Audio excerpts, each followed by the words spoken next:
Hello, this is a guy who likes fanfiction and is too lazy to read, so here is distorted reality in audio form. Check the description for the links to the author. Chapter 13, The Dying Banyan. Even standing on the banyan's roots, gnarled and twisting into eternal knots, Aang had a high vantage point of the rest of the swamp spread out before him. A bone-white haze settled over it, a cloud of spores that drained much of the color from the swamp's once vibrant greenery. Fungus clung to the trees, coating everything in a fine powder like poisonous snow. Where it had once been lush, the swamp now looked like a dried husk, with bulbous orbs that resembled bulging egg sacs spewing more of the white haze into the air.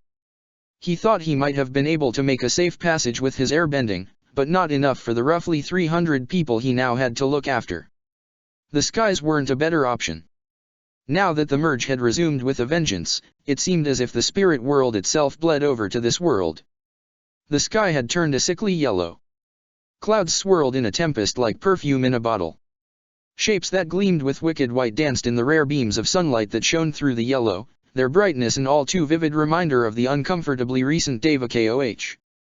Flying people out on Appa's back, even as inconvenient and tiring as that would have been, wasn't an option with light spirits that could attack at any moment. Next to him, Toph wiggled her toes.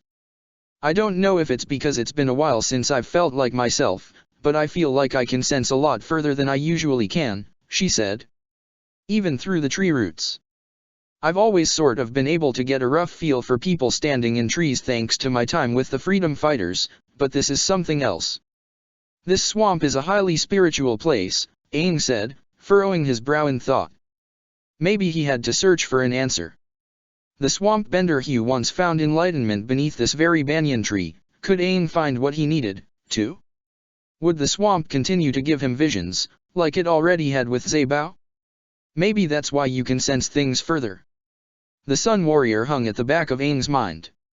It was hard to determine what his vision truly meant, but he saw Zabao meditating somewhere in the spirit world with hundreds of eyes and hundreds of hands, all perfect copies of each other.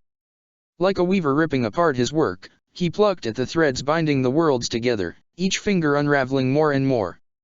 Aang had no idea how Zabao could wield such power, or why he would do it. He hoped Bumi or Kunna would know how to fix it, or where he could find Zabao to stop him from doing even more damage. But first he had to get to Ba Sing Se. And before that, get all these people out of the swamp.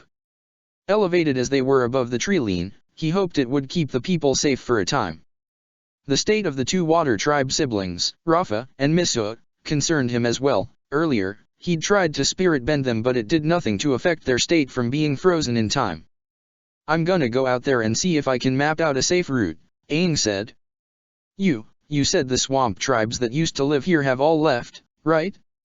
Maybe I can find the paths they used to depart.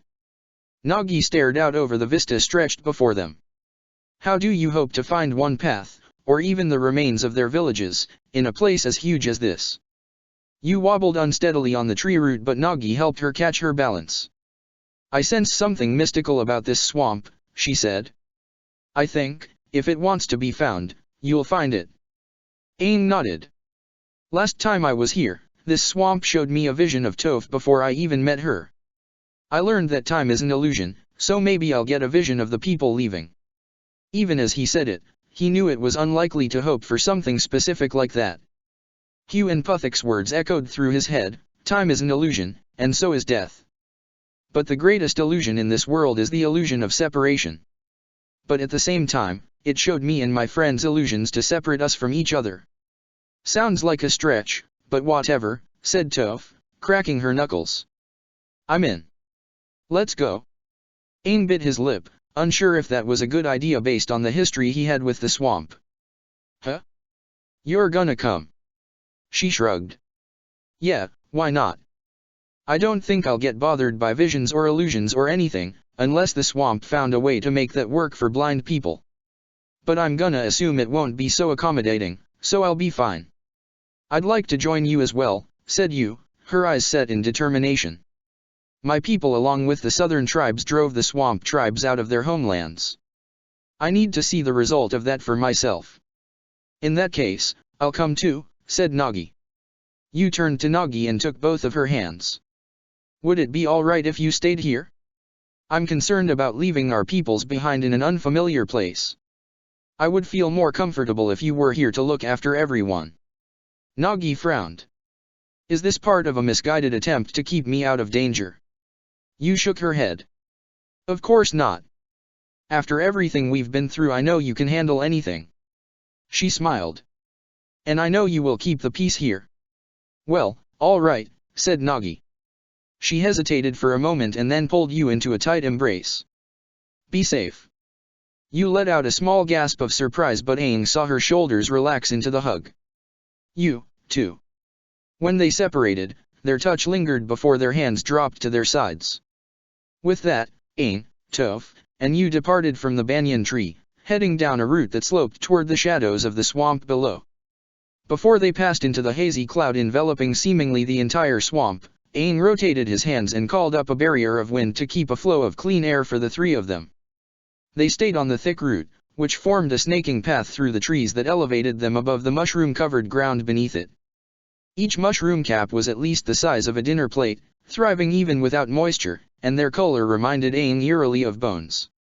It truly does feel like we're still in the spirit world, said Yu. Her voice came out low, almost timid, but felt loud in the wanton silence of the swamp. We saw all sorts of strange things there. I believe it, Aang said. Toph walked ahead of them with her hands behind her head. Bet everything we did was more exciting than what you did out here. Aang smirked. Oh yeah? Is that a challenge? We met a giant panda and the painted lady and they guided us to meet a phoenix spirit. Oh, hey bye, said Aang. Glad to hear he's doing well. We found another airbender. She's with Zuko and Sokka now. Oh, that's wonderful. Yu interjected. Where's Azula? Toph asked. Off with Katara somewhere. Oh. Yu looked back and forth between them. Is there a story behind that? Well, we met this big snake man who turned out to be Seiryu, the big bad moon spirit, Toph continued. Big deal. We met the winter spirit, Sedna, his ex-wife. Who had Sokka's mom with her. I beat up Wan Shi Tong and invented metal bending. Aang shrugged in between his movements to circulate the air. That one's old news. Sang Mu showed us sound bending. Pfft, metal bending beats sound bending any day. Well, I would certainly say none of it was exciting at the time, said Yu, recalling the memories with her fingers curled up under her chin. More like terrifying. But either way, I am glad we all made it through our struggles. And that Sokka and Katara have joined you. Well, I don't know about Katara, said Aang. But Sokka? Yeah, he's doing well. I'm glad to have him with us.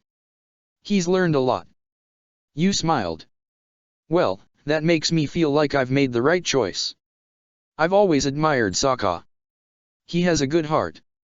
Aang fell back into step with Yu, letting Toph walk ahead a little bit while he tugged at his collar. He remembered the way she held hands with Nagi and embraced her and felt a blush rising to his cheeks. Did you and Sokka, ever have, like, a thing? She looked at him with an eyebrow raised, perplexed. A thing. You know, like, feelings. She turned her eyes back to the overgrowth around them, eyes lingering on the dried-out hollow of a tree covered with a white fungal growth that looked like webbing. Do you ask because we had a thing together in your world? Aang nodded. Even though Suki came back into his life, Aang had the sneaking suspicion that Sokka had never gotten over Yu. And then he lost Suki, too, and never recovered from that. It was like he had become this swamp, an empty husk of what he once was. Our fathers arranged for us to be married, once, Yu said. And to be honest, I never truly disliked the idea. From the moment I met him, part of me loved Sokka. But it was never my choice to marry him, and I worried that if I continued down that path my life would have been decided for me by another from there on out. I always wondered what if. What would my life have been like if I had been free to choose to marry whoever I wished? It's entirely possible that my choices would still have led me to Sokka, but it's impossible to know, Aang finished for her. Maybe there are worlds out there where you were free to choose to be with him. Where it ended happily for you too. Perhaps, she said. Though I'm afraid this isn't the world for that. Maybe our destinies are different in each world.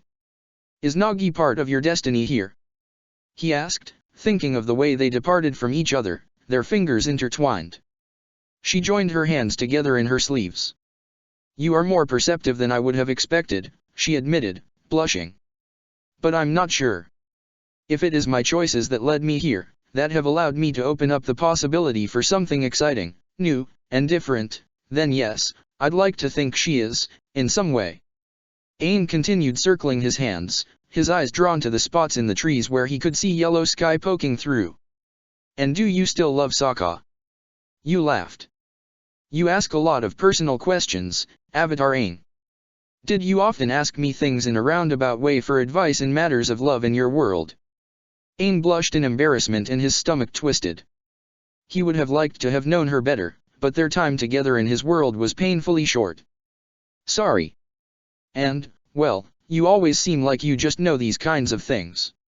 I see, she said. Well, I believe I may always love him in some form. But that love has changed, and I've become open to the possibility of new love. She bunched up her shoulders and blushed. Even if, right now, it is still only a possibility.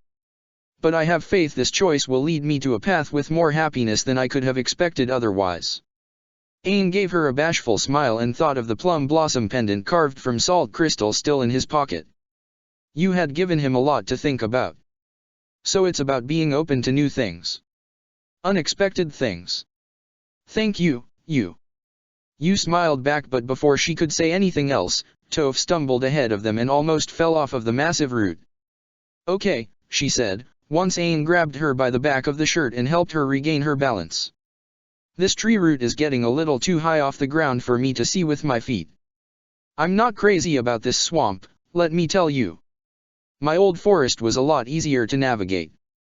The mention of her old forest brought to mind Jet and the others fighting their way to the North Pole, and Aang wondered how he might tell them that he'd found Toph already. Were they okay? The last time he saw Mai she hadn't been in a good place. Then again, he wasn't, either, but her presence helped him to not feel so alone. He worried for them both, even though he and Jet hadn't departed on the best terms. Was their mission to defeat Arnook further along than Aang's journey to defeat Hakata? Hey, Toph, Aang said, letting his feet drag as he slowed his pace. Toph didn't know that Jet went to the north at all. I have something to tell you. This concerns you, too. Jet expected that Mai would have wanted to take some time to wait and come up with a plan for chasing down Arnook's retinue to the northern spirit portal, but she surprised him by taking action to move out that very same night. He also expected a lecture about the need to prepare, but as soon as he and Mai fled from the palace in her battle with the warrior woman in face makeup, they gathered the others and made their way to a buffalo yak stable. According to Mai, she was a Kyoshi warrior named Suki. They had to reach Arnook before Suki did, before his warriors could stop them. Ty Lee had argued that they should have helped Pomo. He had essentially betrayed his people by helping them get into the palace. But he was a water tribe elder and former pirate, so both Mai and Jet responded with cold indifference. Every second they delayed allowed Suki to raise an alarm and ran the risk of Arnook finding out about their pursuit of him. With any luck, Suki would find and question Pomo first, giving them some time. Under the cover of night, near the edge of the city, they managed to sneak into the buffalo yak stables and steal a pair. Ideally, they would have taken toboggans for a journey out into the northern wastes, but none of them knew how to hook the buffalo yaks up to them, and at this hour there was no one to ask. With Jet and Ty Lee atop one while Mai and Haru took the other, they made their way out through the northeastern end of Agnikale with much less difficulty than it took to get into the city. Almost as soon as they left the city limits, the world changed all at once. Jet's first thought was that the sky lit up with yellow and green fire, a conflagration of dancing lights. A fierce, sudden wind whipped up a sheet of snow that swept up and showered both buffalo yaks, but the creatures held their footing as they pounded across the snowfields, their quarry bobbing far ahead in a trail of tiny lantern lights. Then the snow turned to rain, gentle at first, but then it intensified to a downpour that left the ground slick and slushy. The auroras are beautiful, said Ty Lee with a gasp of awe. They say those are spirit lights dancing across the sky. I've always wanted to see them. Jet didn't reply. The inexplicable rise of the temperature and rainfall slowed their advance. Though Arnook's retinue seemed composed of less than a dozen people, Jet knew that they likely had waterbenders who wouldn't be slowed down by these conditions, even though their buffalo yaks pulled the extra weight of Arnook's covered carriage. With the snowfields rolling hills, Jet could see their quarry every time he reached a crest, like Jet was riding a wave to come to crash down upon his enemies. They'd had a head start, but with each passing moment Jet and the others gained ground. Arnook was close. The pirate Captain Seekin was close. When he lifted his eyes to the spirit lights dancing above, Jet saw his village covered in flames. He was a child choking on smoke and covered in ash and blood, a child who witnessed the horrors of pirates reveling in the destruction. He saw the captain, the man in his wide-brimmed hat and a long sword in his grip, his waterbender crew halting all attempts to put out the flames with leery grins on their faces. A glowing white light shone like a beacon at the top of a towering rock formation to the east. It stole his attention, its vibrancy thrumming like the spirit lights high above as if it had come down from the sky to offer a dance to Jet. He narrowed his eyes as the light took shape, a bipedal creature hunched over with much too long spindly arms and a monstrously huge mouth. Its jaws hung open and its eyes held a dull blue glow. An array of lights arranged in the shape of wings sprouted from its back, but it held its perch and only stared at Jet. He tore his eyes away to glance behind him at Ty Lee. "Ty Lee, do you see that?" "See what?" she asked, and when he turned back to the strange light being it was gone. Ahead, Mai signaled and both buffalo yaks came to a stop. The image of the inhuman creature vanished from Jet's mind when questions for Mai took its place. "Why are we stopping?" "They're gonna get away." "No they won't," she said, her hood up to protect her from the rain. They stopped, too. The buffalo yaks pulling Arnook's carriage had halted in front of an ice formation shaped by a flash freeze and then partially melted. The heavy rain cast a pall over the lanterns hanging from his carriage, distorting the light and making it seem fuzzy. Captain Seekin dismounted from his buffalo yak and surveyed the landscape ahead of them, but thanks to his lower elevation he didn't see the four teenagers watching him. Even so, Jet and the others ducked behind a rocky outcropping. "The ice melted so fast," said Haru, answering the unspoken question. "It's so warm. There was a river frozen under the ice and now it's blocking their way." Haru spoke true. Ahead of Arnook's retinue, Jet spotted the ice and water flowing downriver. Its width and flow speed was enough to make even waterbenders hesitate, especially while lugging a carriage. "How did this happen so fast?" Ty Lee asked. Her giant parka still made her resemble a snowball with legs. She gripped her mittens between her teeth and tugged them off, shielding her eyes from the rain. "It was so cold earlier. And now if it wasn't raining I'd totally take my parka off." "Why are we hesitating?" "This is a perfect opportunity to ambush them," Jet said. He didn't care about the weather. "They've got the numbers advantage but we'll have surprise on our side." "No," said Mai, her tone curt. "We need a plan. We're not running into this with suicidal overconfidence." Jet grit his teeth. "We're not gonna get an opportunity like this again. I've faced worse odds." "Wait, that's Gashiun," Haru exclaimed before Mai could retort. "What's he doing with Arnook?" "Who's that?" Ty Lee asked. Jet followed his gaze, squinting through the rain, and his eyebrows rose when he recognized the sandbender after he lowered his hood, already soaked through. "That's Gashiun? That's the earthbender you met in the city." Haru nodded. "It's hard to say for sure all the way here, but I'm pretty sure." "He was with Katara," Jet said, cutting him off. The rage in his gut had already boiled over when he saw the pirate captain, but now he tempered it like folded steel. "Under Ba Sing Se. That guy helped her torture me." But next to Seekin, Gashiun was irrelevant. Haru looked wounded. "What?" Jet tensed when he felt a hand on his shoulder but managed to control his reaction when he saw Ty Lee at his side with wide, fearful eyes. "Jet, whatever you're thinking, I know you're in pain. But please don't do anything rash. Your aura is scaring me." "My aura is scaring you." He almost laughed, but the incredulity in his voice betrayed him. "The man who took everything from me is right over there and you're worried about my aura." Mai cut through the tension in the situation before anyone could say anything else. "They're making camp for the night. We will too." It'll give us time to come up with a plan. I'll double back and cover our tracks in case anyone from the city comes close to finding us. Haru started to unpack their tent from the buffalo yak's saddle, and while he and Tai Li sullenly tried to make camp in the heavy rain, Jet's eyes wandered back toward Arnook's retinue. Far beyond them, he saw the light shape together into the same being with a wide, jagged mouth again, a mane of white fur pressed to its bony frame by the rain. It continued to stare right at Jet, as if beckoning him to follow his fate. At one point in their trek through the swamp, a tornado swept through the trees ahead of them and ripped up a cloud of mushroom spores so thick that they had to completely divert their route around it. Shortly after that, light spirits that resembled giant, fuzzy moths with wings that beat with otherworldly music rained down on them, iridescent butterfly wings gleaming with all the colors in the rainbow. They lashed out at Aang, Toph, and Yu with piercing proboscis as long as Aang's arm, but Aang used his spirit bending the same way as he did on Koh and turned them back to normal, harmless spirit moths. How can something be so pretty and so frightening at the same time? Yu asked, after the threat had abated. And it's strange, light spirits behave in a similar way to dark spirits. I'm not sure what I expected, but they are both just unbalanced and lash out. They're two sides of the same coin, said Aang. Equal and opposite, but they want the same thing. To turn us into one of them, right? Toph asked with a grunt. Yeah. Aang sighed. Toph had become more sullen since Aang told them about Jet and the others journeying to the north, especially since part of their intent was to rescue her. Yu, on the other hand, took the news with a thoughtful frown, as if she had expected it.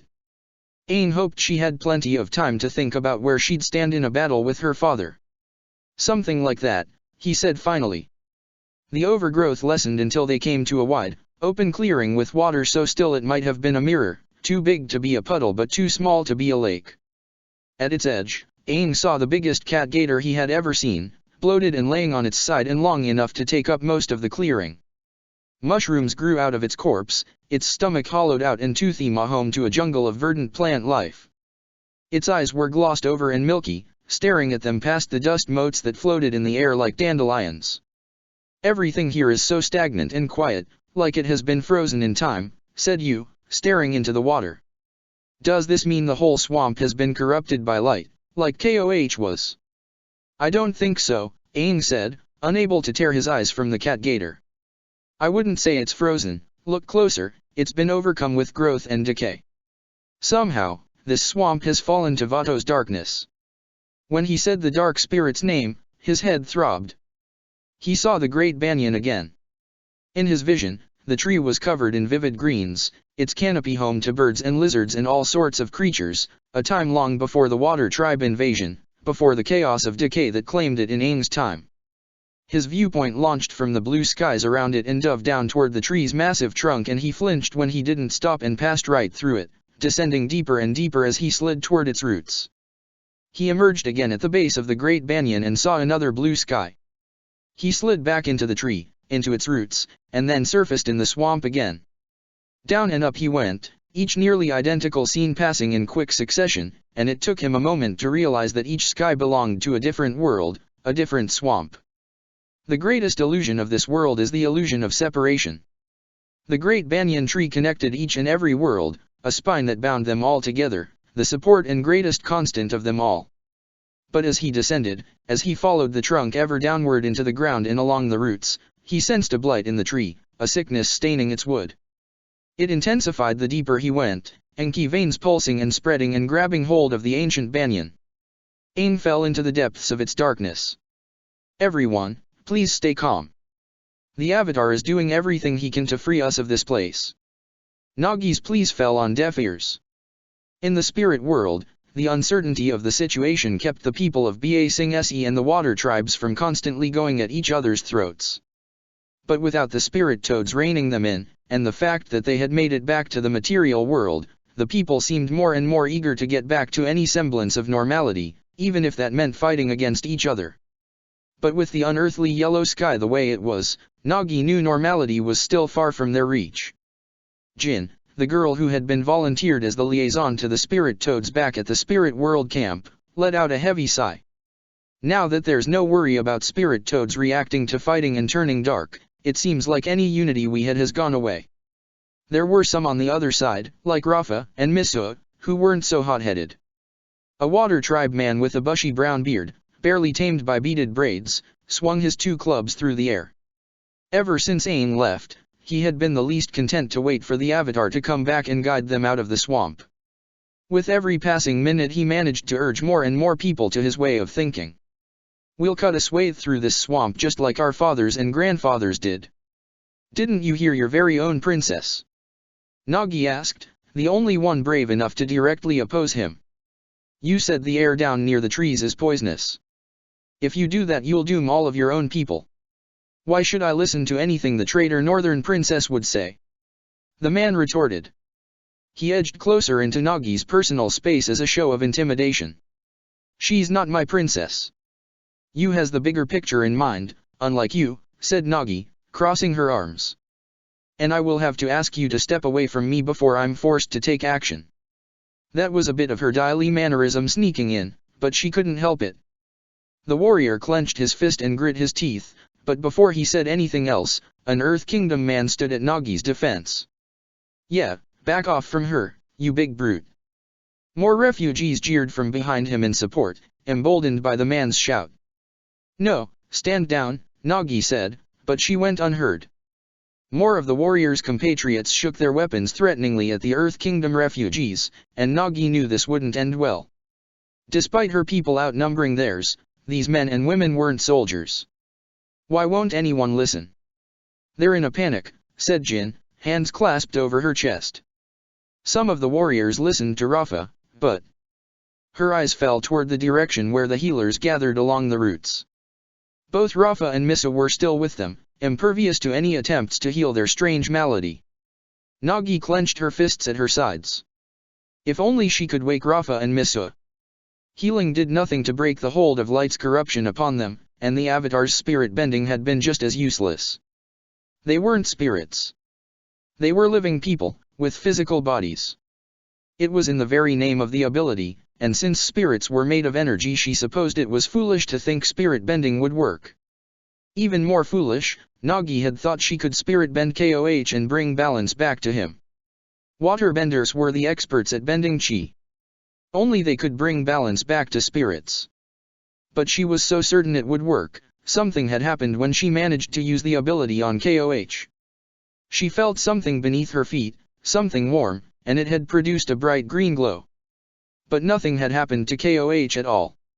Misua had told her that water was the element of change, of adaptability, and that mindset, that malleability, allowed them to direct the flow of a spirit's chi and bring balance back to them.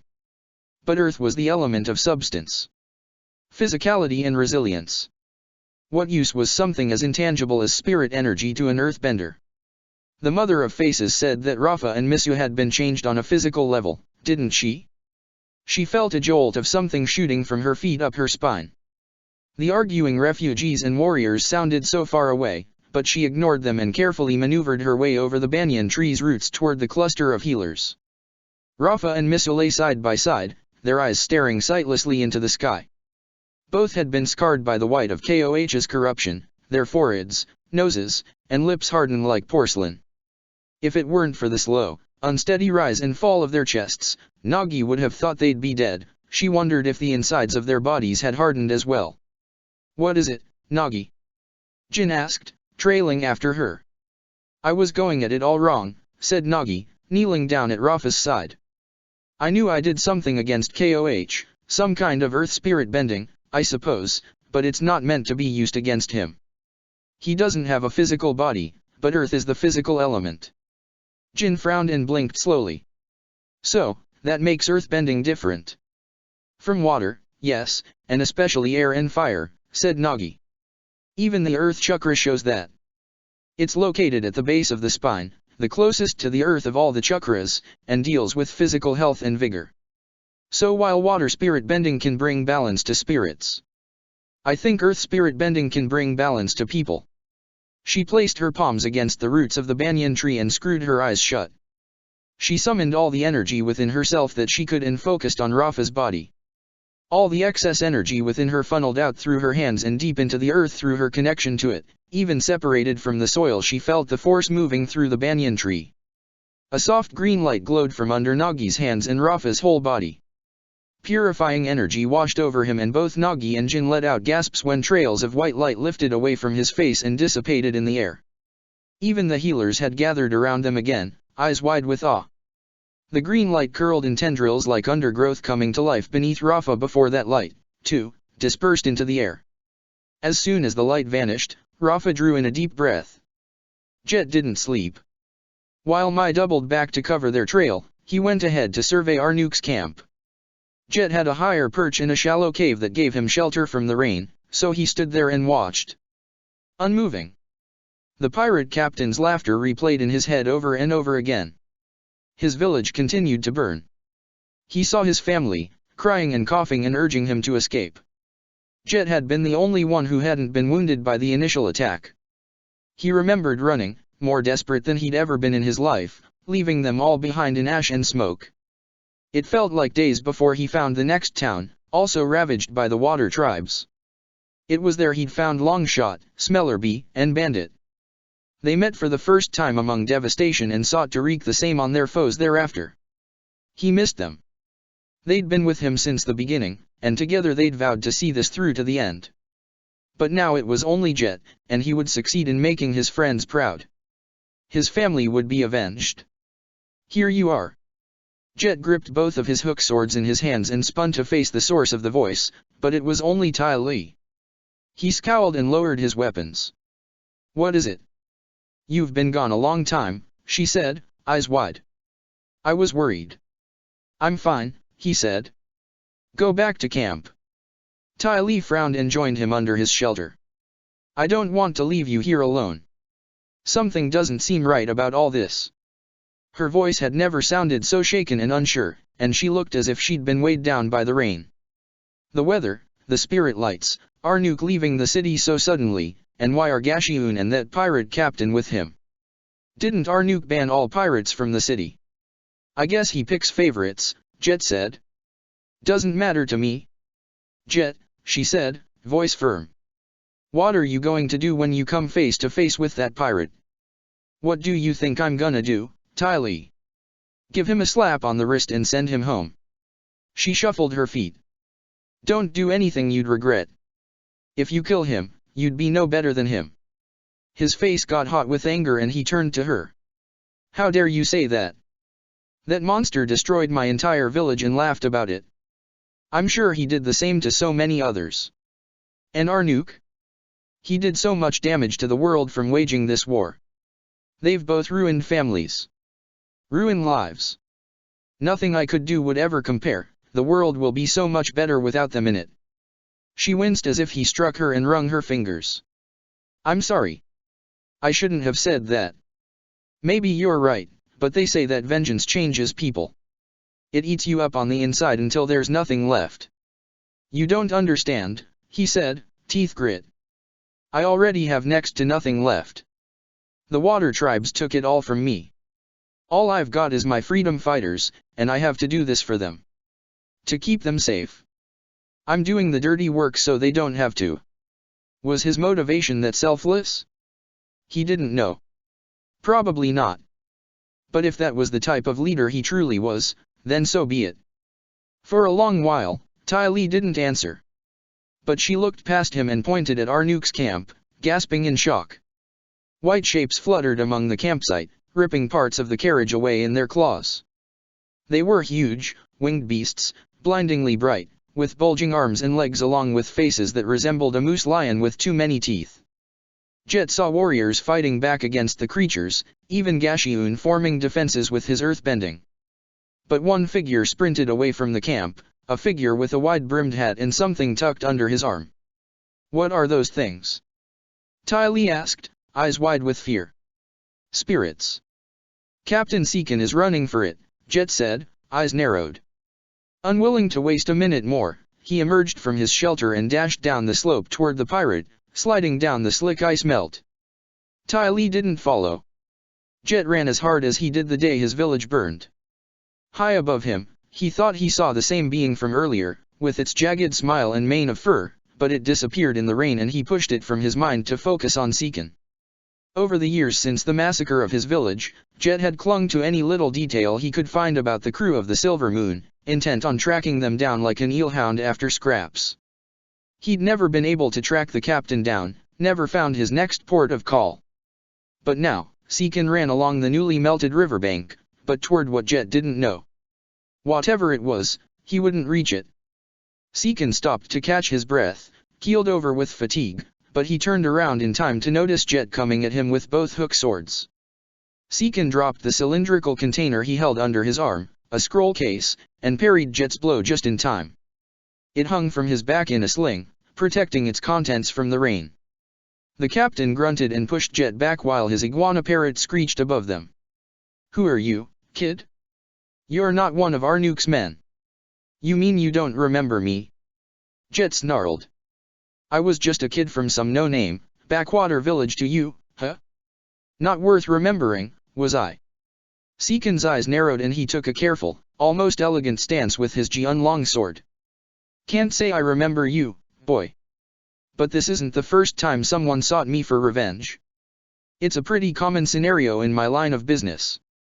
And to Jet's rage and astonishment, he smirked. Jet howled into attack, swinging his swords with reckless abandon. Despite his opponent's age, Seekin fought with unexpected grace and poise, an expert of the blade who kept his distance with parries and stabs.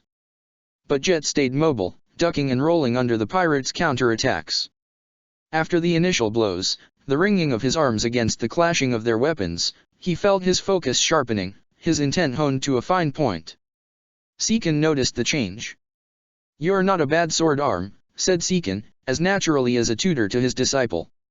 "And you've already gotten further than most would-be Avengers in your shoes. Most don't manage to get me alone, without the crew, but then again, they scarcely come alone themselves." Jet's eyes and nostrils flared. "I don't need anyone else to take you down." He hooked the ends of both his swords together so one of his hilts swung free with strikes that seemed wild and erratic to anyone but Jet. The hilts of both his weapons had been sharpened to a deadly edge, striking the ice at their feet with every dodge Seekin managed to make. Seekin backed away and nearly lost his footing on the icy edge of the river. "Neat trick. No crew of your own, then?" "Shut up." Seekin wasn't supposed to talk through this except to beg for his life. He wasn't supposed to be conversational. That meant he didn't see Jet as a threat. "Don't look down on me." The pirate managed to circle around, parrying Jet's blows and catching Jet's wrist with his free hand when he couldn't parry both swords. Jet kicked toward his chest, but Seekin wore armor over his parka and the blow barely pushed him back. Around them, ice cracked with the sounds of thunderclaps as the temperature rose and the ice flow down the river intensified. "The last kid who tried to kill me ended up joining my crew," Seekin continued. His face looked ruddy with exertion but his attacks didn't slow. Maybe one day he'll get his revenge. Or maybe he saw the folly in it. Rather than joining blade to blade, Jet combined his two hilts together and held them in one fist while the hooks extended from both ends. He swiped at Seekin in vicious tearing motions while he caught Seekin's sword at the joined hilts. Seekin gripped one of the hook swords in his hands, but with his fist protected by the blade hilts, Jet punched toward Seekin and caught him in the shoulder while the other hook ripped through his parka and tore away his armor. "I'd never stoop so low," Jet said, his teeth grit. He pressed his attack, hammering at Seekin's lowered defenses with anguished bellows and forceful strikes while the rain drowned out all other noise. "You're a monster who killed my family." Seekin stumbled back from the blows, but he held his footing. "Such righteous fury!" he exclaimed. "And look, that light spirit is drawn to it, I'd say." He gestured with his free hand across the other side of the river, where Jet saw the same hunched, haunting being with its skeletal frame and blank eyes. It stared at them as they battled, unmoving, and light emanated from it in bright flashes. "It's here to devour. It's drawn to that righteousness, that feeling that you're the hero who wipes out the evil, dastardly villain. It feels good, doesn't it? Empowers you? Here I thought that the light spirits that attacked our camp were after our nuke, but it was because of you, wasn't it?" Jet's scowl deepened. "I have no idea what you're talking about." "Well, I have to thank you," he said, patting the scroll case hanging by his shoulder. Because it gave me the perfect chance to get away with this scroll I brought to Arnook from the jungles deep in the Fire Nation. My men should be right at the point where this river meets the ocean. The High Chief has lost his marbles, so I think I'm better off finding another buyer for this. Jet slid forward, taking advantage of Seekon's momentary distraction to hook one of his swords around the older man's ankle, pulling his foot out from under him. Ran to save your own skin, did you? For your own gain. The pirate fell to the ground but caught himself on his hands and knees, spinning onto his back to catch Jet's follow-up attack from the other hook sword. His wide-brimmed hat fell, waterlogged by the rain and ice. You're just a coward out for yourself. You pirates are all the same. Seekon's arms shook with the effort of holding Jet back. That's a pirate's life, he grunted. Gotta chase the gold. The captain aimed a kick at Jet, knocking him away. Gotta chase the freedom, the glory of taking our lives into our own hands. Jet pinned Seekon down by the sleeve with his other sword as the two fought for dominance in the water that pooled around their ankles, splashing and flailing. You're just a monster. My village had nothing, no fortunes at all, and you took it all away anyway. And that depravity is in your blood, inside everyone in the water tribes. Seekon swung but Jet was faster. His hook sword caught the hilt of Seekon's jian and pulled it from the pirate's grip. Jet grabbed it in midair, and in one smooth movement, he stabbed downward. Jet's hook swords weren't for stabbing. They were deadly weapons, but most useful to him for navigating forests and trees, for tearing away armor and weapons, and one day, he dreamt, flesh and bone. But they couldn't stab, they couldn't end the life of his foe in one clean thrust. Seekon let out a breathless gasp, blood sputtering from his mouth as he looked down at his chest in realization, at his own sword pinning him to the ground. His wide eyes found Jet's, and with a shuddering voice, he held Jet's hands like a vice against the hilt buried in his chest. You don't know a thing about this world, boy, he said. I'm not Water Tribe. It's not our blood that makes us who we are. That blood on your hands? That's Fire Nation. He wheezed. To think, a whelp like you. The one to finish the great Captain Seekon. Seekon's grip weakened and Jet fell back on his knees, his hands shaking. As the last of the pirate's life left him, Jet watched the blood gather in deep crimson rivulets and swirls that washed away like ink in water, frozen in disbelief. The whole battle felt like it passed so quickly, so unlike any of the myriad ways he imagined this scenario in all the years since he'd lost his family. He almost felt as if his body had moved of its own volition, guided by the years of hatred fueling his actions. That same force turned his head toward where the light spirit had been before, but now it was gone. A cloaked figure descended down the slope toward the riverside, a pair of daggers drawn, and it took Jet a moment to realize Mai had found him. She took one look at the scene, at the blood staining his parka, and Jet had no words for her. Aang continued to follow the inside of the banyan tree, his vision cloudy as he mentally descended further and further. He saw more and more worlds like windows in the tree trunk, passing by in quick flashes before he could really even register what he was seeing, and as he reached its roots he felt a force powerful enough to give him nausea. The roots had been tainted by dark veins, a sickness or blight, and he felt that the swamp wanted Aang to get to the bottom of it. It didn't use words, but he felt it pleading, a longing for solace from the force that choked it. The roots all converged on a single point. Like diving underwater, he felt his perspective flip, and suddenly instead of descending he instead swam upward. He found himself under a familiar sky between twilight and dawn, in a barren landscape scarred by an ancient battle. He stood at the foot of a hollowed-out tree, bare and twisted. He knew it to be the Tree of Time. This tree and the Great Banyan were each other's roots, perfect mirrors of each other. One above, one below, binding all of time and space together. And within the Tree of Time, infecting the roots of the Great Banyan, was Vato, in his prison. Aang had another vision. This time, he saw great pillars of light from the two portals joining together, and with that energy came the release of the primogenitor of dark spirits.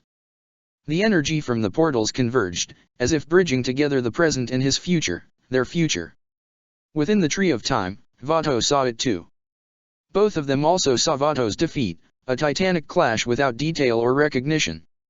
It wasn't in Aang's lifetime. He knew that.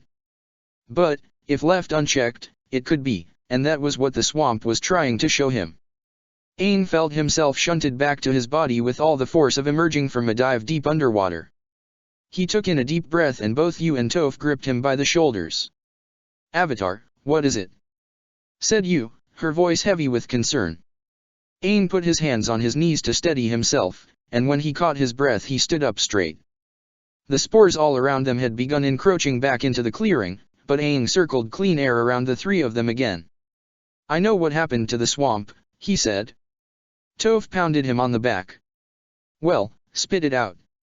"The banyan tree connects all the worlds to each other," he said. "And there's a dark spirit, a powerful one, sealed deep inside its roots all the way in the spirit world. He's trying to get out, but it's not time for him to do that yet." Yu put a hand on the hilt of her sword, perhaps in reflex. "What do you mean?" "So he is going to get out." "One day, far from now," Aang said, nodding. "He's just trying to do things ahead of schedule by infecting the banyan tree, which throws all the worlds out of balance and weakens his prison.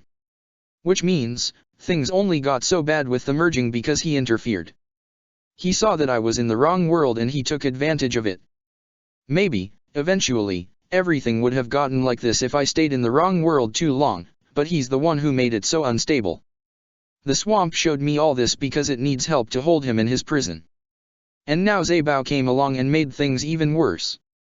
He might not have even known about Vato. But all of this started happening to the swamp long before you came to this world," said Yu, her eyes drawn to the cat gator carcass. "And there are stories that the swamp itself came to life and banished all of its occupants, closing itself off to outsiders. Why would it do that if it needed help?" Aang turned around and started heading back to the trunk of the banyan tree, his thoughts rushing by too fast for him to grasp them and voice them. "Time is an illusion," he quoted. "Maybe for Vato all that just happened. Or maybe he foresaw me coming. I don't know. Maybe the swamp did that at first to keep the waterbender invaders from damaging the tree that connects all the worlds together. That invasion could have been what started it all, too, and the swamp kicked everyone out to protect the tribes who lived here from Vato. It's impossible to say for sure what caused this, Vato, the invaders, or the swamp itself." Toph let out a doubtful scoff. "You mean the swamp can't just tell you?" "I'm trying to listen," he admitted. "But it doesn't exactly communicate with words, you know. It sort of has its own way of talking." He grinned. "But do you know what this means? My past lives aren't entirely at fault for everything that happened up till now because they sent me here. That certainly is something to celebrate," Yu said, following him at a hurried pace. "Or, at least, I believe so. So what do we do now? Is there a way you can stabilize everything?" Aang deflated when his joy left him as quickly as it came. He spent some time contemplating his reply, his eyes fixed through the holes in the canopy above to the banyan ahead.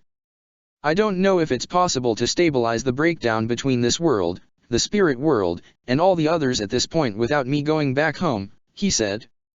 "But I can try. At the very least, I hope I can do something to help." They arrived back at the tree's massive trunk to a scene fraught with tension. Refugees and warriors faced each other as if ready to pounce. Appa raised his hackles as he stood between them, alongside Nagi, Jin, and two older people Aang didn't recognize. "I won't let you lead our people to their doom," exclaimed the man at Nagi's side. He had a slim frame and a beard as grey as his hair. As Aang neared, he recognized the man as the one they called Rafa, cured of Koh's light. "The Avatar got us all out of the spirit world, didn't he? I'm sure he can do something to help again. We just need to be patient," said the woman next to him, Missa. She, too, looked as if she had made a full recovery. She held her hands out in an effort to placate both crowds. "We all do. It's understandable to feel panic right now, but we don't want to listen to invaders from the water tribes." Nagi stood protectively in front of Rafa, Missa, and Jin. "Our best shot of getting out of here involves working together," she said. "Afterward, we'll worry about all the things we put aside to survive." "Nagi!" Yu exclaimed, rushing the rest of the way to stand at her side. "And Rafa and Missa. How did this happen?" Aang leapt up high and came down in the center of the crowd. "Nagi's right. Right now, we need to focus on leaving the swamp. Everything else will come after. You'll never guess what happened, Yu, said Nagi, grasping Yu's hands with a wide grin. I managed to spirit bend. I really did it. Yu's eyes widened in astonishment. That's wonderful. I realized that spirit bending with water worked great against spirits, but with earth, we need to work with something more physical, Nagi explained. Spirit bending isn't just limited to water bending after all. I'm just as surprised, said Miso, sharing a glance with Yu and giving a perplexed shrug. I'm just glad my lesson worked. That's all well and good, said a waterbender with a surly scowl. But we're no closer to getting out of here. Aang curled his finger under his chin, staring up at the tree's dying boughs. That's amazing, Nagi. But now I wonder, what if every bending style can do it? Do you think we can do the same to bring balance to places? Toph shook her head and shrugged. Don't ask me. I don't think any of this spiritual stuff is really my style. Is it possible to cleanse the whole swamp? Asked Yu. She folded her hands together as if in prayer. I think it is possible for certain spiritually significant places to be negatively affected by unbalanced energies. When I was young, the spirit oasis back home had a very different feel to it than it does now. It used to be so warm and serene.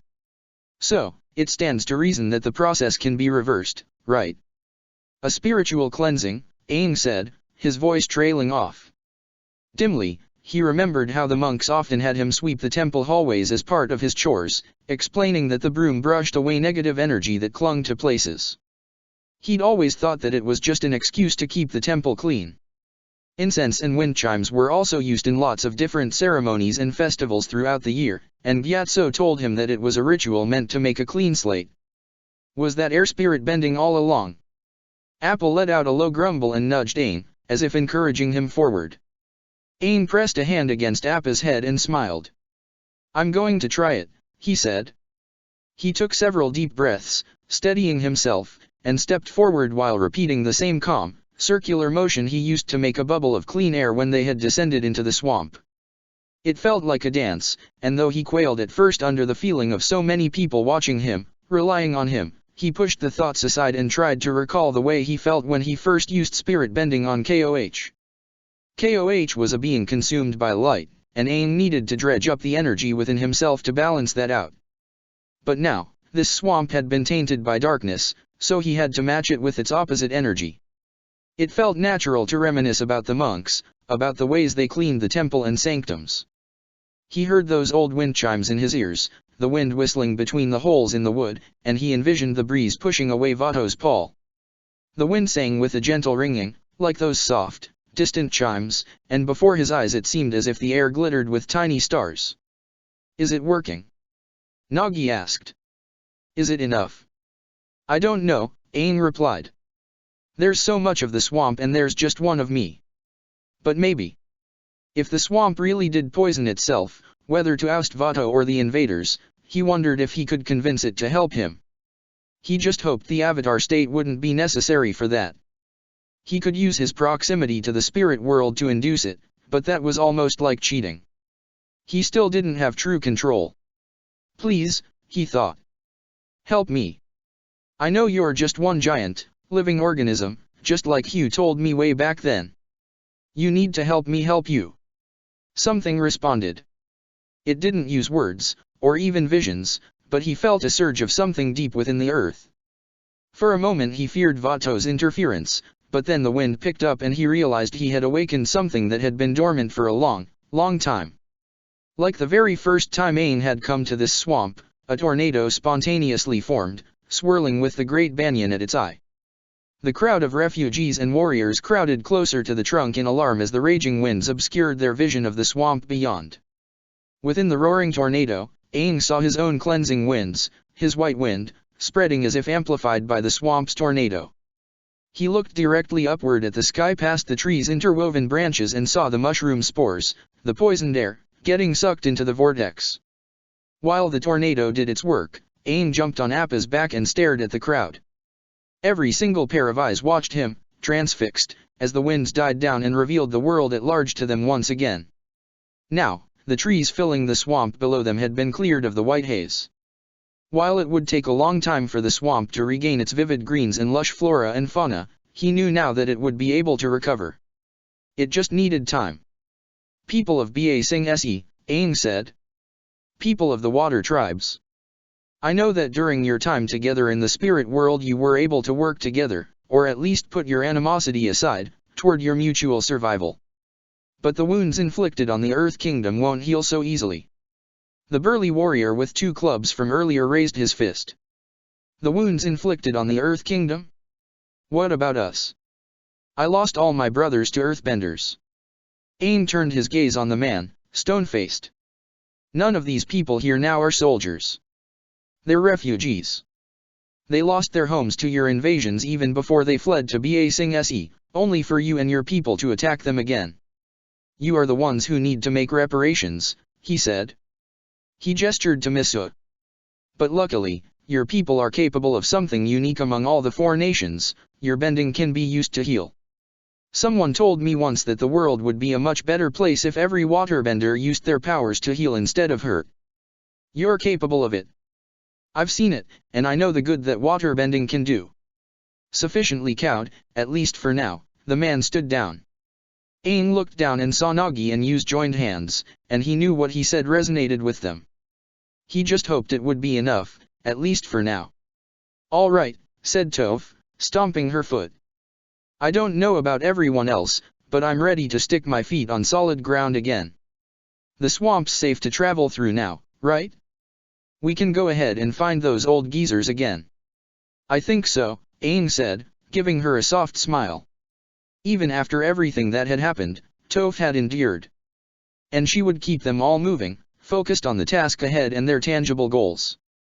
But the spirit world still seems like it's being forced into this one, said Nagi, staring up at the sky.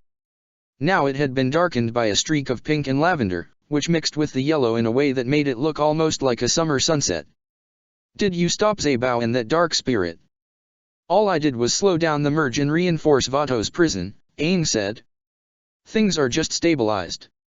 Or, at least, that's what I think. Things won't be going back to normal quite yet, not until this war is over. We're still so far away from Ba Sing Se, said Yu, frowning with worry. How are we going to bring all these people back to the safety of the city? With Appa and a small group, we could make it to Ba Sing Se in a matter of days, said Aang. But there's no way we can just leave all these people behind. Maybe we don't have to, said Nagi, her voice low. She chewed her lip as if debating something internally, but then she steadied herself and nodded to Aang and Yu. The Si Wang Desert is right outside the swamp. And as you both may or may not know, my people have been accepting refugees from all over the Earth Kingdom. It's a well-kept secret, but it's a lot closer. We can bring these refugees to Si Wang City. Yu beamed. Oh, yes.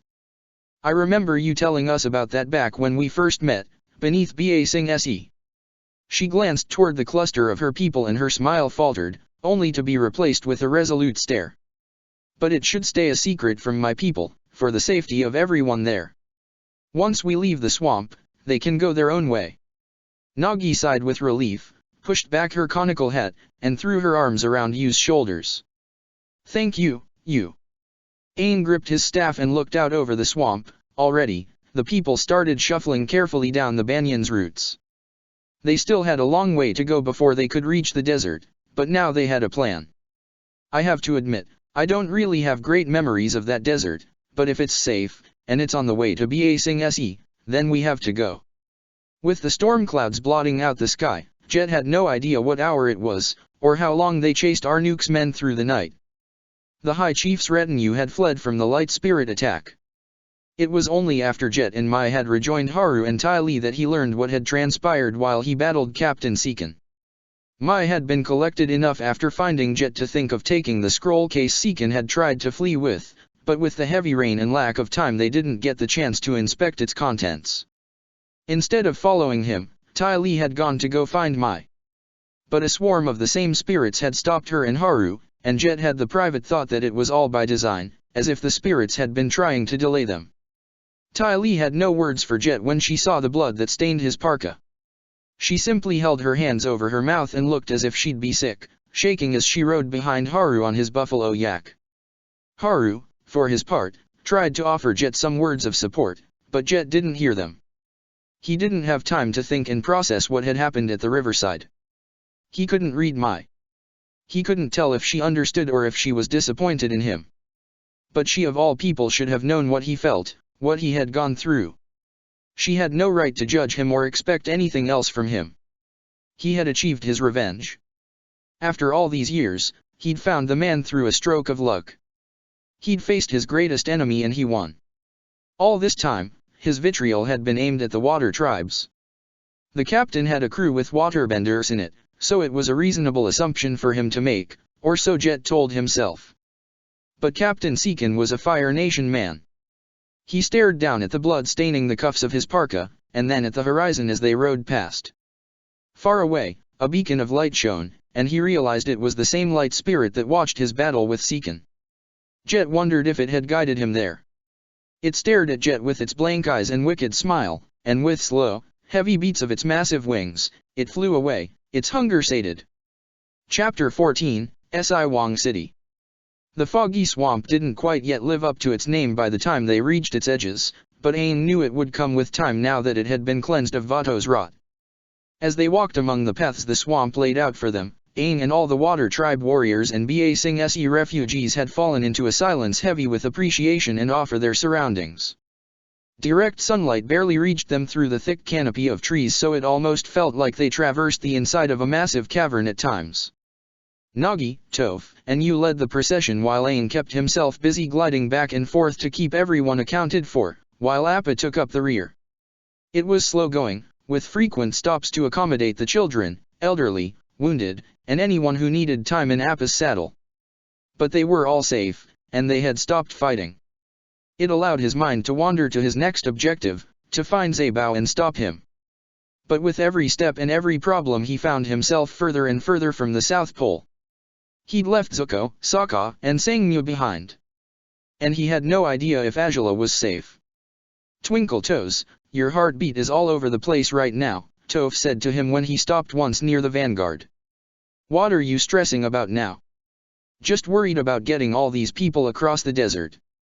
We don't have much food or water," he said.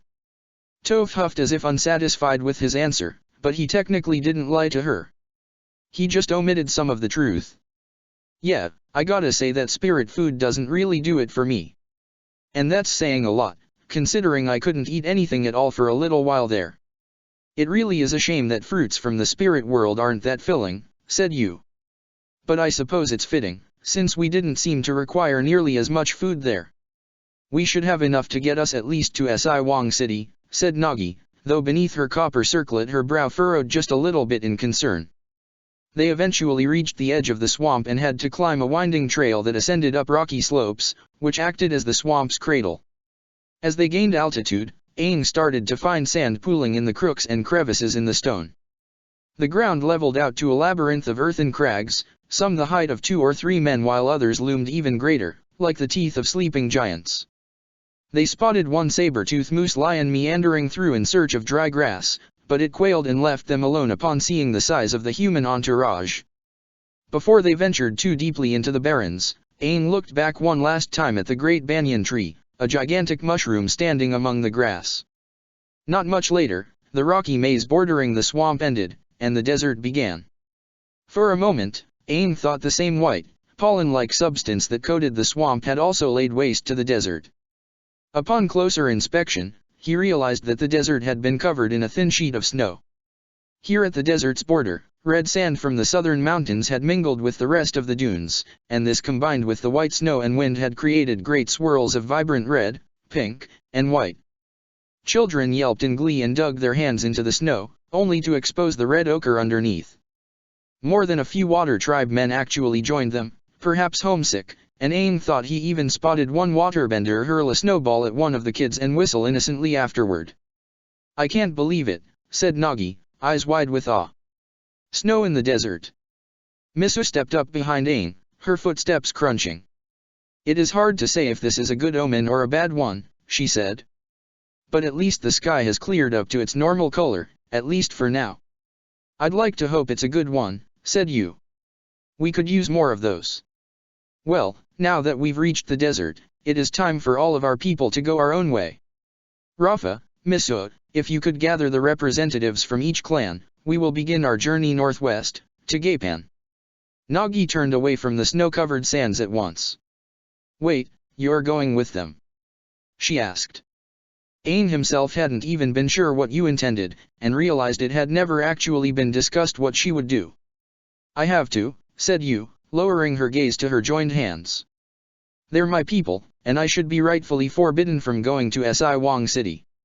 It is even dangerous, perhaps, that I know about it in the first place. Nonsense, said Nagi, securing her cowl. Aang suspected the movement was to conceal a smirk that was almost coy. I think we could make an exception for you. Don't worry about us, princess, said Rafa, giving Yu a warm smile. Misu and I will look after our people, and see them safely to the Serpent's Tail River and the encampment in Gapan.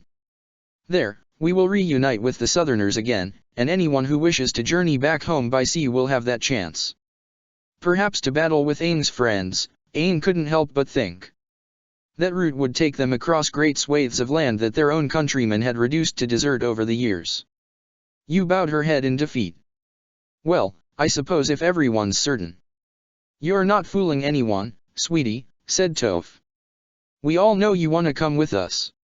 With that settled, tension had lessened when the two groups split and Nagi led the venture into the desert. Despite the snow, it didn't actually feel cold there, but the heat wasn't as sweltering as Aang remembered, either, thankfully. Winds buffeted the desert dunes and forced everyone to keep their heads bowed. The soft, shifting sands made the going even more difficult than the swamp did, at least until Toph unveiled the firm, dry, hard-packed earth beneath the sandy layer above it. Aang, Nagi, and all the rest of the earthbenders proceeded to clear a path as much as they could. Only the desert at the southern expanse is like this, said Nagi, smoothing out the deep cracks and gouges in the earth with a twist of her wrist. The Si Wang is more diverse than most people think, with the barrens to the north and the red sands that seep in from the southeastern mountains. Most people just think of the central expanse, which is an endless sea of rolling dunes. I just like having some firm earth under my feet, said Toph. I'm just glad they aren't baking. Some call this the newer part of the desert, Nagi continued. There used to be forests here, supposedly, at least until the war began. The barrens to the north get their name for the same reason, and that part stretches all the way across the Serpent's Fin River to Ba Sing Se. That's the river that feeds into Chameleon Bay, right? Aang asked, shaking his boot free of sand that had gotten inside it. From Full Moon Bay and the Serpent's Pass. He tried to picture the map in his head. In his world a lot of that had been called the burn for the past 3 years. Yes, said Nagi, eager to share her knowledge. And it's the Serpent's Neck River that connects the Serpent's Pass to the Northern Sea, and the Serpent's Tail that goes south instead.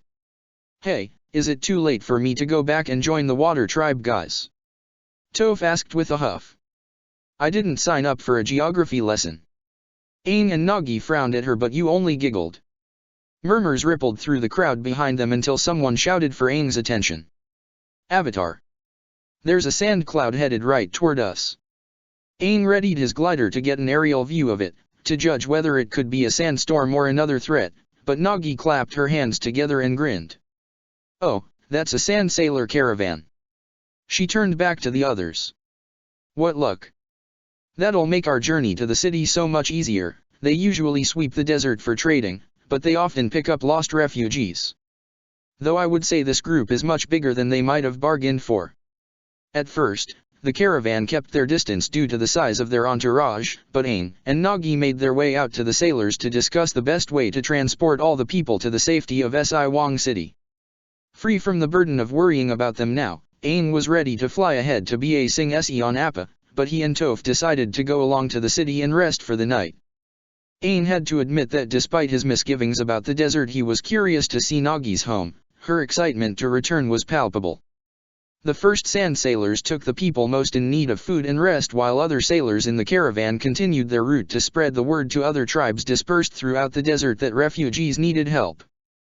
They'd been told to remain right where they were, so everyone put together a rushod camp and waited so they'd be easier to find. Before long, more sand sailors began appearing from all directions, and Nagi identified each of them as being members of different tribes, from the Hami to the Lop Nor and even the beetle-headed merchants, all purely by their style of sailor or beast of burden. Jin, the refugee that had been volunteered as their unofficial leader, approached Aang, Nagi, Toph, and Yu before she boarded the last sand sailor. "Thank you all for the help you've given us," she said, bowing, and giving them a shy smile. "Most of us are used to relocating, sometimes over and over, but we'll make it through this. If you're ever in Ba Sing Se's lower ring again, come find my tea shop. It's not much, but I'll treat you." They said their goodbyes and waved her off, and together the four of them boarded Appa's saddle and followed from the air. Yu clung to the side of the saddle, and to Nagi, most of the way. "This is exhilarating," she exclaimed, beaming. "It's unbelievable that you get to fly like this every day." "I've been looking forward to this," said Nagi. "It feels like we could cross the entire desert in a day." Aang couldn't help but grin back. It had been a long time since anyone had been excited to fly on Appa for the first time. It was almost contagious. Well, not quite in a single day. But Appa can go even faster than this. Si Wang City stuck out against the rest of the flat, featureless desert. It formed on and around a mesa that made up its foundation and central hub, which Aang recognized as the location of the buzzard wasp hive in his world, a place with dark memories that he tried his hardest to shake away now. A tall, squared temple with wide arches and a two-tiered roof had the place of honor at the top of the mesa, but as they approached from the air it looked like other buildings had been carved out of the sides of it as well, like homes hanging on a vertical wall. Ramps and walkways descended outward, some connecting to the taller buildings on the ground spread out from the mesa. Aang made the amusing observation that many of the homes on the ground had been made from sand or adobe hardened into domes, not unlike igloos. Others were squared and had multiple floors, with wooden support beams sticking out on the exterior upon which people hung all sorts of belongings as decoration, like wind chimes or glass work. They dismounted Appa and walked into town from the ground before Aang realized the city had no walls. He questioned Nagi about this, wondering how they planned to defend the city from attack. She smiled, looking above them while they passed under a series of crisscrossing walkways. "What use are walls when the desert gives us all the defenses we need?" It was much smaller than Ba Sing Se, but it seemed livelier. As they walked through the streets, Aang found his eyes drawn to all the buildings with doorways and windows made with high arches and onion-shaped roofs, a type of dwelling he had never seen before. Children ran by him playing a ball game with earthbending. A merchant hawked her wares from a street cart while a man beat the dust from a hanging rug and a street performer tried to get the attention of passerby. Even the plant life seemed livelier. Dry grasses sprouted on the roadsides and palm trees provided shade at many street corners, not unlike the ones he'd heard about at the Misty Palms Oasis 100 years ago. Best of all, other than Nagi there were no Dai Li to be seen. "Wow, there are people from all over the Earth Kingdom here," said Nagi, stopping at a street junction and looking around. By this point, they had attracted the attention of a large crowd, thanks to Appa.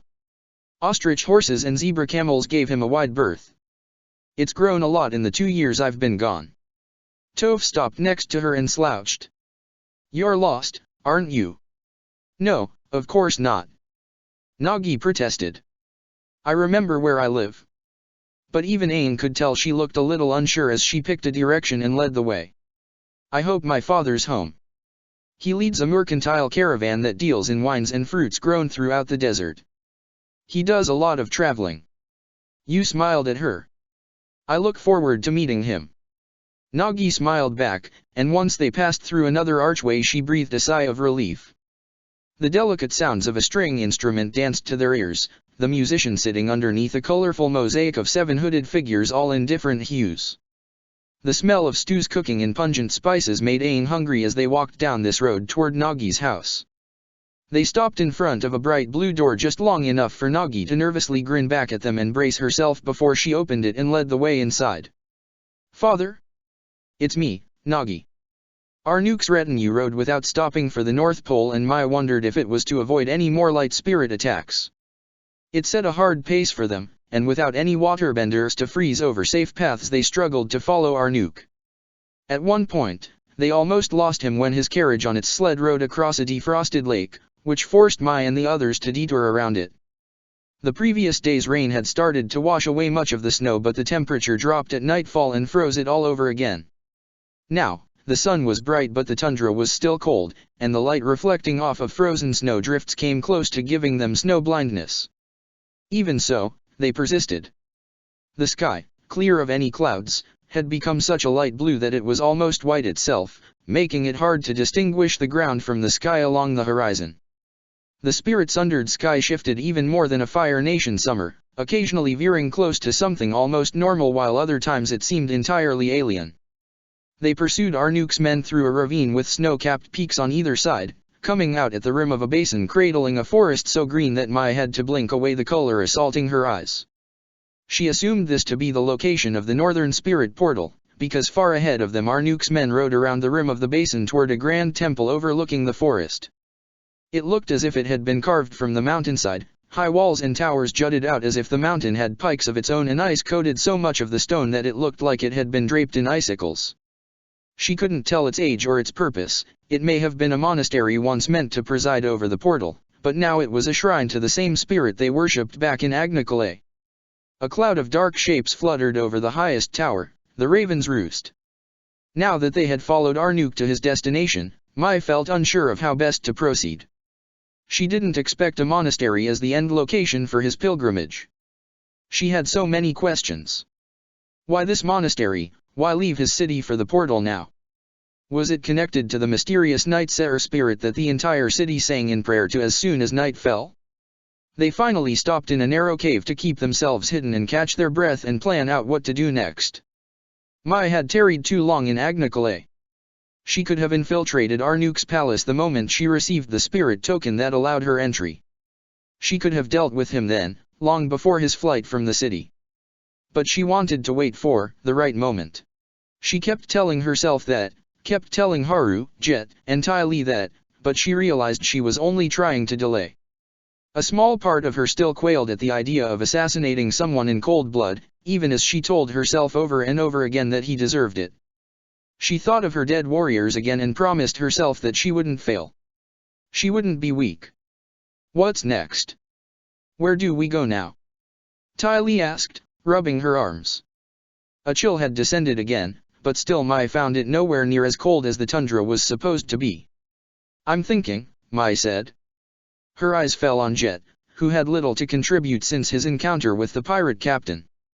She had no idea what thoughts could be running through his head. She thought he needed time to process what he had done. She figured she'd be the same. But Jet didn't have that time, not here and not now. The captain's scroll case clung to Jet's back, and Mai had the thought that whatever was inside had to be important if the pirate ditched Arnook for it. That scroll case, we couldn't open it while we were riding, but we should see what's in it now. Jet looked at her as if she had alerted him out of a daze. Huh? Oh, okay. He pulled it from his back and handed it to her. There were several scrolls bunched together in the case instead of just one.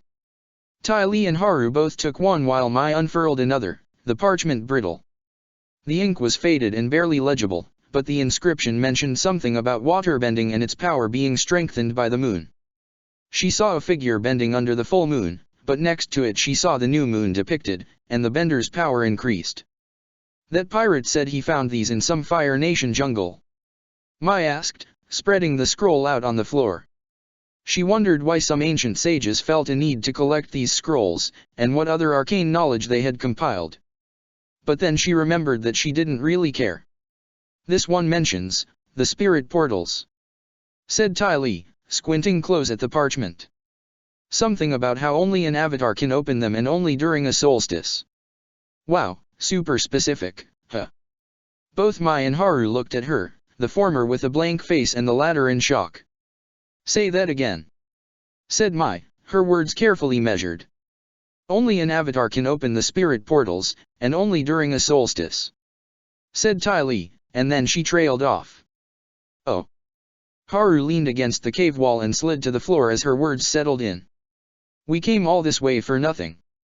How are we supposed to rescue your friend? We don't, said Jet. Mai didn't think he had been listening. This plan was doomed to fail from the start. We were never going to be able to rescue Bandit. That was always going to be Aang's job. Then we'll finish the other thing we came here to do, said Mai, after a brief pause. We'll kill High Chief Arnook. Ty Lee bunched her shoulders up and wrung her fingers but didn't say anything. Revenge? Haru exclaimed. Mai rolled her eyes. Yes, you're catching on. Haru shook his head and pointed at the parchment he had been trying to identify. No, no. I recognized the character for revenge. It talks about the spirit named the Night Seher and how she wants revenge against the ice and the ocean for forsaking her. Unlike every other spirit, she was created by severing a piece of a greater darkness, an attempt by that darkness to imitate his enemy the light. So the Night Seher was made in his image. Unlike normal, when dark spirits are made by balance being skewed, apparently. That tells us nothing about Arnook's goals, said Mai. The Night Seher, sundered from her father and abandoned by the ice and the ocean, is at her most powerful when the moon turns away from its eternal partner, the ocean. This is the new moon, he read. That's what all the people in Agnicolea were praying about, said Ty Lee. So all this looks like a ritual meant to take place on the new moon, here at the spirit portal, said Haru. Arnook is doing something to empower the Night Seher.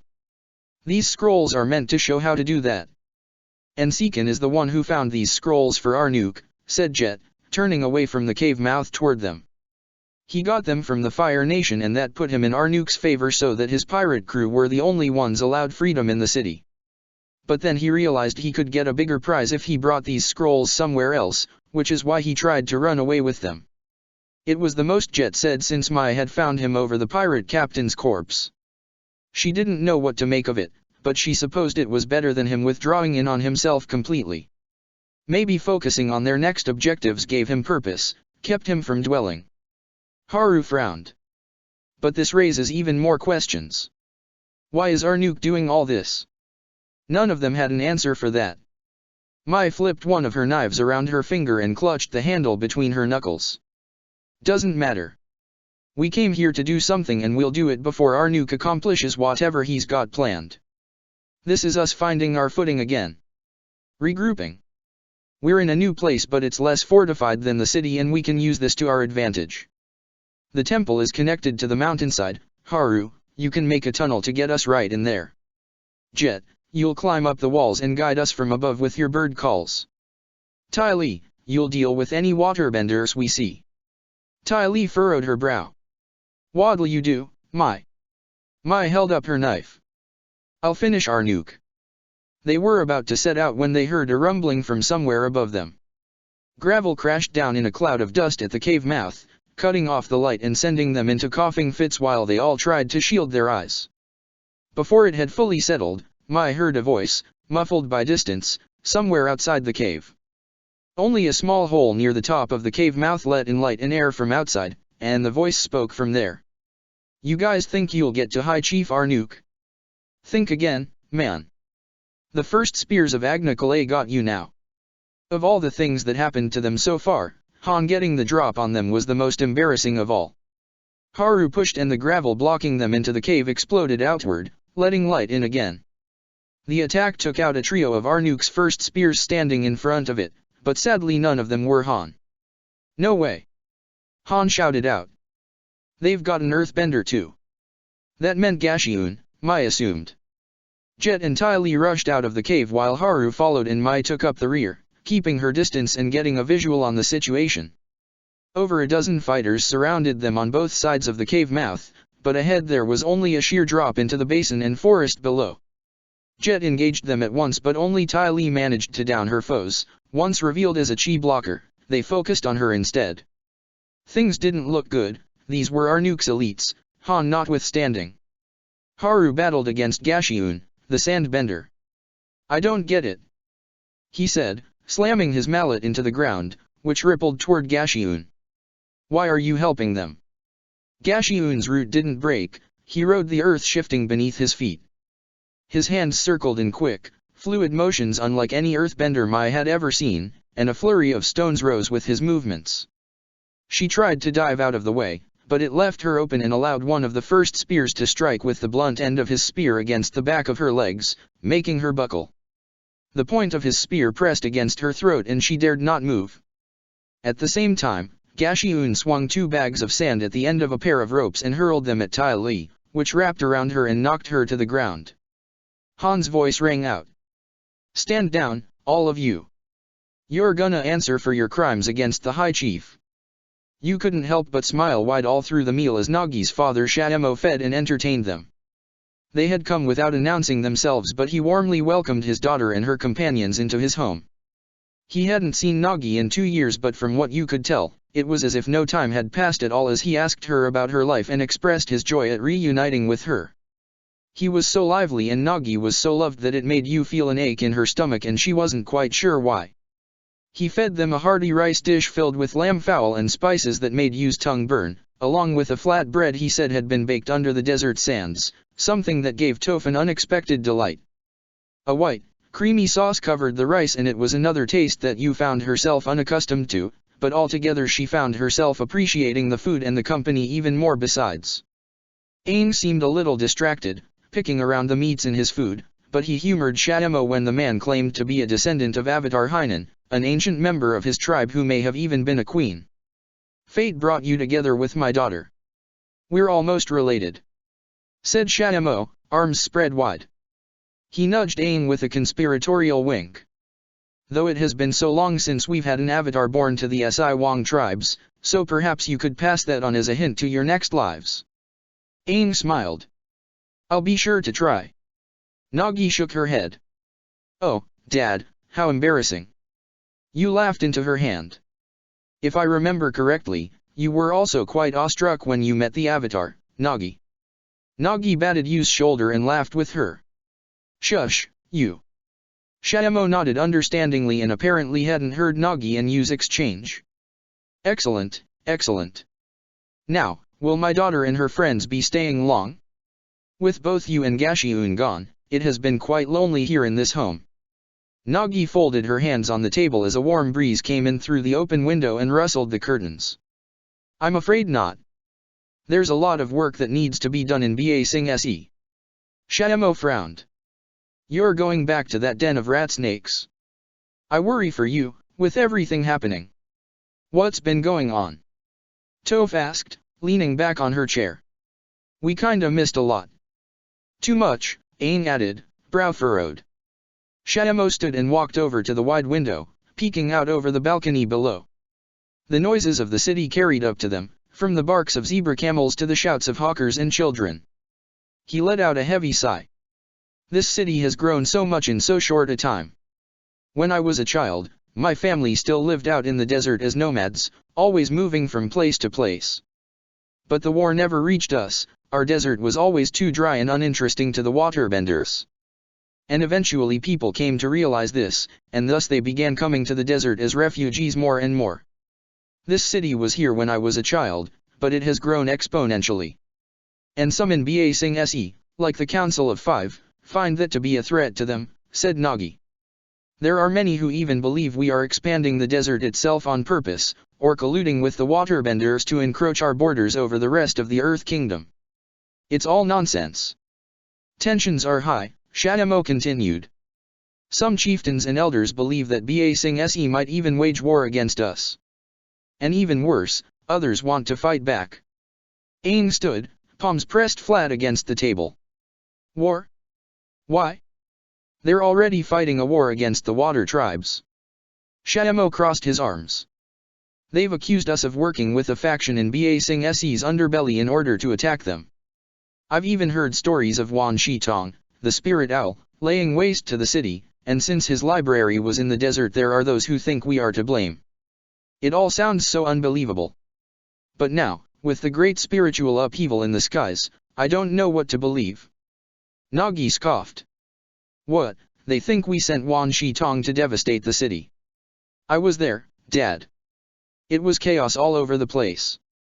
Well, even though there are many on our side who do not wish for war with Ba Sing Se, just about all of the chieftains are furious about the Great Spirit Library being within their city's walls.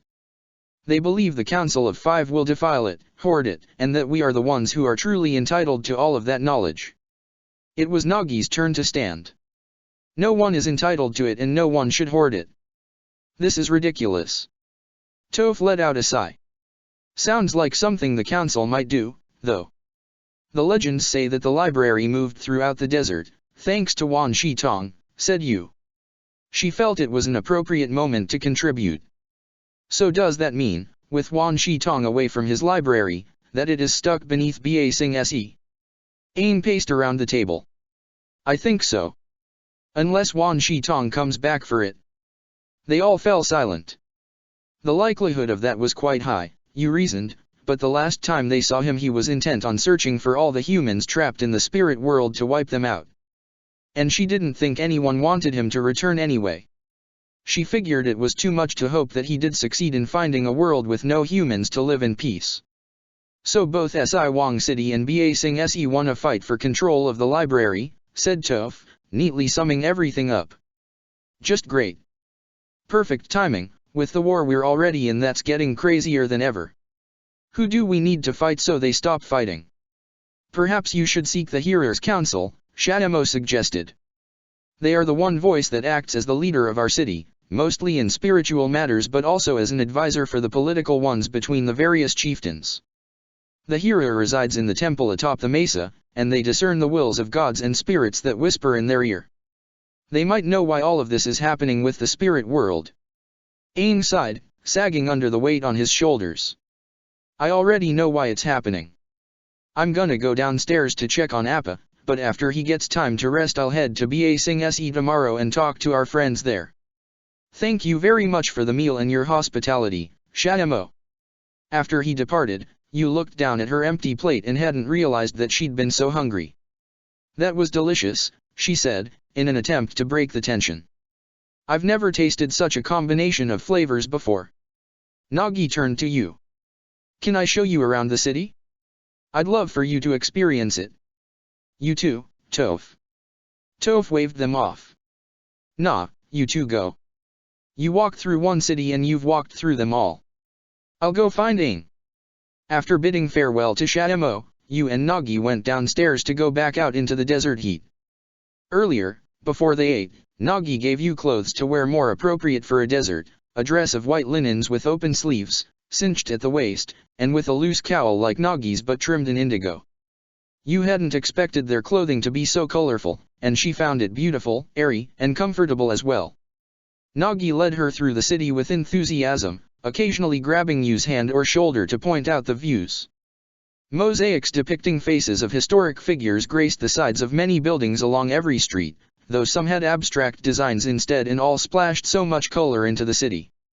Many people gathered around an enormous fountain with towering statues dancing in it, elaborate streams of water pooling where people filled buckets for their own use. She saw people covered head to toe in veils, a trio of nomads with garish, floral head dresses and otherwise black clothing, children in sleeveless tunics and lantern pants that came from other parts of the Earth Kingdom. Farmers shepherded a small herd of goat swine as if the city was their field and no one batted an eye. Dancers and holy men alike walked side by side. She remembered how Nagi had said once that Si Wong City was a blend of many different cultures and now Yu understood. Best of all, Yu spent hours with Nagi, just walking and taking it all in. They looked at jewelry together on a merchant's street stall. They watched one woman work at carving a life-size mere jackal out of stone, her earth-bending so precise and artistic it was like a performance. Yu didn't think she could eat more after the food earlier but they purchased some papayas imported from as far as the Fire Nation and dumplings from the Northern Earth Kingdom. When they finally sat with a refreshing mint tea, they saw that a crowd had gathered around the steps of a great platform with an ornate archway stretched over the top of it. The shadow of the mesa had drawn back, bathing the archway in sunlight. Oh, said Nagi, eyes wide. I think the Hearer is about to make an appearance. Yes, look, that's them. She pointed at the crowd, which parted to admit a figure adorned in colorful ceremonial robes that obscured their whole body. When they reached the top of the steps, they knelt underneath the archway and then turned to the crowd and knelt again. You could only see their eyes since the rest of their face had been obscured by an indigo veil. Red, orange, blue, and yellow decorated the rest of their robes, while sashes of green and black wrapped around their shoulders and waist and a headdress of white crowned their head. Wondrous people of Si Wong City, they said, their voice raspy and low. It felt as if the whole city fell quiet to hear. I come before you today to address your fears and console you. The 7 sisters, in their mercy and wisdom, have not forsaken us. They will continue to guide our people through this journey of life, like a lantern in the night. I promise you there will be an end to these tumultuous times, and as long as we hold faith in them we will see the dawn. The 7 sisters are the gods who are said to protect our people, Nagi whispered to you. According to legend, they dropped the mesa in the magnetic center of the desert long ago to guide our people, so it was natural for us to form the city here. Actual gods, you said, her words touched with awe. They must be powerful to stand above spirits like that. If you ask me, I just think they're particularly old spirits, Nagi admitted. No different from Seiryu or Suza or even Koh. They could even be younger, since it's possible they were humans who became spirits long ago. But others think they worked with beings called lion turtles to lift the earth from the bottom of the sea. As such, we will prepare a festival to demonstrate our love and appreciation for them, the hearer continued. A great feast and celebration for the 7 sisters. Drums beat at their words and the crowd erupted into cheers. Nagi and you clapped along before Nagi pulled her by the hand and ducked down another alley. There's one last thing I want to show you, she said. Something special. Nagi led her down narrow alleyways that twisted and turned in a dizzying way that made you certain she wouldn't be able to find her way in reverse. She walked at a hurried pace and wove through people making their own way through the alleys, eventually running when it cleared out, and you couldn't help but laugh in a kind of exhilaration, especially when they had to leap over a goat swine that wandered into their path. Eventually, Nagi slowed down and the alleyway opened up to a quiet little corner of the city with a yellow mosaic pattern of the sun that gleamed gold in the setting light. An acacia tree with a trunk so bent that Nagi sat on it stood in the center of the little square, its branches twisting back upward so the leaves could provide shade from the sun. Nagi patted the trunk next to her, indicating you to take a seat.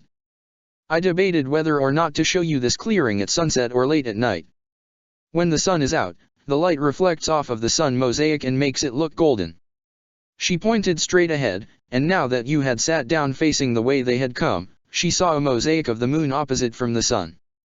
But at night, moonlight reflects off of the moon mosaic and makes it look silver. Then I remembered that the new moon is approaching, so we wouldn't be able to see the silver anyway and I had to rush here in time. The new moon. You had almost forgotten. It's beautiful, she said. It was quieter here, far on the outskirts of the city. The acacia tree settled in a square between some buildings, but beyond the sun mosaic there was only desert. Thank you for showing me this. I can see why it's special to you. My brother Gashiun and I used to come here all the time as children, climbing all over this very tree, she said, glancing up at the boughs. I wonder where he is now. I miss him. I'm sure he misses you, too, said you, hoping her words were comforting. When we sought to get inside Ba Sing Se, reuniting with you was the only thing that motivated him. I'm sure that, wherever he is still out there looking for you. Thank you. I worry about him a lot, Nagi said. We've had so many other things going on with the spirit world and everything, so it kept me from having too much time to worry, but even so. He's my little brother. Ever since we lost our mom he always felt like he needed to do whatever he could to keep the rest of our family together. He never liked that I went to Ba Sing Se to join the Daily. You smiled. He might have mentioned that to Katara, Suki, and myself once or twice. And that's the other thing, she said, rubbing her palms. I really let him have it when I figured out he was working with the water tribes and helped your warriors infiltrate Ba Sing Se. No offense. You pursed her lips and shrugged. None taken. He did something stupid. And it led to a lot of people getting hurt. And I don't know if it makes me a hypocrite that I've become so close to you, or if he'd just call me that, but I'm still angry at him. You felt warm when Nagi acknowledged how close they'd gotten, but she cleared her throat and gathered her words. It's understandable that you'd have complicated feelings about the whole situation. But you said it yourself, he would do whatever he could to keep your family together. It may include some things he regrets, but if he wants to I think he could make up for all of that. Like you herself was trying to do. She still had so much further down that road to go. Nagi sighed. You're not wrong, she said. He forgets that I can look after myself. He's the younger brother, but he thinks he should be the one protecting us. It's really the other way around. You nodded, but as she had no siblings she didn't know what to say to that. Tell me about your mother, she said instead. Nagi wrapped her arms around one knee. Oh, she was wonderful. Her name was Yildiz, and she's the reason why I love reading and history, I think.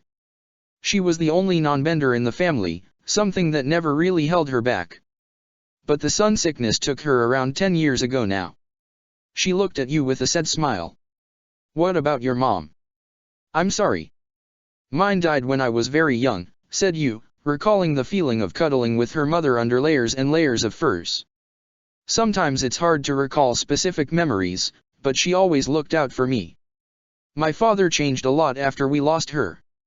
Even outside of the war, we've both lost so much, Nagi observed. It frustrates me that Ba Sing Se is looking to start another one with Si Wong City. You grasped her shoulder. Aang will do something, she said. And then, more firmly, she added, we will do something. You knew that she herself still had things she could do, things that could affect the whole war. Thoughts of her father and the new moon weighed on her mind, and a chill that made her think of the Night Seer's touch dragged down her spine. Nagi let out a sigh and twisted around to watch the golden sun design as it faded away to yellow. Did you enjoy your tour around the city?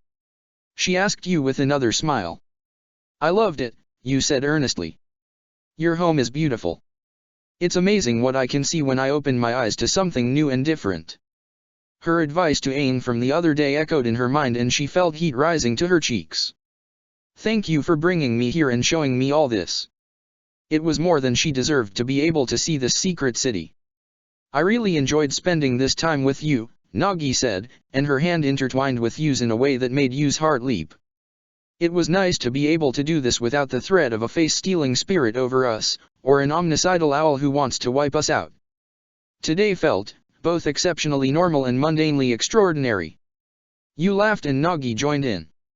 It was a wonderful choice of words, and Yu couldn't help but agree. The four of them had been led through cloistered walkways that overlooked the forested basin below, but the path was narrow enough that they didn't dare to fight their captors without risk of falling. Up in the monastery, winds howled and penetrated Mai's parka, the chill of the North Pole returning with a vengeance. The four of them had been led into the sparsely decorated temple, past the sanctum and deep into the mountain. The first spears finally stopped in a narrow, cramped hallway with even narrower rooms made of stone, presumably used for storage of meats or grains. Before throwing them inside, waterbenders emptied a series of urns and froze the walls and floors so Haru couldn't earthbend, making it a cage of ice. All four had been left there, shivering in separate cells, with two guards keeping watch at the end of the hall that she couldn't even see from her angle.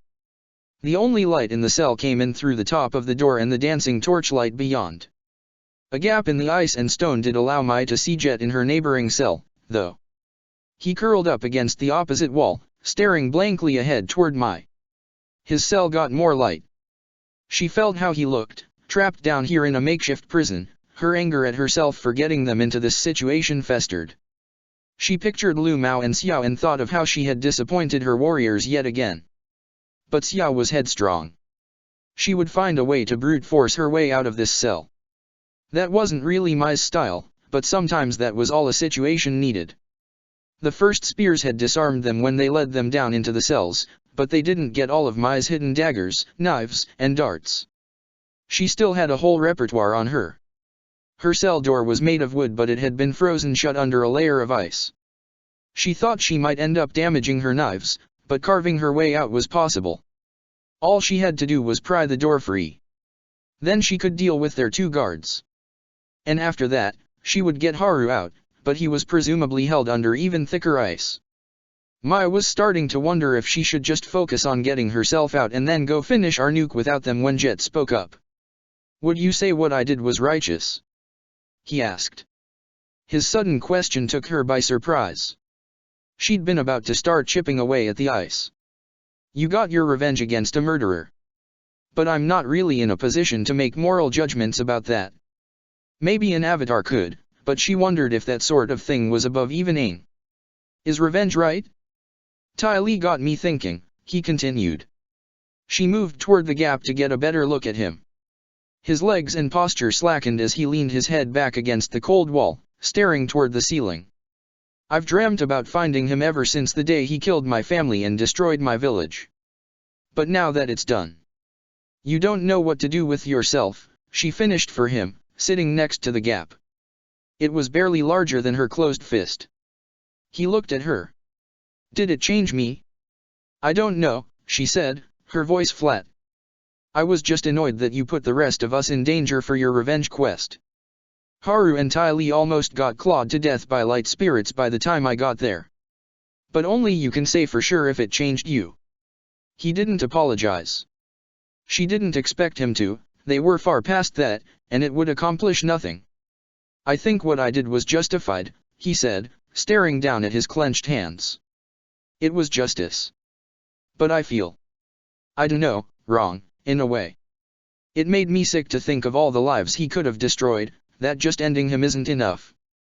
But at the same time, I've hated the Water Tribes for what they did to me this whole time, and he's Fire Nation. It's like I've been running and running towards something ever since that day in my village and the ground got pulled out from under me, but I'm still flying headfirst toward whatever it is. What, are you gonna focus your revenge on the Fire Nation now? She asked, rolling her eyes. I'm Fire Nation, you know. So is Ty Lee. He pressed the heels of his palm against his head. No, no. I don't know, okay?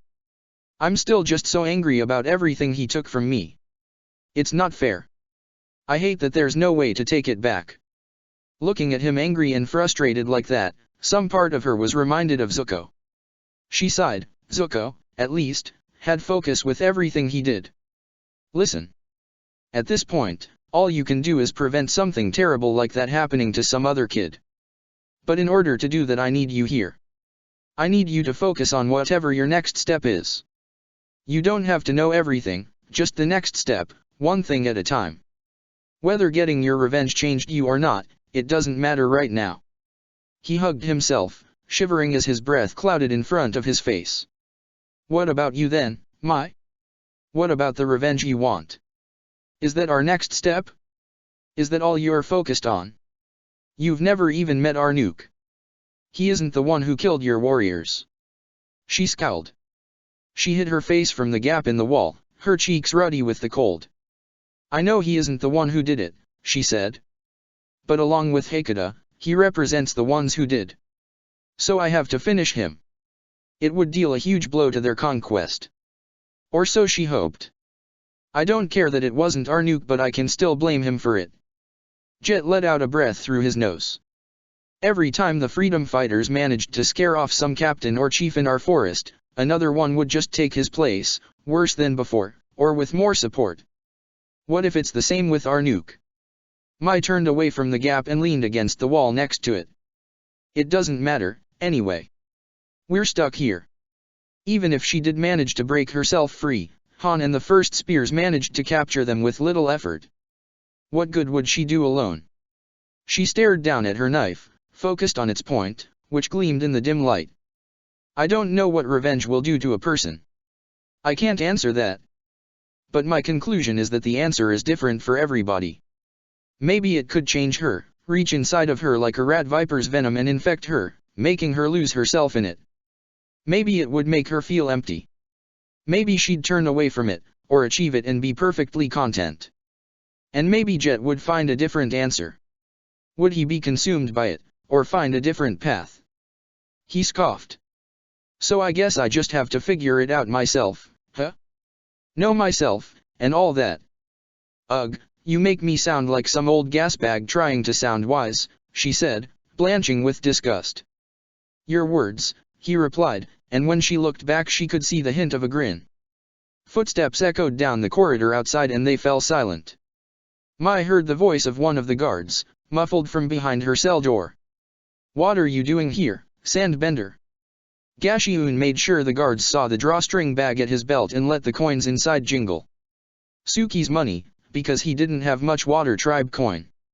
I'm half the reason they're behind bars, aren't they?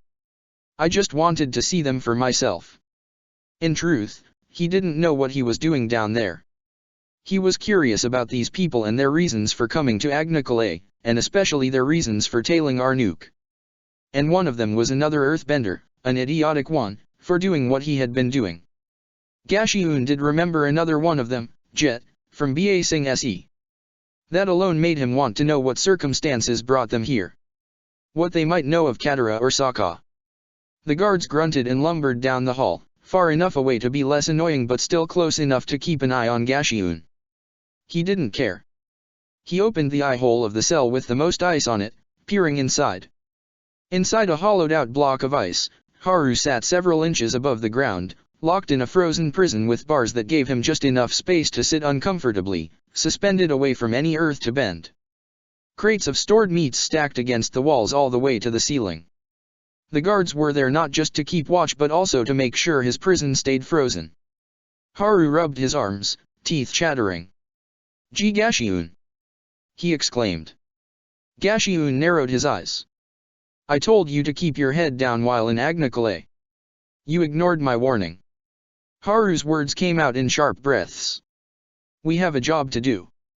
It's important." Gashiun inched closer to the door. "Whatever it is it worth this? Getting captured and thrown in this miserable prison?" "I think so." Haru looked away from Gashiun. "For my friends it is. And I want to help them." "You're an idiot," Gashiun said, crossing his arms. "Who are you people, anyway?" He nodded his head back toward the cell behind him, his voice low. He wasn't sure if it was because he didn't want the guards to hear him or to prevent Jet from knowing Gashiun had recognized him.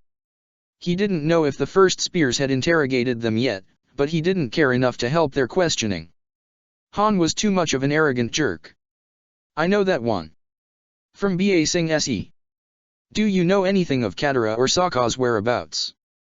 "No," said Haru. "I've never even met them." Gashiun turned around to depart. Coming to visit Haru in his prison was a waste of time. Arnook might have had something for Gashiun to do instead, something to help with whatever ritual he had in mind to get Nagi and Yu out of the spirit world. When he started to walk away, Haru called out to him. "Wait." Haru said, pressing as close to the edge of his prison as the sharp ice would allow. "Help us. Please." Gashiun heard the need in his voice, the desperation. He hated that sound so much that his brow twitched. He turned back toward Haru, glaring through the eye hole. "Why? Whatever you're doing to harm Arnook, why are you doing it? What's the point? You're just 4 people and he has the backing of both the North and South Poles." Anything Haru and his friends did against Arnook directly affected Gashiun's chances of seeing his sister again. They were ignorant of the whole situation, blind to the fact that they acted in disregard for lives that hung in a delicate balance. Haru stared back at him with something like pity. Gashiun found that he hated that even more. "You don't need a reason to do something good, to help people. I've been fighting in this war for my whole life, and I think it's a battle worth fighting." Gashiun scowled even though Haru wouldn't see the expression through his veil. "Yeah, well, I did the smart thing and stopped fighting in this war a long time ago. You ignored my advice the first time. It wouldn't be wise to do so again, so listen well, this world is too far gone, ravaged by war and people who care only for money and status and personal gain. It isn't worth fighting for. Look out only for yourself and the few things important to you and no one else. Maybe then you'll survive." Haru slumped his shoulders. "That's such a sad way to live." "It's worked for me so far," Gashiun muttered. He turned away from the cell again. "I'm out of here. Try not to freeze to death." "We're trying to rescue their friend," Haru said, spewing the words out before Gashiun could leave. "Whatever else you think we might be here to do, that's our main objective. And even if I've never met her, it's something I want to do. Because it's right. Because it's worth something." Gashiun didn't turn back. "Your way of life is the said one," he said. "At least I don't cling to false hopes." After Appa had been fed, washed, and brushed, Aang packed all of their things back onto the saddle. The morning brought a chill and a sky that was dappled with night, like great pools breaking through the endless expanse. Yet, for many people, life went on as if the spirit world's sky was the most normal thing in the world. Farmers still herded their cattle and merchants sold their wares in the busy streets, determined to keep living their lives. Aang had to admire them for it. He found himself holding the plum blossom pendant again, even as he worked to load the saddle, but it slipped from his fingers when he used his airbending to blow a sleeping roll onto Appa's back. When he bent to pick it up from the ground, the pendant slid away from him and he scrambled after it to see it stop at Topha's feet. She pressed her heel against the sand and it jumped up into her hand. "Who's this for?" she asked. "Didn't think you were the jewelry type." He didn't bother lying or trying to hide it. Toph would know. "Azula," he mumbled with a blush. "Can I have it back, please?" She tossed it to him and he caught it, putting it safely back into his pocket. "Azula, huh?" she asked. "You know, I gotta say, I miss her too. It's weird that our friends are basically on the other side of the world." "Yeah," Aang said, running his hand through Appa's fur. "I want to get this stuff over with in Ba Sing Se as soon as possible. We should be there with them." "Toph. Aang. Are you leaving already?" They both looked toward the source of the voice to see you running up to them. She stopped next to Appa and caught her breath. "Yes," Aang said. "If we leave now we'll get there by tomorrow." "You coming with, Snowflake?" Toph asked. "I don't think so," you said, straightening. "My place is not in Ba Sing Se. I think, tonight. I may depart for the North Pole. But I wanted to say goodbye before you two left." Aang tilted his head. "Are you sure? What does Nagi think?" Toph asked. "I haven't yet told Nagi," you said, bringing her fingers to her lips with a worried frown. "But I should be there. It's been a long time since I've been home and I'm worried about some things. I also thought that perhaps I might find your friends who journeyed that way." Aang nodded. "That would be great. I wish I could help them, but with everything else happening they've been on their own." A goat's whine bleated as it hurried by and Appa grumbled at it in irritation. You watched it pass, her mind clearly elsewhere, but before she said anything else Nagi emerged from her home and waved to them. "Did you two think you were going to leave without saying goodbye?" "Of course not," Aang said, offering her a smile. "Thank you for everything, Nagi. And tell Shadamo thanks, too." "I will," she promised. "But hopefully I won't be far behind you. I'm going to try to settle things down here a bit, since I'm hoping the fact that I'm an agent of the Dai Li will carry some weight. But we'll see. Between you keeping things calm here and us in Ba Sing Se, we'll have to keep tensions from boiling over," Aang said, clenching his fist. "Nothing can be easy for us though, huh?" Toph punched into her palm. "Nah, but when was it ever? We'll see you two around." "It's almost strange to see you go, Toph," said you, laughing into her hand. "The three of us have been together for so long. We'll miss you." Toph turned away, and Aang knew her well enough by now to suspect that she hid an embarrassed blush. Yeah. But we'll get to fight together again." "Yeah," said Aang, grinning and leaping onto Appa's head. Toph clambered onto the saddle after him. "For sure. I'm relying on you both to keep things calm here." Nagi joined her hands together under her chin, her eyes glistening. "The Avatar's relying on me." "Wow." You laughed and put a hand on her shoulder, waving as Appa took off. "See you. Be safe." Mai had made significant progress in quietly and carefully carving her way out of the ice prison through the night when she heard another voice outside of her cell. She couldn't hear the woman's words, but she heard the guard's response.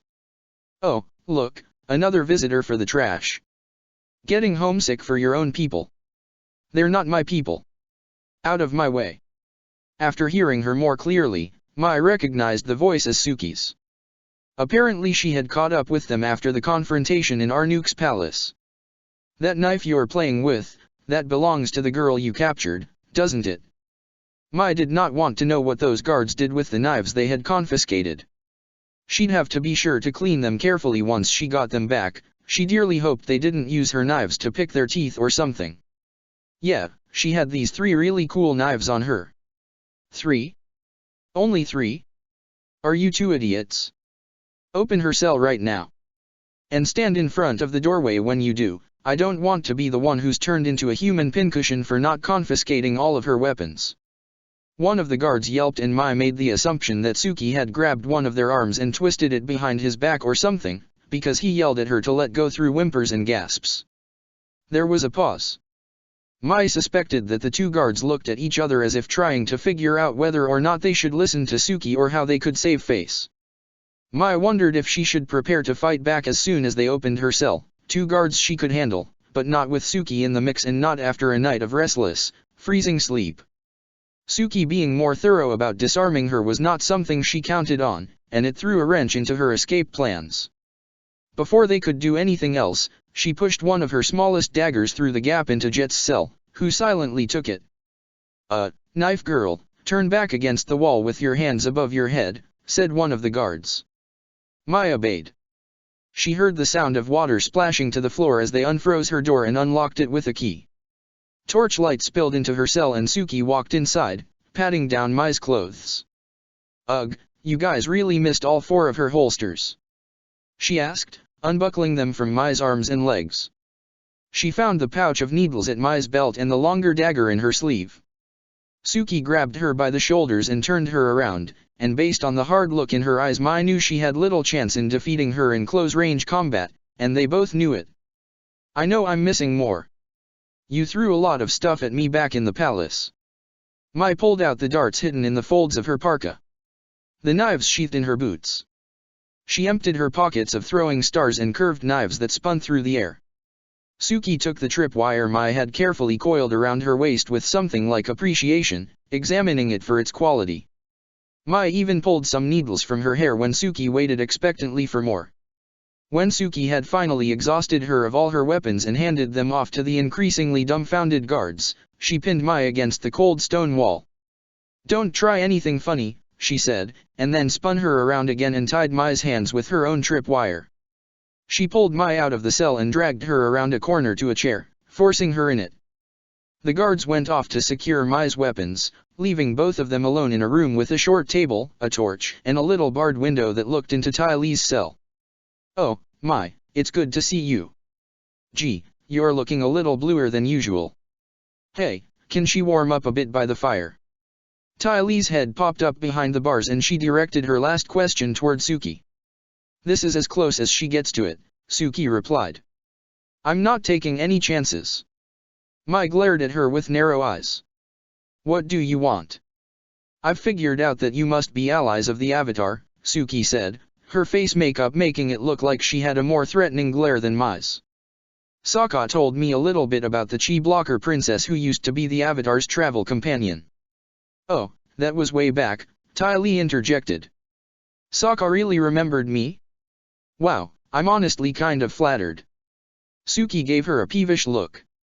Yes. She turned back to Mai. I don't care what you're doing here, but I need you to tell me what you found in the High Chief's scroll when you stole it. Now this was interesting. Suki had now given her some leverage. What makes you think we understood anything in there? Mai asked. She tried to wriggle her wrists free of her bindings, but Suki knew how to tie it well, and Mai's wire was too well crafted to break without something sharp. She would only tear her own wrists apart if she tried. Maybe it's too much to hope for, Suki admitted, shaking her head. She briefly looked over her shoulder for the guards, but they hadn't yet returned. The High Chief is doing something with a spirit called the Night Serer. Did it say anything about her? Even saying the spirit's name induced a sense of dread in Mai that prevented her from feigning ignorance.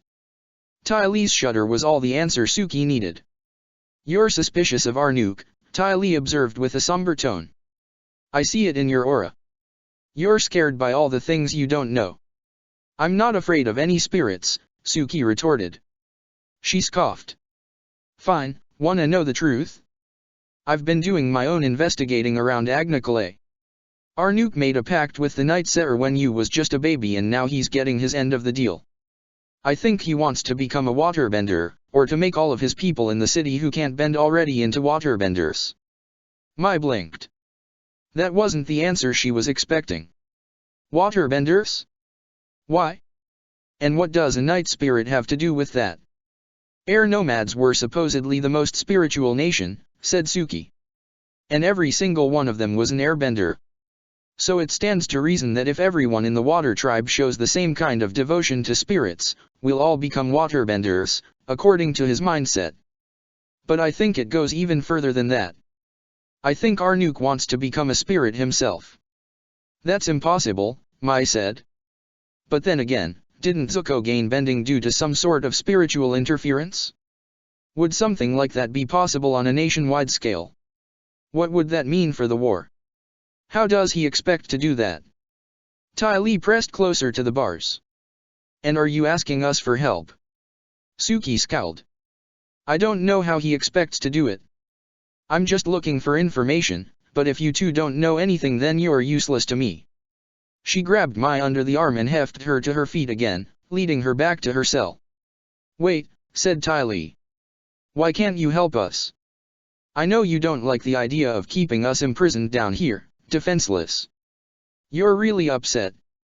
Now's not the time for an aura reading, Mai muttered under her breath. She heard the footsteps of the guards returning to their post and Suki's pace quickened. Of course I'm upset, Suki said, shoving Mai back into her cell. I'm stuck up here at the North Pole while two of my best friends are gone. One's stuck in the spirit world and the other is a captive of the Avatar and no one seems that inclined to help them. But hey. One day I might wake up and find that I'm a waterbender, so I have that going for me. She pushed Mai toward the back of her cell and slammed the door shut, and it was only then that Mai realized what she had said. Wait, the spirit world? She asked, but Suki had already locked the cell and departed. Under the desert moon, Yu and Nagi sat and admired the lights of the night sky. Countless stars clustered together like clouds of light. Blue gaseous shapes stained the inky blackness beyond them, blending into the trailing lights that cut streaks through the night, a starlit way that captivated all of Siwang City. Some thought it a gift of the spirits or the Seven Sisters, a path that led the way to enlightenment or prosperity, but Yu and Nagi knew that they sat under a spirit world sky. The last time they saw a sight like this, they had been in Sirius Sanctuary. The moon looked larger. Its crescent shape was more vivid than usual, almost sharpened, like a hook reaching from the sky to gouge the land below. The new moon approaches, Yu said. Her hand found Nagi's and squeezed. Nagi, these past 2 days have been wonderful. Nagi inclined her head toward Yu and spoke softly. I'm afraid there's a but coming on. What is it, Yu? I have to go home, she said, though she wanted nothing more than to stay here and experience this moment forever. Back to my people. Being here has been amazing, but it feels like this life belongs to someone else, someone more deserving, someone who hasn't contributed to forcing all of these people to run away here. Nagi suppressed her words by pressing her lips to Yu's, and every coherent thought left her head. Yu felt herself sinking into Nagi's touch. She hadn't realized when Nagi broke the kiss until Nagi spoke again. You don't have to go anywhere. I'd love it if you could stay here with me. It took all of Yu's strength to stand up. I'm sorry, Nagi. Right now, I want nothing more than that, but I have to go. Her plan was to join a caravan headed toward the Serpent's Pass, where she would then take a water tribe ship up the Serpent's Neck River and then across the Northern Sea. But the caravan belonged to a tribe that preferred to travel at night when it was coolest, which worked best for you anyway. You can do so much good here, Nagi assured her. She didn't rise with Yu. She only looked sad.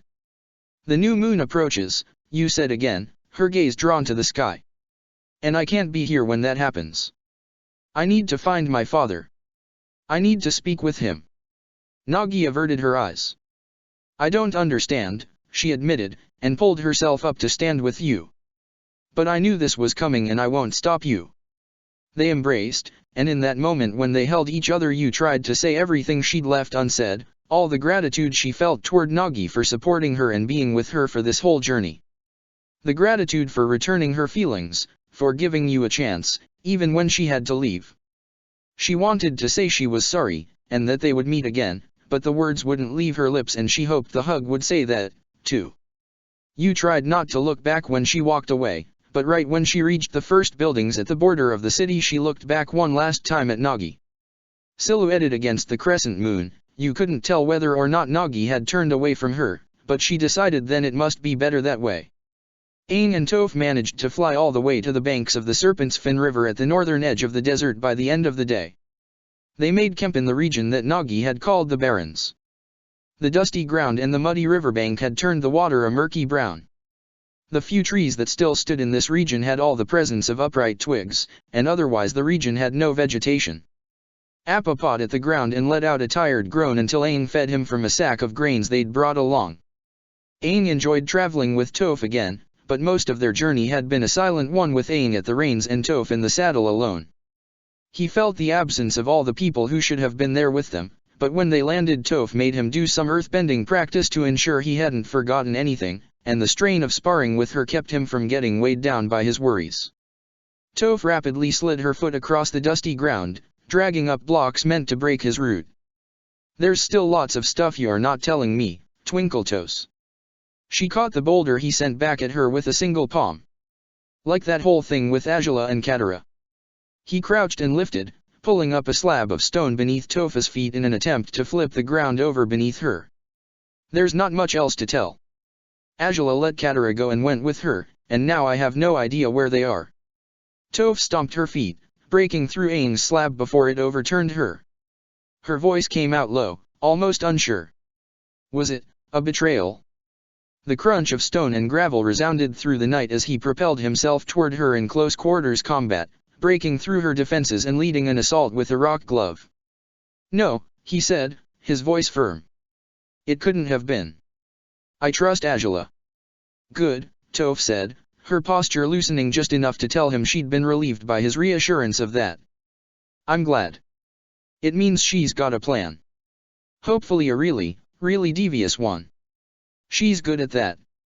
Aang grinned, even as a block of stone rammed into him unexpectedly from the side, which he managed to block the worst of with his encased hand. "Agreed. But even so, I'm worried about her. She still has the Azula from my world stuck in her head. All this time, I've failed to keep her safe from that."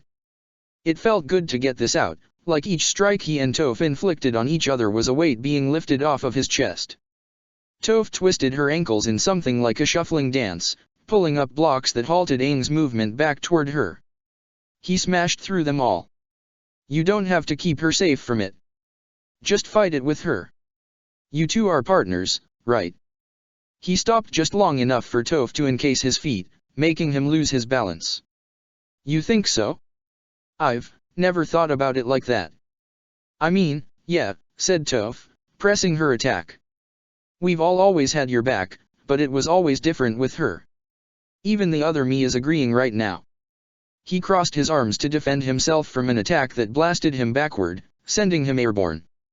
He managed to right himself in the air and land on his feet.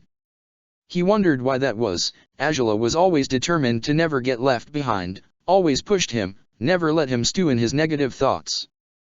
But he did the same for her. He'd seen her at her worst and known her at her worst, and he never let it overcome them, just like she did with him. And they'd done plenty of growing together, too. Toph slid behind him when he didn't notice, shoving him with a wall at his back. "Stay sharp, Twinkletoes." The attack launched him forward, making him hit the ground with a grunt of pain and roll to a stop. "Now spit it out. What's holding you back?" His heart pumped hard as he struggled to his feet, regaining his stance. Aang punched toward her, throwing the rubble from their various attacks back in her direction. "What's holding me back? What do you think?"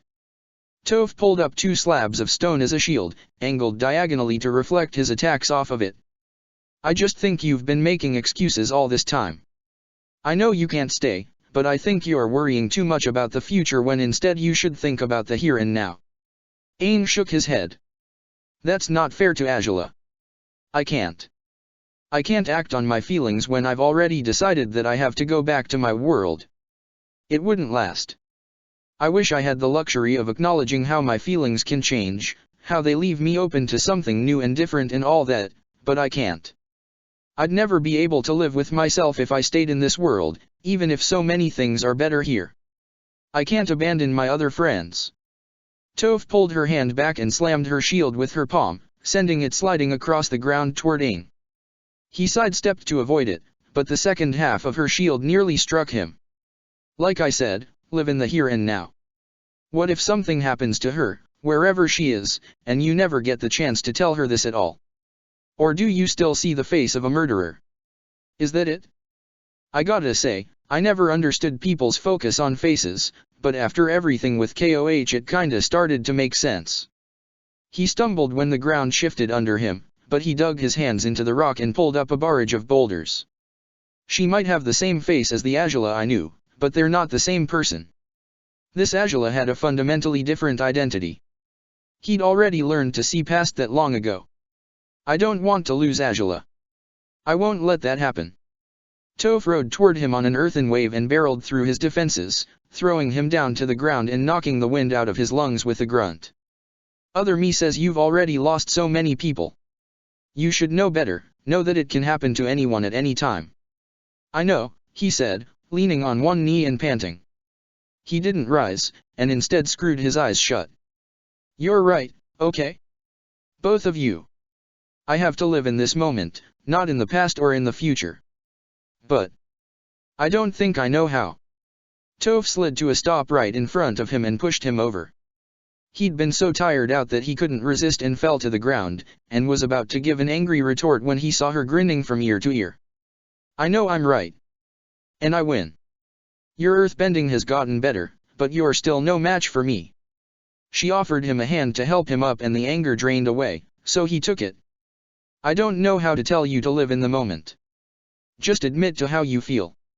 He had admitted his feelings, at least to himself. But he couldn't place when they started. It was like things fell into place little by little, building slowly over time instead of all at once. Aang brushed off the dust from his clothes. When did you get so good with the feelings stuff? She flicked his forehead. You're forgetting, again, that even though I have the same face as the other me, we're not exactly the same. I grew up with the freedom fighters, and let me tell you, Longshot is such a big sap. Lake Laogai looked different even from a distance as Aang and Toph flew to its shores the next day. For one thing, it didn't look like the location of a secret underground base anymore. Tents in white and indigo had been erected and people hurried back and forth, but most noticeable of all were the swathes of fabrics laid out across the fields with baskets big enough to fit 4 or 5 people in them. Rope and sandbags piled up at the edges of the field and people lifted unlit iron furnaces to put into the baskets. It took Aang a moment to realize they were war balloons in development, styled loosely after the ones created by the Fire Nation and the Mechanist in his world. His heart hammered against his chest when he saw them, but when he dismounted to investigate he found himself standing in the middle of the field in shock, especially when he saw a familiar face tightening some bolts on one of the furnaces. Teo? Aang asked, dumbfounded. What are you doing here? The boy lifted his goggles to his forehead when he noticed Aang, so fixated on his work that he didn't see Appa's approach, and his face lit up into a grin. Oh, Aang. It's great to see you. It turns out my mom knows all these people from some Pai-Sho society. We came to help prepare for the invasion. Did you build these? Aang asked. There were over a dozen of them in varying states of completion, but all were still deflated and grounded. Teo scratched the back of his head when Toph jumped from Appa's back and greeted him. Yeah, well, kind of. I designed them, but they quite literally came to me in a dream. I've sorta been getting visions from another guy who looks like me in a wheelchair. Which had a pretty great design, now that I think of it. Aang beamed at the idea of the other Teo helping out, but he wasn't sure how he felt about the idea of using war balloons in this world yet. Teo's mother the astronomer meandered over in a way that made her look like she was gliding in her robes and waved to Aang and Toph with no indication that she remembered who they were, then fantasized about the idea of looking at the skies while airborne in one of the balloons. Appa's arrival had garnered the attention of other members of the White Lotus, which seemed full of old people, but they shared this space with the creeping crystal as well. Kunna emerged from one of the tents with Piandao and Bumi at her side and Grand Secretariat Wu of all people trailing behind them, all 4 of whom greeted Aang and Toph with surprise. What are you doing here? Kunna asked, hurrying to Aang's side. Did something happen in the South Pole? Piandao stroked his beard. It's something to do with the merge, I'd wager. Aang scratched the back of his head. It's kind of a long story. Really long. You're missing the rest of your companions, Kunna noted. including my grandchildren. I wanted to talk about Zabao, Aang said. Is he here? At the mention of his name, Kun Na's expression turned grave. No, he is not. He turned against us, and he has taken many members of the White Lotus with him to his side. Aang frowned. He wondered if it was too late to track the Sun Warrior down. Not me, though, said Wu, raising her hand. I'm actually a new member. Hello. What else is going on? Toph asked. We heard the stupid Council of Five is trying to start another war with Si Wong City. The Council of Five is indeed stupid, said Bumi, snorting with laughter. But we don't know if they're trying to start a whole war. It's rather complicated. NKI has been working on finding a solution to the problem of the big library that's now stuck under Ba Sing Se. And all that while the preparations for the invasion against the South Pole are underway, said a familiar, rumbling voice from behind Bumi. Another occupant of the tent emerged and Aang's face lit up in delight when he recognized Iroh. Iroh. What are you doing here? He asked. You're far from home. Iroh laughed. That may be true, but I couldn't sit by while my niece and nephew helped to fight in this war. Especially when I haven't seen them in over 3 years. Aang's eyebrow rose and he gave Iroh a questioning look. 3 years? But it's only been a few months. He trailed off when he noticed the knowing sparkle in Iroh's eyes, the smile as he waited for Aang to piece it together. If it had been 3 years, then. Aang's eyes glistened with tears. You're back. How is this possible? Iroh spread his arms. I don't think the universe is done with me yet, he said. It's good to see you again, Aang. Aang ran up to Iroh and threw his arms around the old man in a hug. He had watched Iroh die but somehow he had returned, and all of his warmth and wisdom with him. Aang had so many questions but right now none of them seemed important. Everything else could wait. Aang had one of his friends back. Chapter 15, The Aniaktu Alchemical Institute. Azula saw crimson, mostly. Like all of her dreams lately, the colors blended together at the edges of her vision, melting into the shadows at the corners of the room. Crimson fabrics draped over the 4-poster bed she knew to be hers. Scarlet stained the floors and the cushion of the chair upon which she sat. She could smell perfumes and the lingering scent of lavender soap from a recent bath. Azula felt something dark and dangerous here, but it felt familiar. A darkness and danger that was distinctively hers. She sat in front of a mirror with a tube of lipstick, also crimson, and when she looked into it, Azula saw a different version of herself. One wearing water tribe blues, a tunic with white fur trim lining her shoulders. But when she looked down at her clothes, she only wore a robe in red and gold. A shadow moved in the corner of the room, draped over a bench, and Azula sighed. Please, Mai. Won't you show a little enthusiasm for my ascension? Azula's voice came out clear, far clearer than she had ever heard it before in a dream. Usually it had been muffled or garbled, like she was underwater. I know you're still upset about your boyfriend ditching you, but really. You'll get over it. Mai's only response was a scoff of disgust at the mention of her ex. Ty Lee appeared in the center of the floor like she had been there all along. She stretched with her leg pointing straight up into the air. I'm happy for you, Azula. I can't wait for your coronation, she insisted. Her leg fell back down and she frowned. But does this mean our friendship will change? Should we start addressing you as, Your Majesty? Azula turned back to her mirror, running a comb engraved with jewels through her hair. Normally, the servants would do it, but she wanted the time alone with Mai and Ty Lee. This would be one of the last times she had with them before she became Fire Lord, after all. Well, maybe sometimes, she said, allowing smugness into her smile. I'll have to attend more court functions, of course. And deal with matters of the Fire Nation. But I'll need both of you as my left and right hands, new official positions for the new Fire Lord. Am I the left hand or the right? Ty Lee asked, staring at her hands. I'm ambidextrous. What do you think, Mai? Azula asked, turning around to her other friend with a smirk. Left or right? Mai waved her hand at them. It doesn't matter. The Phoenix King will be making most of the big decisions anyway. Azula narrowed her eyes. Without looking away from Mai, she said, "Ty Lee, leave us for a moment." Ty Lee nodded once and departed without a word or a breath. "Do you mean to imply that my new position is useless?" Ajala asked, her voice low and sharp. "That my new title is only that, a matter of decorum?" Mai looked at her. "No, of course not. I didn't mean for it to come across that way." Mai was backpedaling and Ajala knew it. Of course Ajala had noticed that she had been given the title she longed for her entire life, only for her father to turn around and make a new position even greater. But the way she saw it, he would be ruling over a world turned to ash while she kept the Fire Nation to herself. She would rule over the important parts while the Phoenix King would be away administrating the masses that managed to survive their baptism by fire. But that's not how it happened. The voice in her head sounded exactly like her own. "You got to burn the world, but then you spent most of your time keeping that hope extinguished, didn't you? How often were you really in the Fire Nation as the Fire Lord?" "I'll excuse you this time," said Ajala. She turned back to her mirror. "I know you're not yourself right now." "I heard about the boiling rock," Mai said after a moment. "About the prison break." An annoyance, Ajala thought.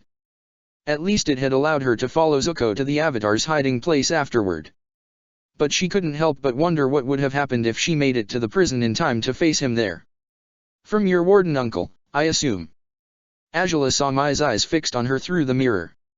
"How come the prisoners from the Eclipse invasion weren't sent there?"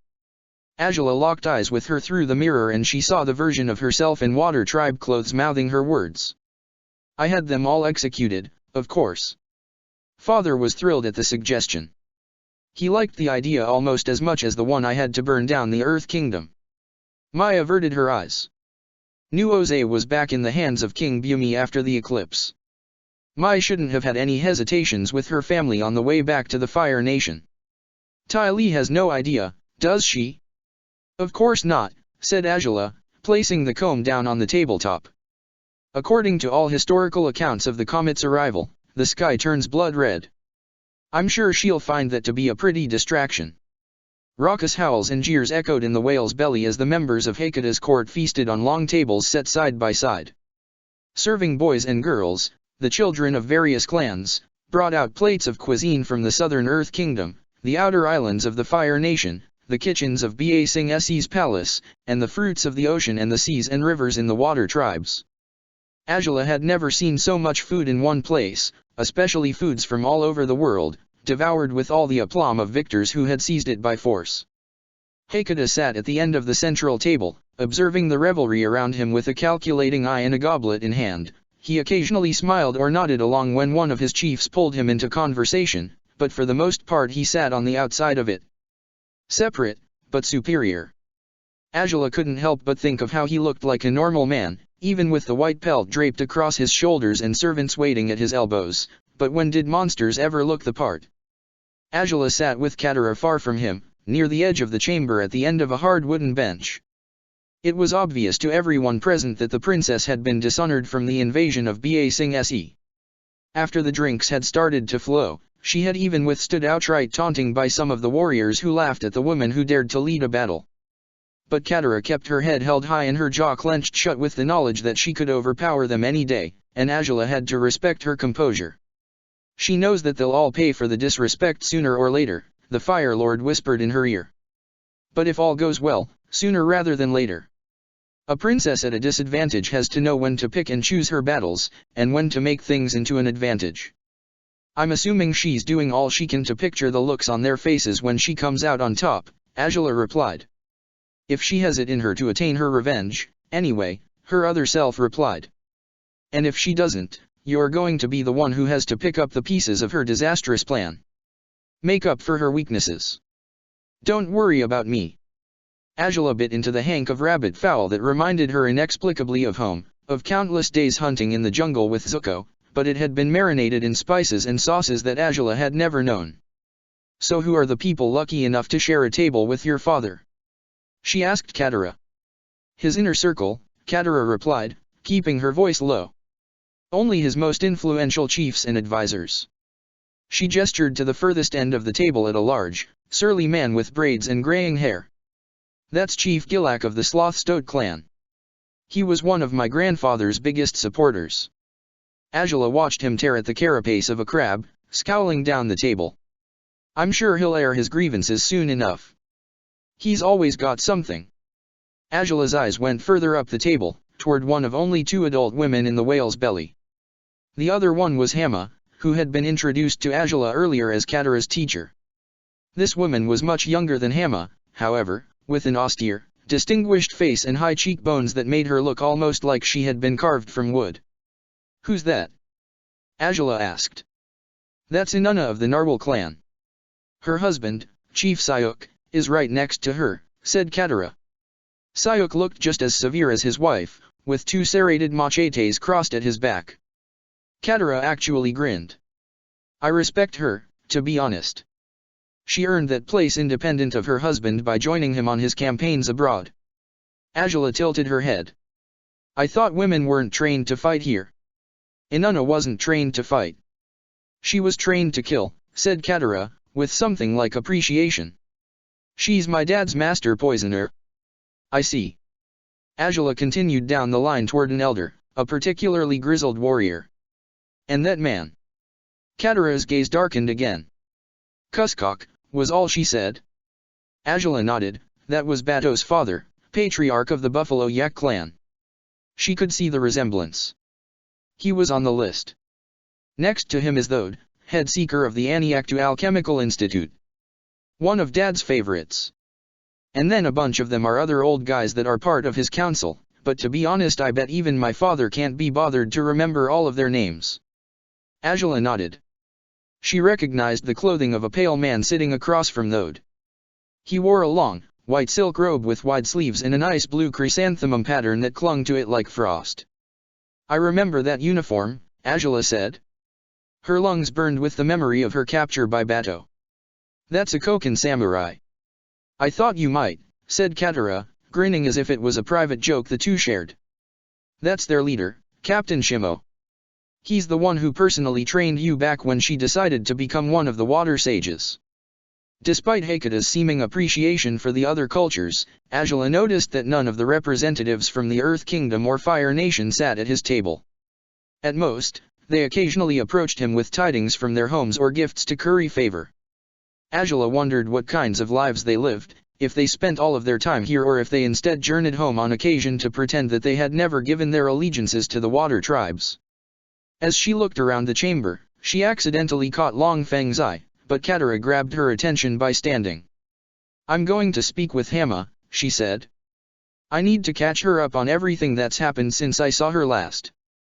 Ajala suspected that she only wanted to talk to one of the last people in the palace who seemed to retain any respect for her, but instead of saying as much she only nodded.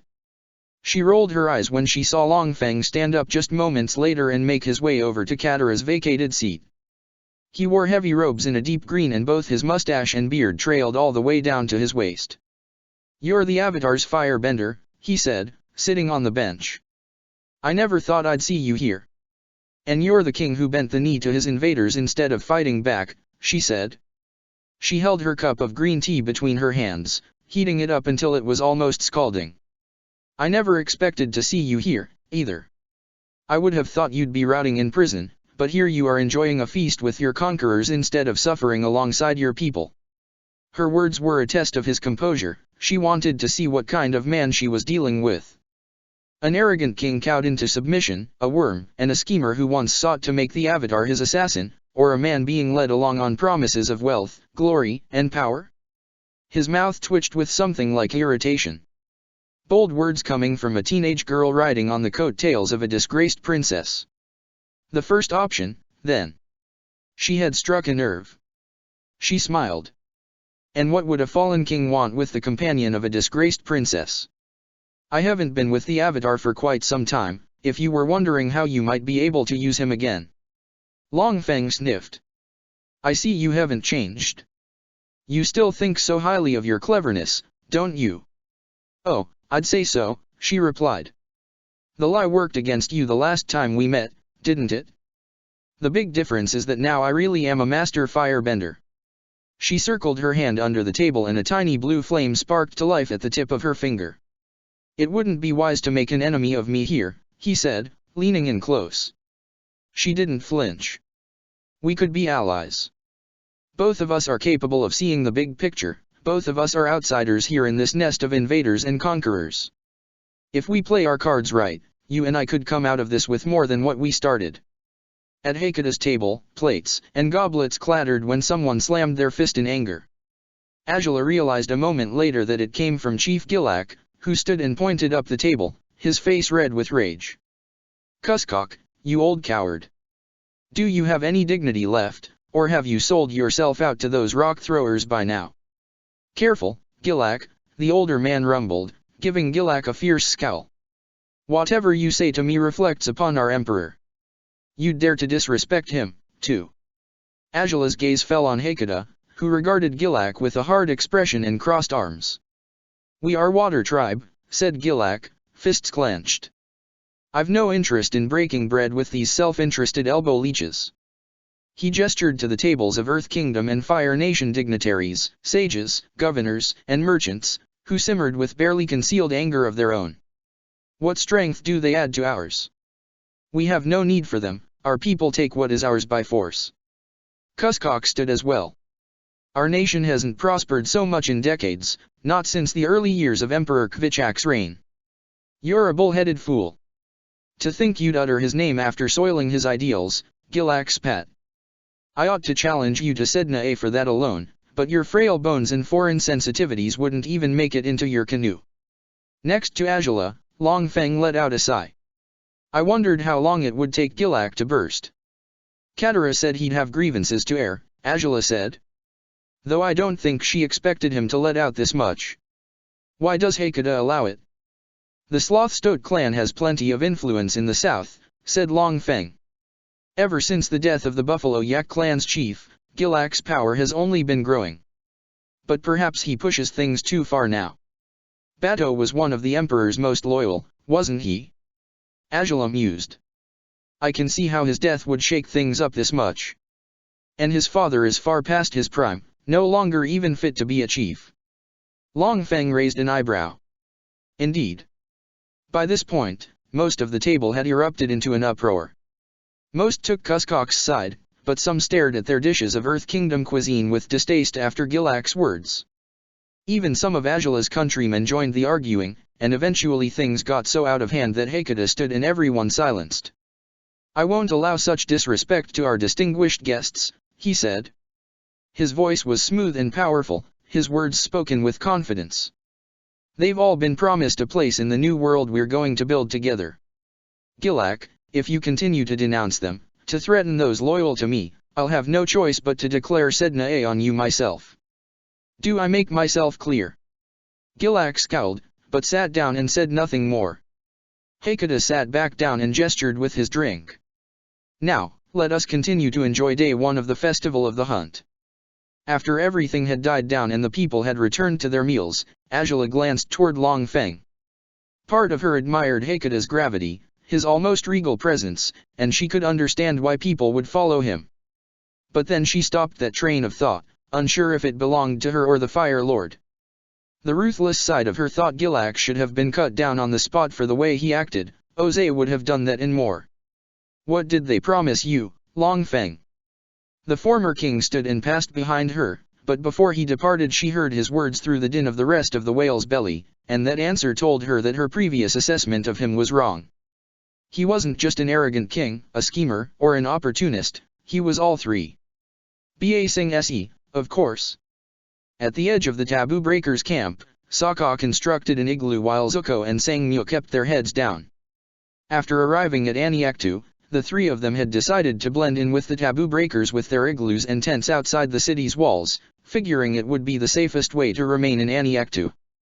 With any luck, no one would notice them because Taboo Breakers weren't supposed to exist. Sometimes, city guards even turned the other cheek when Taboo Breakers entered the city as beggars, so Sokka counted on that happening when they needed to get behind the walls. Since this igloo wasn't going to be as temporary as their usual ones, Sokka put it together the old-fashioned way, water-bending blocks of ice and stacking them into the shape of an igloo with an opening for a chimney on top. It took him most of the first day there, and he weathered stares from their neighbors who regarded him with all the wariness of a stranger, but when Sokka finished he couldn't help but admire his handiwork. Sang-Mu stood with him, her eyes wide with sympathy for their neighbors. How come they don't all have igloos? I feel so bad for the ones in tents.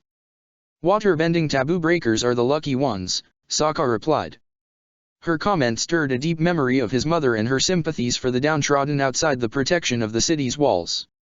Taboo breakers are forbidden from using any tools or products made by another person, so the ones who can't waterbend are forced to build their tents and everything but the clothes on their back from scratch. Most won't accept our help, either. Before you ask, many take the superstitions really seriously. They'd be afraid that the spirits would continue to forsake them through the winter. A big man with broken glasses scowled at Sokka as he walked past with a makeshift spear. Spoken like a fresh taboo breaker, he said, slinging the carcass of a small, furry creature over his shoulder. You'll learn the ropes around here. No one is too superstitious to avoid some help that could save our lives. It didn't take me long. We help each other survive because no one else will. Zuko stepped in front of Sokka, presumably to prevent the man from looking closer at the exiled prince. Thank you for the tip, he said as the man continued on his way. Zuko turned to Sokka afterward with a hiss between clenched teeth. Can't you get an eye patch or something?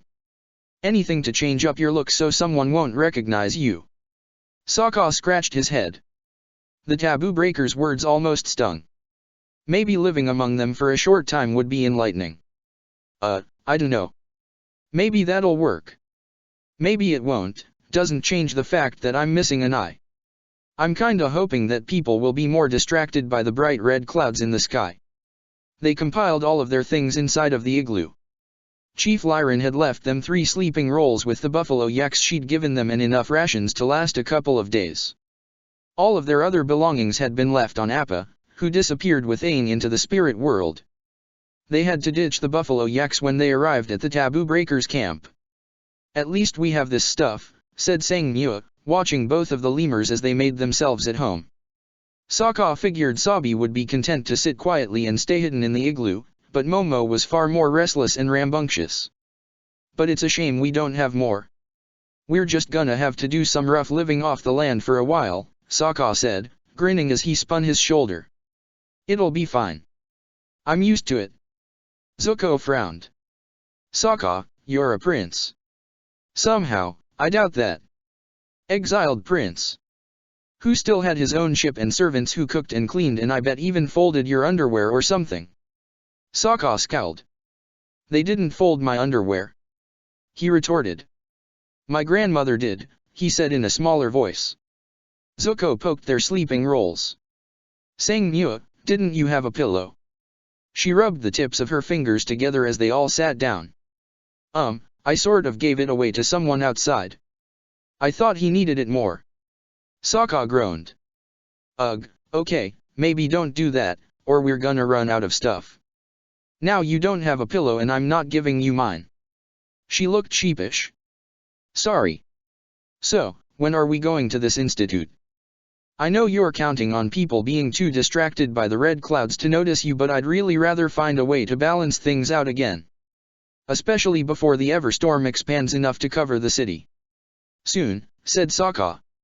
He turned to Zuko and braced himself for a talk he'd wanted to have for a while. But first, I need you to tell me the plan for the invasion. If the new moon is tonight, then the lunar eclipse is coming in about 2 weeks or so, and if there's anything we can do to make it easier for your invasion force, I want to do it. Or is the invasion going to happen before the eclipse? Timed just right so that they'll make it to the city just as us waterbenders lose our power. Zuko rubbed the back of his neck but didn't say anything. Sokka sighed. Okay, I know you guys didn't trust me for a while, so you didn't tell me about the plan before, and maybe you still don't trust me, but obviously I know that there is an invasion being planned because I was at your dad's war camp for a couple weeks. And you know what? It's fine if you still don't, you can keep the plan really vague, I don't care. But I'd like to know when it's going to happen so we're not caught in the crossfire or taken by surprise or something. He paused to give Zuko space to answer. Well? If you still don't trust me at all, that's fine too, I guess. It's not that. I wasn't really invited to my father's war planning sessions, Zuko admitted, blushing. Azula's the one who snuck in to listen. And Aang didn't stay at the camp long enough for my father to have one and include him. Sokka's jaw dropped. So, you have no idea what's going to happen or even when? You never asked Azula? Did Aang? Well, no. Zuko pinched the bridge of his nose in frustration. Have you ever tried to get some information out of Azula when she felt special being the only one to know about it? I figured her and Aang would be here with us and that they'd deal with all of that. Sokka's voice came out more high-pitched than usual. Did you even try? Zuko grunted. Listen, all I know is that the plans for after the lunar eclipse. Ba Sing Se didn't want to mount an invasion with a narrow 3-hour window when the water tribes would be expecting it the most. Bumi suggested invading sometime after the eclipse, but before Sirius moon. I just don't know when. Sokka dragged a hand down his face. You've got to be kidding me. Here I was thinking we could use this time to talk strategy. So what are we supposed to do? How are we supposed to communicate with anyone? I don't know, okay. Zuko shot back. I didn't really think that part through. Our bigger focus was on rescuing Toph. I figured Azula knew about the rendezvous point with the invasion force and everything. Sokka leaned back, throwing his hands up in the air. The lemurs chittered in irritation at his sudden motion. Well, that's not helpful now, is it? Sangmu looked between the two of them with a frown as Sabi crawled into her arms. Well, arguing won't solve anything. I think our best bet is to do what we can here and then wait for Aang to come out of the spirit world. Hopefully he knows more, but if not, we'll figure something out.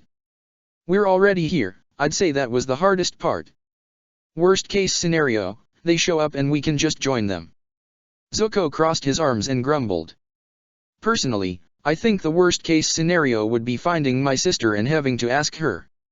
She'd rub it in my face that she knew so much more about it than I did. The feast in Whale's belly wound down without much fanfare after Chief Gilak's outburst. The drinks kept flowing longer than the food and some needed to be dragged out by their brothers or sons to the quarters reserved for guests of the palace. The fire in the hearth continued to roar and though Azula had found it pleasantly smoky at first it started to paint the chamber in a haze that began to sting her eyes as the night wore on. But she remained quiet and alert, and across the chamber Hekata did, too. At one point, after Katara had excused herself to the bathroom, Hekata stared directly at Azula. Just when she averted her eyes to not appear disrespectful, he gestured to her. An invitation to come to him, or, more accurately, an order. She was under no misconceptions that it was a gesture for someone else, or that she could ignore it or pretend she never saw it, so she rose and made her way over to the side of the Emperor of the Water Tribes. She didn't know the protocol for addressing him.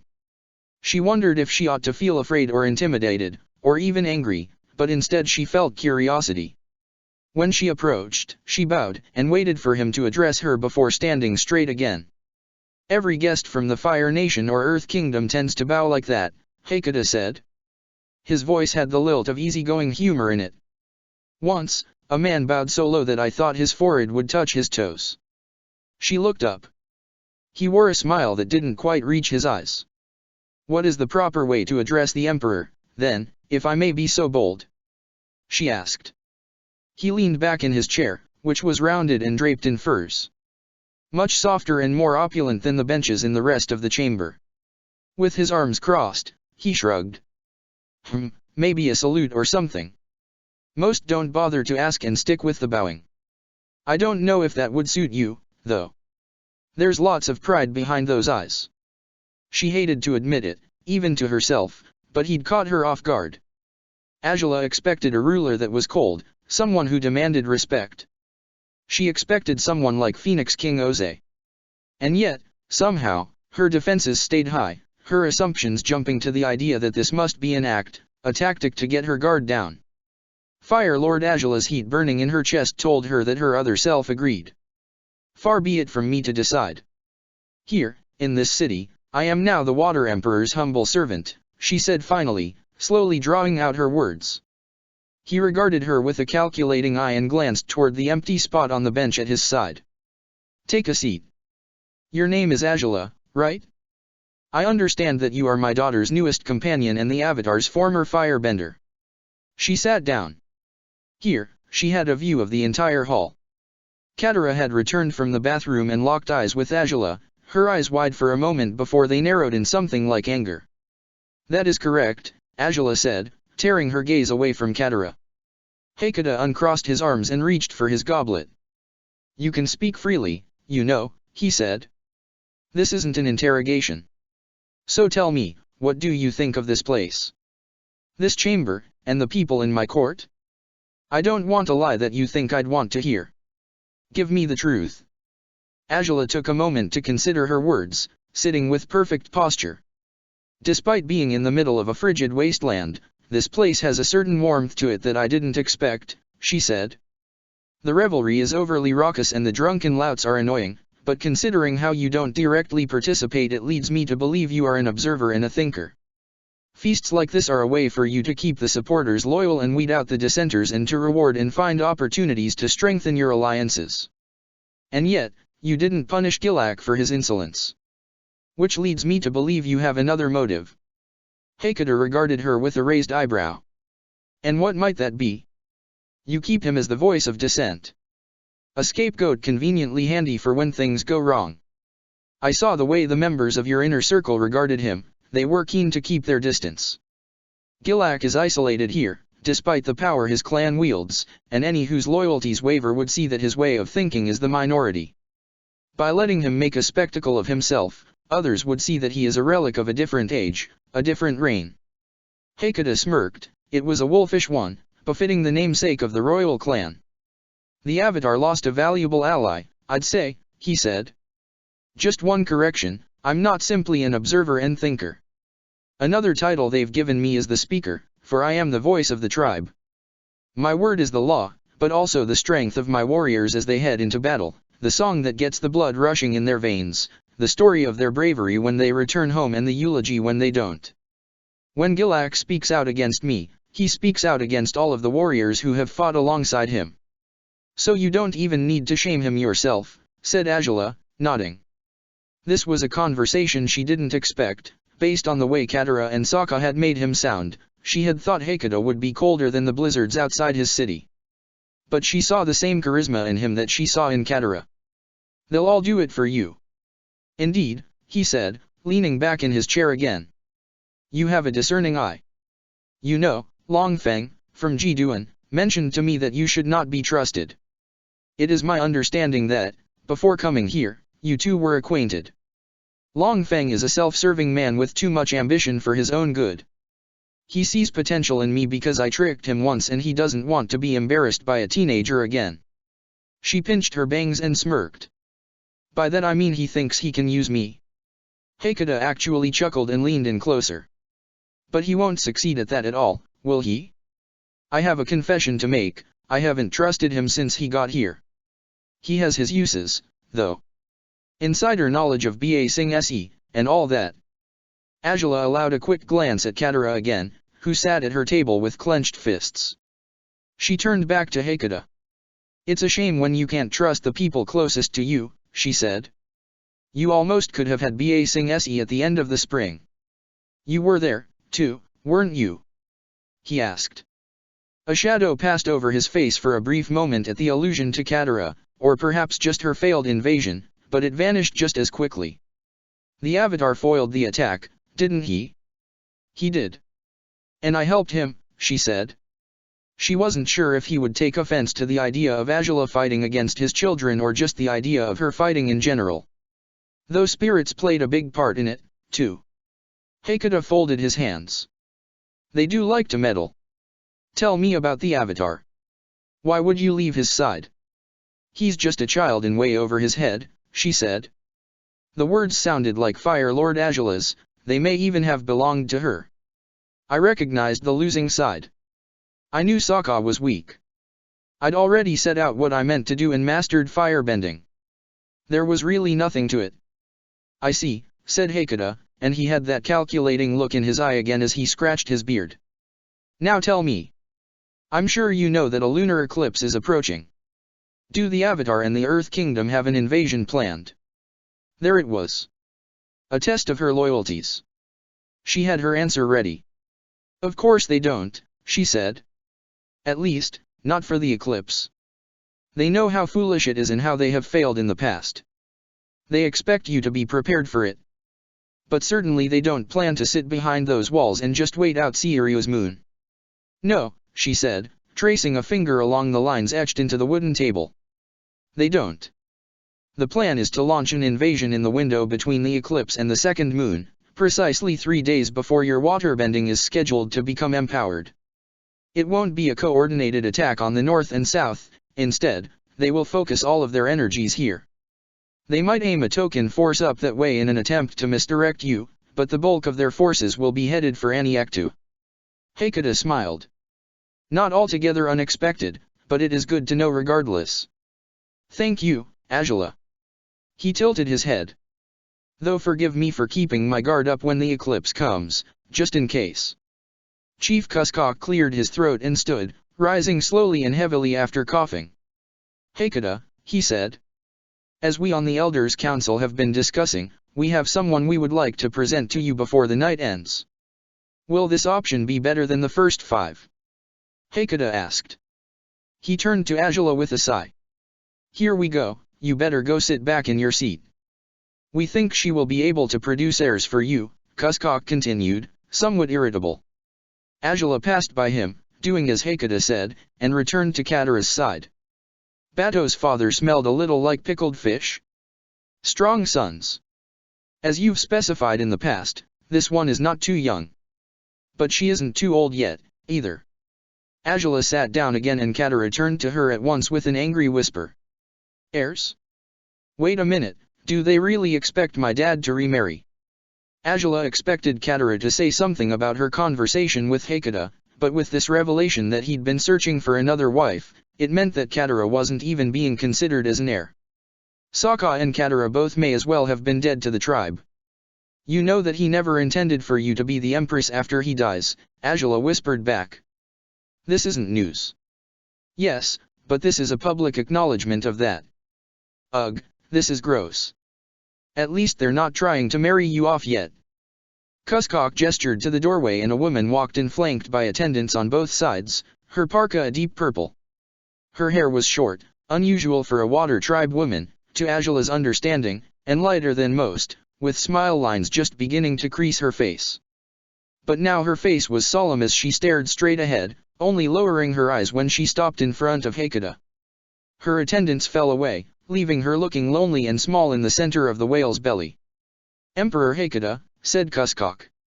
We of the Elders' Council present to you Malina of the Elker clan, one of the North's most prominent families.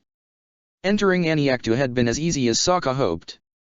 A lot of it looked the same as he remembered, a blend of foreign and traditional, of ice and stone and wood bent and shaped into igloos and towers and squared buildings with high, straight walls, some even looked to be a mix of all three. He saw the banners of different clans and food stalls with water tribe meat skewers alongside fire noodles that Zuko said had been cooked and prepared the wrong way. Scaffolding helped some buildings climb higher and higher, almost like at Ba Sing Se. Steam belched from building-sized water heaters that provided warm water to the city and made bathhouses and hot yoga such popular destinations. Sokka hurried past the hot yoga saunas in particular since he'd known Katara to frequent such establishments. The Aniaktu Alchemical Institute was one of the largest buildings in the city, rivaling even the palace itself. They reached it just as the sun began to set. Even with the late hour, seekers worked through all hours of the night, since they claimed that just as much work could be done under the moon.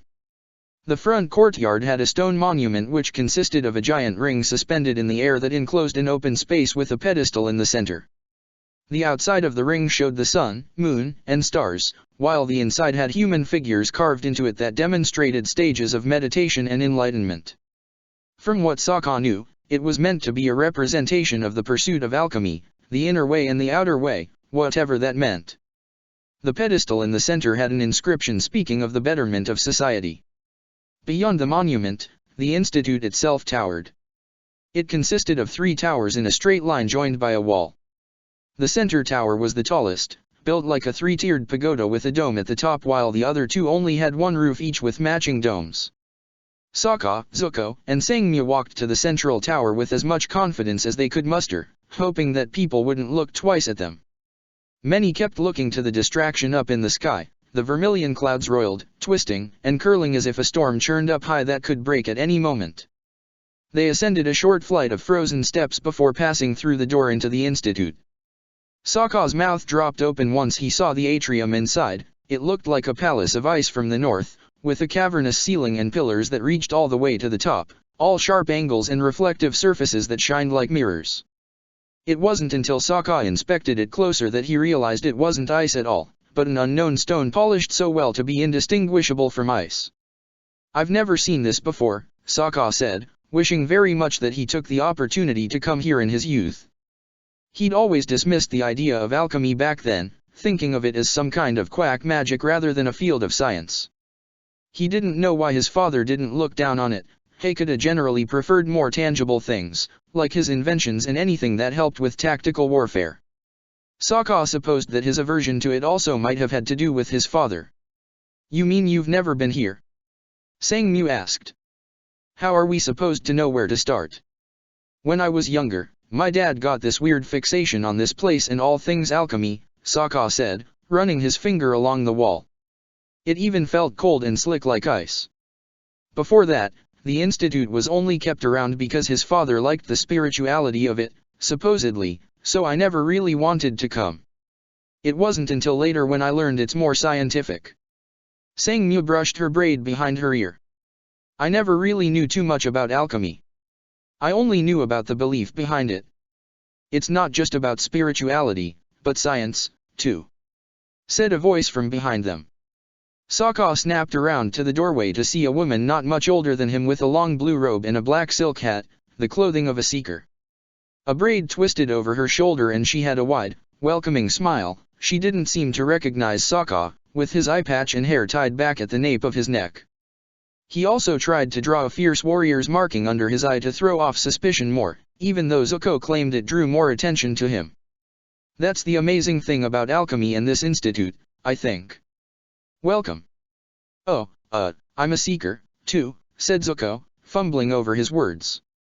Their plan was to claim that he was a transfer from another branch of the institute if anyone stopped them. From the Jiduan branch, which got destroyed by the Avatar a few months ago. "Zhang Hui," Sokka corrected with a cough. He wished he would have been present for Aang's destruction of the institute's foreign branch in the Fire Nation. It sounded sort of fun. The Zhang Hui branch," Zuko said. "Since I'm Fire Nation, it took a long time for the paperwork to get approved. My name's Lu Ten." The seeker clapped her hands together. "Oh, I see. I'm Nyoke, nice to meet you. Let me show you around, maybe we'll end up working on the same research." "Who are your friends?" Like all women at the institute, her official expertise could never extend beyond healing, medicine, or botany. Sokka didn't think it likely that Zuko would have been assigned to the same place as her even if he was a real seeker. This is my cousin Muzang," Zuko said, gesturing to Sangmu. "I just wanted to show her around.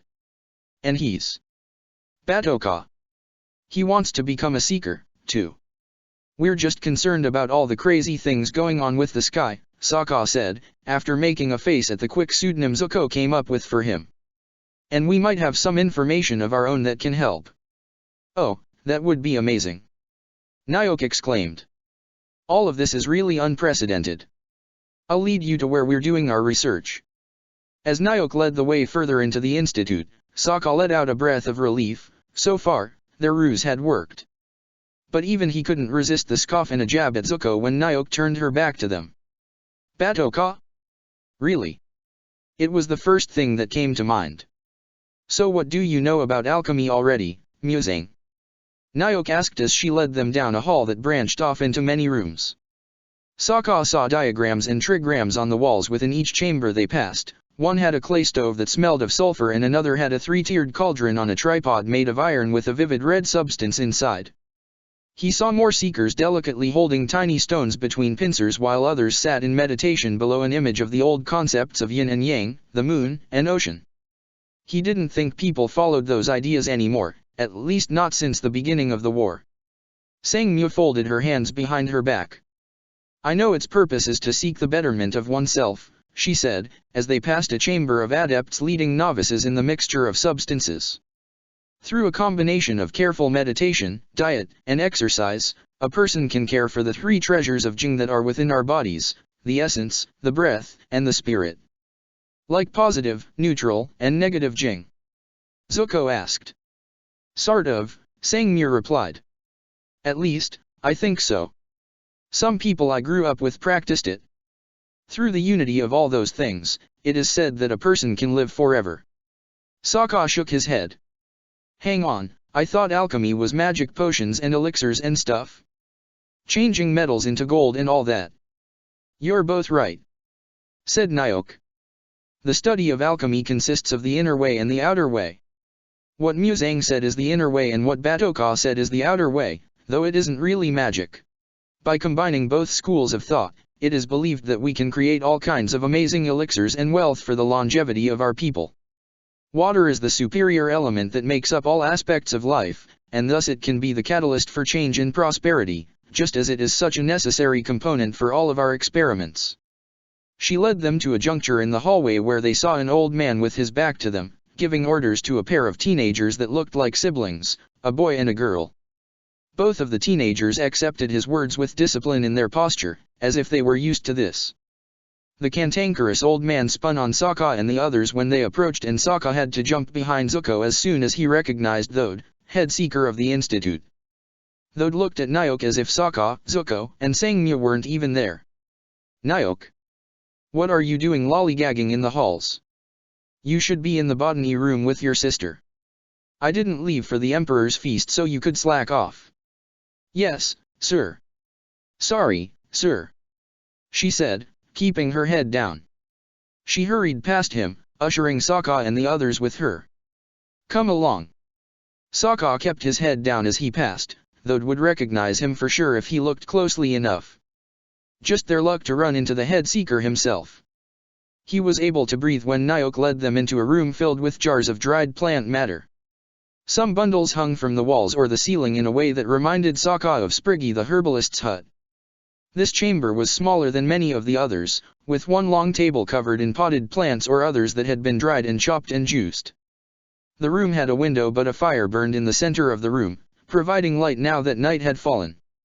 Another young woman with her hair in a braided bun sat at the table, grinding leaves with a mortar and pestle. I'm back, Nutta, said Nyoke. Got that ginger root you asked for. Ran into Thode, though. Nutta scowled. Figures. Who'd you bring with you? Some prospective seekers. Nyoke exclaimed, much more excitable than her sister.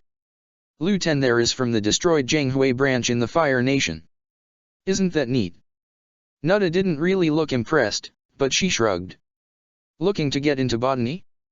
It's not the most popular field here since we don't have a lot of plants to study in this frigid wasteland.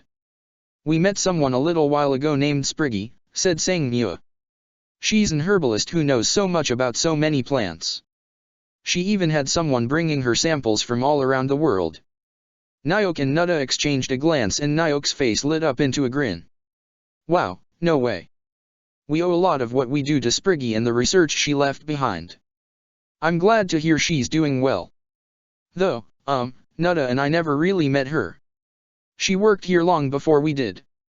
Nutta's hard gaze softened. Yeah. Thode was pretty mad when she left. She pulled a pot closer and clipped its leaves with a pair of shears, her motions practiced and delicate.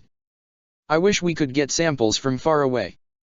We have a disadvantage that other naturalists in the institute don't. It's easy to study different weather phenomena, astronomy, medicine, and healing right from the South Pole. But not botany. That's why we started to study medicine, too. And yet we're expected to do the most, said Nyoke, slumping onto her stool with a frown. With her chin resting on her hands, she turned to Nutta. Did Thode give you his thoughts on that flavor of chi-enhancing tea we came up with? He said it needs work, Nutta grumbled. It's not enough of an improvement. I swear, the man expects to see an increase to bending power on the level of Sirius Moon at any time.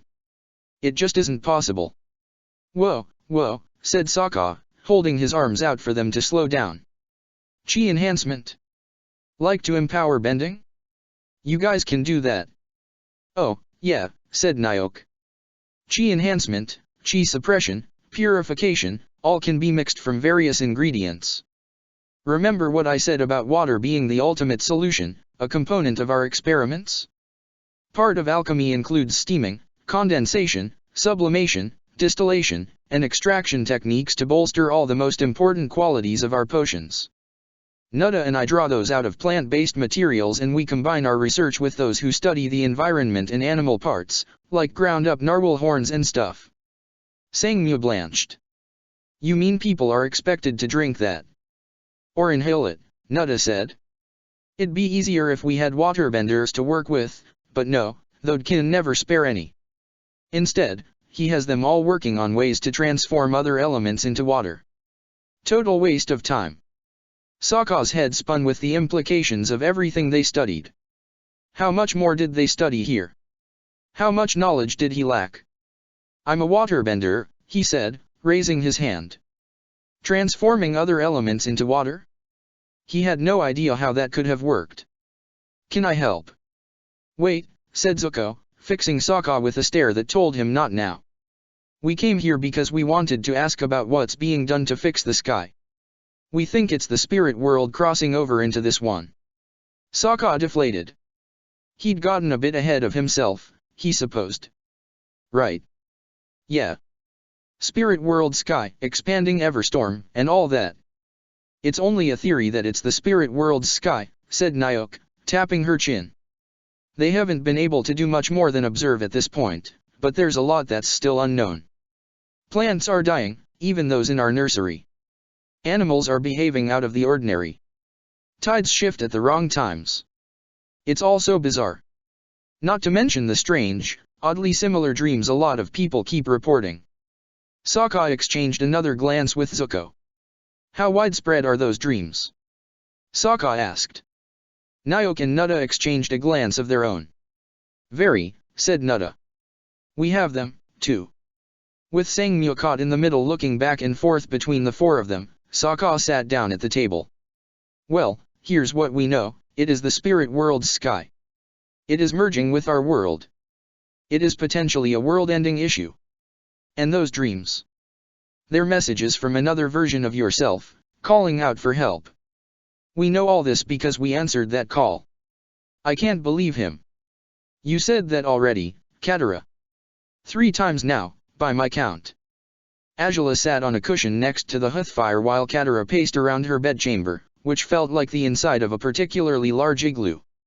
For a princess, Azula thought Katara's bedchamber was sparse in its decorations and amenities. A black wolf pelt on the floor signified her clan, and unfinished textiles in the corners of the room collected dust.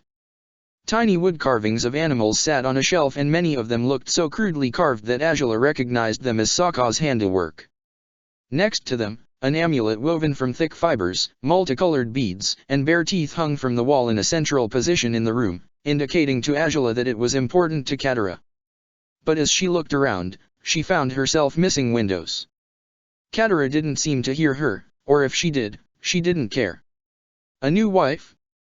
Are they crazy? Ugh, this has Cuscock written all over it. The Buffalo Yaks have intermarried with the Elker clan for years. I bet this Malina lady is his attempt to control my dad and end up with more land and power. Those guys and their stupid horned helmets. But why would Cuscock try to manipulate Hakata? Azula asked, leaning back with boredom. He's already one of your father's most loyal. I don't know if it's a manipulation thing, Katara said, but at least the question had gotten her to stop pacing. It made her cool down. It made her think. Cuscock lost a lot of power when Bato died. Now the Buffalo Yak chief is technically one of Cuscock's nephews, but Cuscock calls all the shots. Azula ran her fingers through the soft wolf pelt. And your father knows that, obviously. But the wolf is still allied with the Buffalo Yak. So he's fine with producing heirs with the Elker clan, since it would forge closer ties to Bato's clan.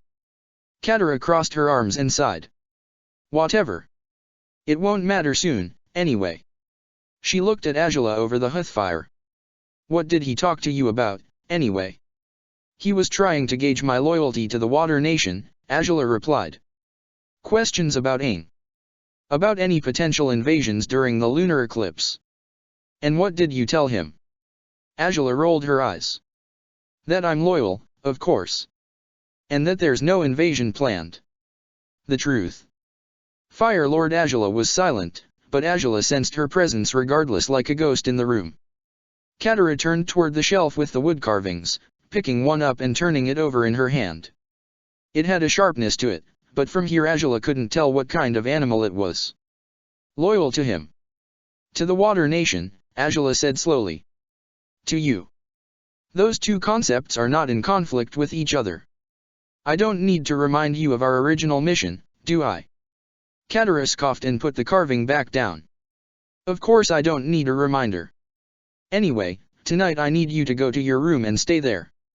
For the first step in our plan, it needs to be known that you were there the whole night after the feast. You're an outsider. People are still suspicious of you. Azula recognized the dismissal. She stood.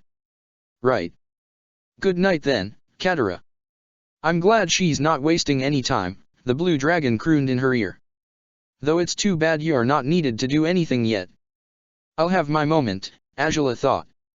At this hour of the night, the halls through the palace felt as silent as a tomb.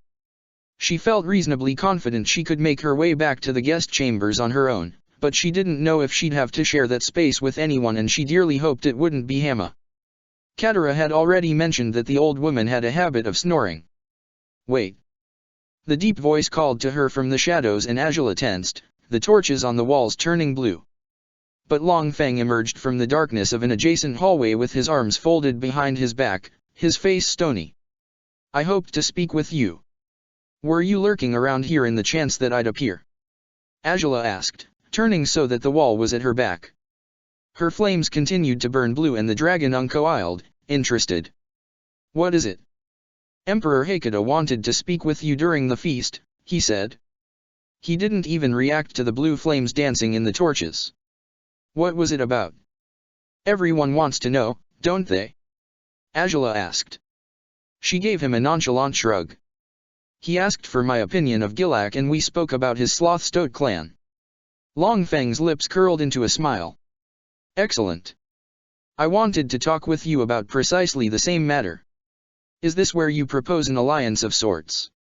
Azula asked, examining her nails. Should I be honored that you selected me as your scheming partner? His smile turned into a scowl and his voice deepened. You don't know what you've gotten yourself into, little girl. But I see potential in you. You're aware of the conflict between Gilak and Cuskok. I believe we can use this to our advantage. For what purpose? Azula asked, eyes narrowed. You said you've already been promised Ba Sing Se. He stepped closer. A Ba Sing Se that is free from Water Tribe rule. A Ba Sing Se that is mine. And, perhaps, since you're Fire Nation, you could take Jidu in one day when you're old enough. I have no need for it. She almost rolled her eyes. He was counting on the short-sightedness of a teenager. If he didn't underestimate her, he would have offered her more. So there is something in it for me, she said. Color me surprised. Well, tell me, then. What do you propose we do? I won't speak of it here, he said, looking down both hallways. But keep your ear out for instructions in the coming days. He turned around and departed down the same hallway he came from, not even waiting for her to answer. Azula could almost feel the blue dragon's scales beneath her fingertips. It's time for another game, then, I see. But I wonder, will he be good enough to be a player this time?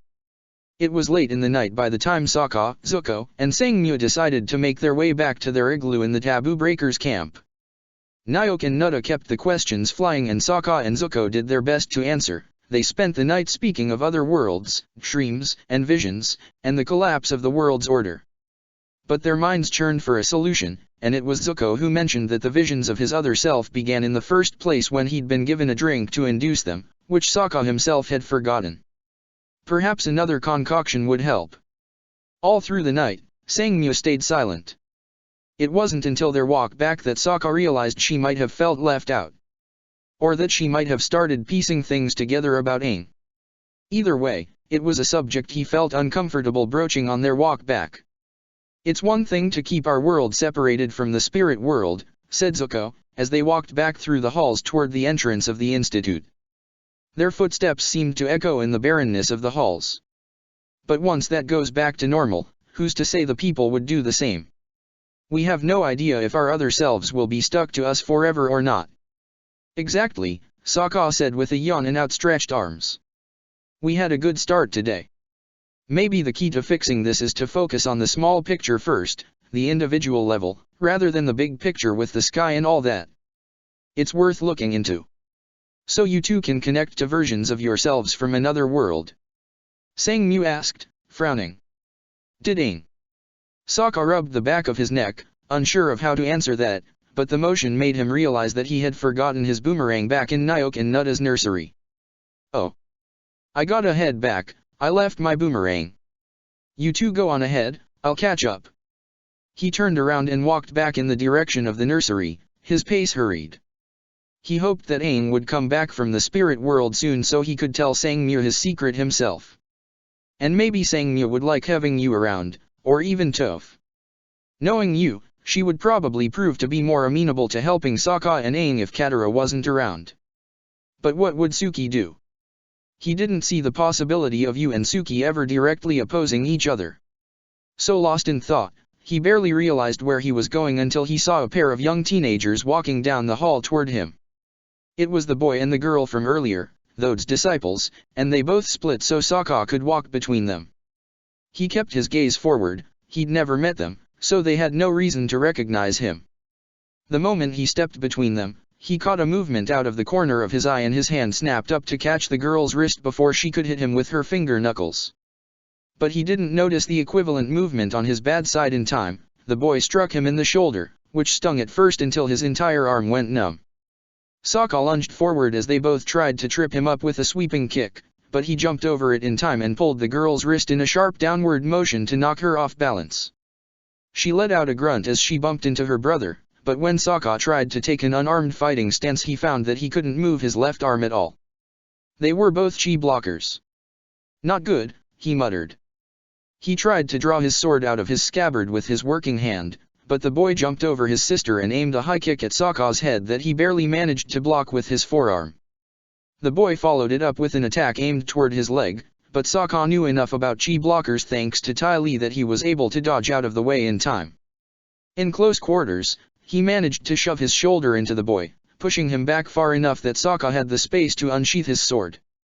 Before he could pull it out, the girl flipped over her brother's back, but with his good arm Sokka managed to uncork his water skin in time and shoot a jet of water toward her.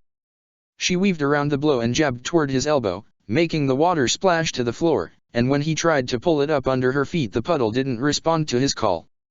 Sokka cursed under his breath, but managed to duck low under her next kick and respond with a sweeping kick of his own.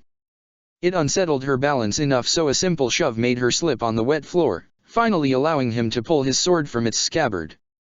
"You're Sokka," said the girl, eyes narrowed.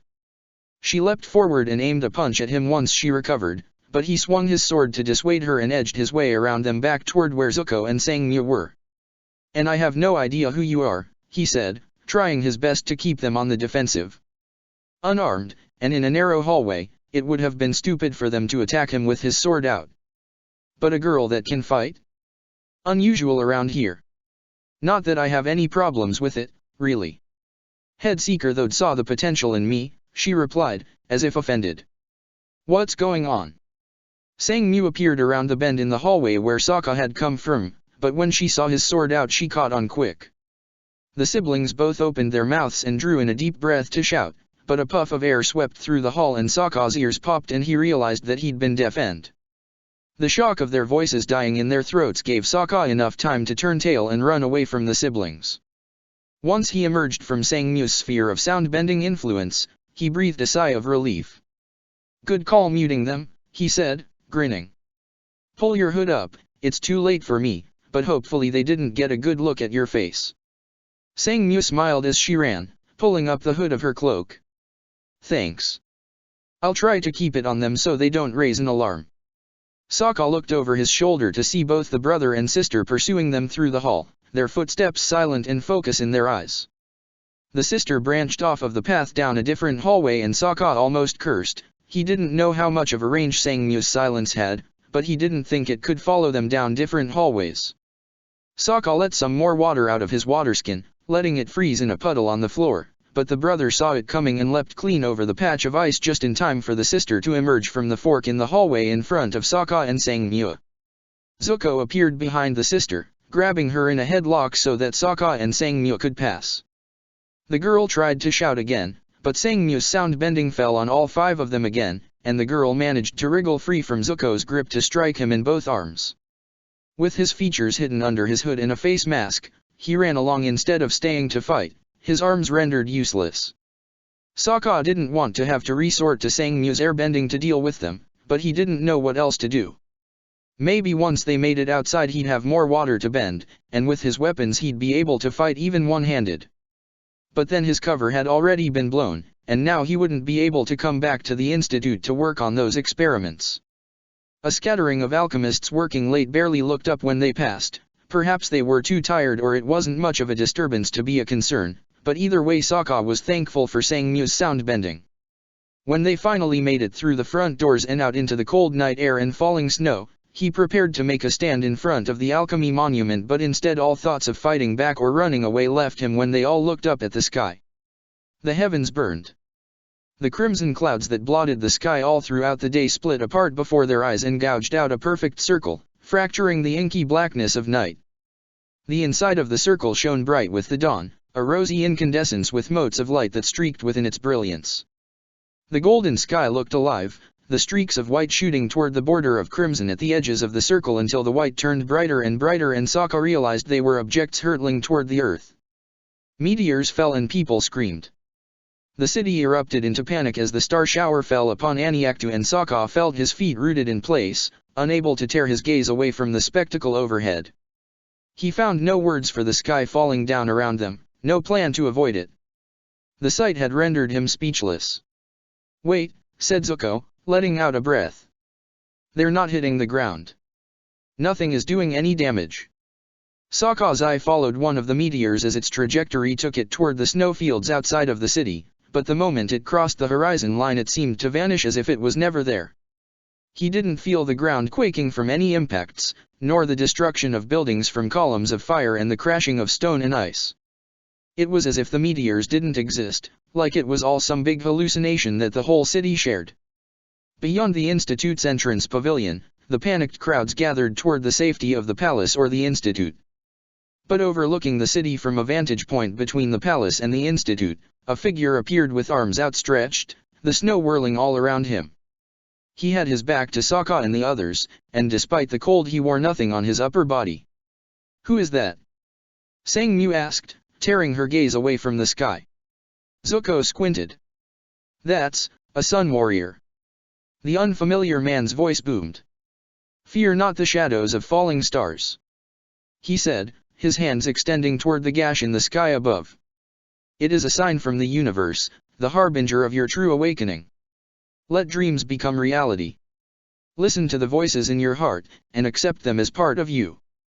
With your strength and resolve combined, humanity will be united in a way we've never been before." "What's he talking about?"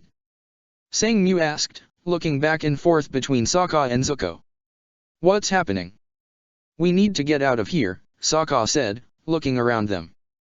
People started flooding toward the Institute for answers if not the palace, and it was the perfect opportunity to get lost in the crowd. The siblings that pursued them through the Institute had vanished, but now they had a bigger problem. Spirits soared through the sky with the falling stars, made up of light and dark and everything in between, and when Sokka led the way into the chaos of the city he blinked away a sudden influx of memories and feelings. He remembered the soot falling on a snowy village. Waiting in war paint while his father and the other men went away to war. An iceberg in a pillar of light. His first love fading away in his arms. A kiss. A reunion. Fighting and fleeing and losing everything, and a sky as red as blood. They flooded into him, as vivid and painful as a wound being opened, and he wiped away tears as they escaped through the city and back to the Taboo Breakers camp, which was in just as much of a state of panic as the rest of Aniaktu. But even as Sokka tried to wrestle with the memories and feelings that weren't his own, he knew just as much that his other self struggled with the weight of Sokka's own memories of this world. When the three of them climbed back into the igloo with the cowering lemurs, Zuko relit the fire and sat back with a trembling hand held over his left eye. "I feel it," he said, his voice shaken. "I feel his pain. More than ever before." Sokka stared into the fire, the empty feeling in his gut widening like a great chasm. "It's like that Sun Warrior said. We're awakening to our other selves even more." "I don't feel any different," said Sang Nua, holding both shivering lemurs close. "Why? I don't understand why this is happening." Neither Sokka nor Zuko had an answer for her. They didn't move the rest of the night. Sokka barely felt the warmth of the fire even as Sang Nua eventually fell asleep and Zuko climbed into his bedroll. He tried to push past the maelstrom of the other Sokka's memories, tried to focus on their next move and how Zuko might be able to help with the experiments in his place, but he could only focus on the loss. The Sun Warrior had said they would be united, whole, but the other Sokka had no words to share, no insights into the feelings that pervaded, and all of it kept Sokka awake through the whole night. He kept tossing and turning until he eventually gave up and grabbed his pillow to give to Sang Nua in place of the one she had given away, but when he sat up he saw that she already slept on one, Zuko's. Feeling that he didn't need it anyway, he carefully tucked his pillow underneath her arm and on reflex she hugged it tight to herself, barely stirring. Faraway sounds of the city resounded through the rest of the night, muffled only by distance and falling snow. But eventually even that died down as morning came, only to be replaced by a lingering sense of unease, like he stood over the ice of a frozen lake straining under his weight. The blue spirit stalked through the shadowed halls of the ice palace in oppressive silence. Elsewhere, in the palace and beyond, people woke to the chaos outside. In the early hours of the morning, fear and panic ruled after the sky broke over the city. But the blue spirit didn't care. If anything, it made her job easier. "You don't need to do this. Don't choose revenge." Katara made her way through the guest wing of the palace. Toward one set of chambers, a place of honor. "I do need to do this," she thought. "I'm doing this for you, Mom. All the people who took you away from me need to pay for what they did. I'm not your mom. Please, listen to me. I know it hurts, and I know you're angry." After the sky fell, Katara felt certain now that the voice belonged to her mother. It was a comforting presence. One that sounded like her, felt like her. She'd been so young when she lost her mother, but she'd never forgotten how it felt to be embraced the way only her mother could. It had been so long, but this presence felt so vivid. The fact that her mother had returned to her like this could only be a sign from the universe. That what she did was right. She remembered soot falling with the snow. A sense of loss, heavy and overbearing. She remembered being angry, being weak, and finding her strength. The struggle of keeping her family together, of putting her trust in those who broke it. And that betrayal, that hurt worst of all. "I know what you've been through, Mom. I know this won't bring you back, but it'll bring closure. And justice. Please, you're in a lot of pain. You need to let it out and let it go. I've been there and I know it isn't worth it." But she couldn't. It bubbled up in her with the rage, and when she arrived at her destination it came out when she ripped aside the animal pelts that marked the entrance to the bedchamber. Chief Cuskok sat up in his bed, his eyes wide. "What is this? Demon?" He reached for the knife at his bedside, but Katara held out her hand and pinned him to the wall. He let out a choked gasp and urns full of water next to his bed burst as he tried to reach for them too, but the water pooled on the floor. "Let him go. He didn't do it. He didn't take your mother away." "But he was involved that night," Katara said aloud, her voice scathing. "He conspired with my father to take you away." Cuskok strained against the invisible force. "What are you talking about? Who are you?" She pulled off her mask and it clattered to the floor. She revealed her face so he could look into her eyes, so he could see the pain and the rage behind them. So he would fear her, and know her. "I'm the little girl that you were perfectly fine with sacrificing to the spirits. The girl that you tried to use for your own gain. And you took my mother away from me, let her take the blame for a murder she didn't commit." Princess Katara, he sputtered. The veins in his neck popped, straining against his skin. You don't know what you're talking about. Kia committed regicide. She was a taboo breaker. I was never going to sacrifice you. Enough with the lies. She shouted. Her eyes burned and brimmed with unfallen tears. Her hands clenched and Cuskok let out a breathless gasp, trying in vain to grasp at his throat. I'm going to make you pay. All of you who were involved that night. All she did was try to protect me. You can't do this, Katara. A sense of peace settled over for her as her resolve hardened. Blood-bending another person had never felt so good. This is for you, Mom. I'm bringing you peace. Fine, if you think I'm your mom, please, I don't want this, sweetie. There's no coming back from this. I know you've had to fight, and I know you've had to do things you didn't want to do, but you don't ever need to forgive him. But if you do this, you'll never forgive yourself. I don't need to forgive myself. The tears fell. She twisted her arm and Cuskok gasped and groaned, and with a snap of her wrist, another snap followed, and Cuskok fell back against his bed and lay still. She turned and ran as the palace awakened in full, as the hallways flooded with people in varying states of panic and discord.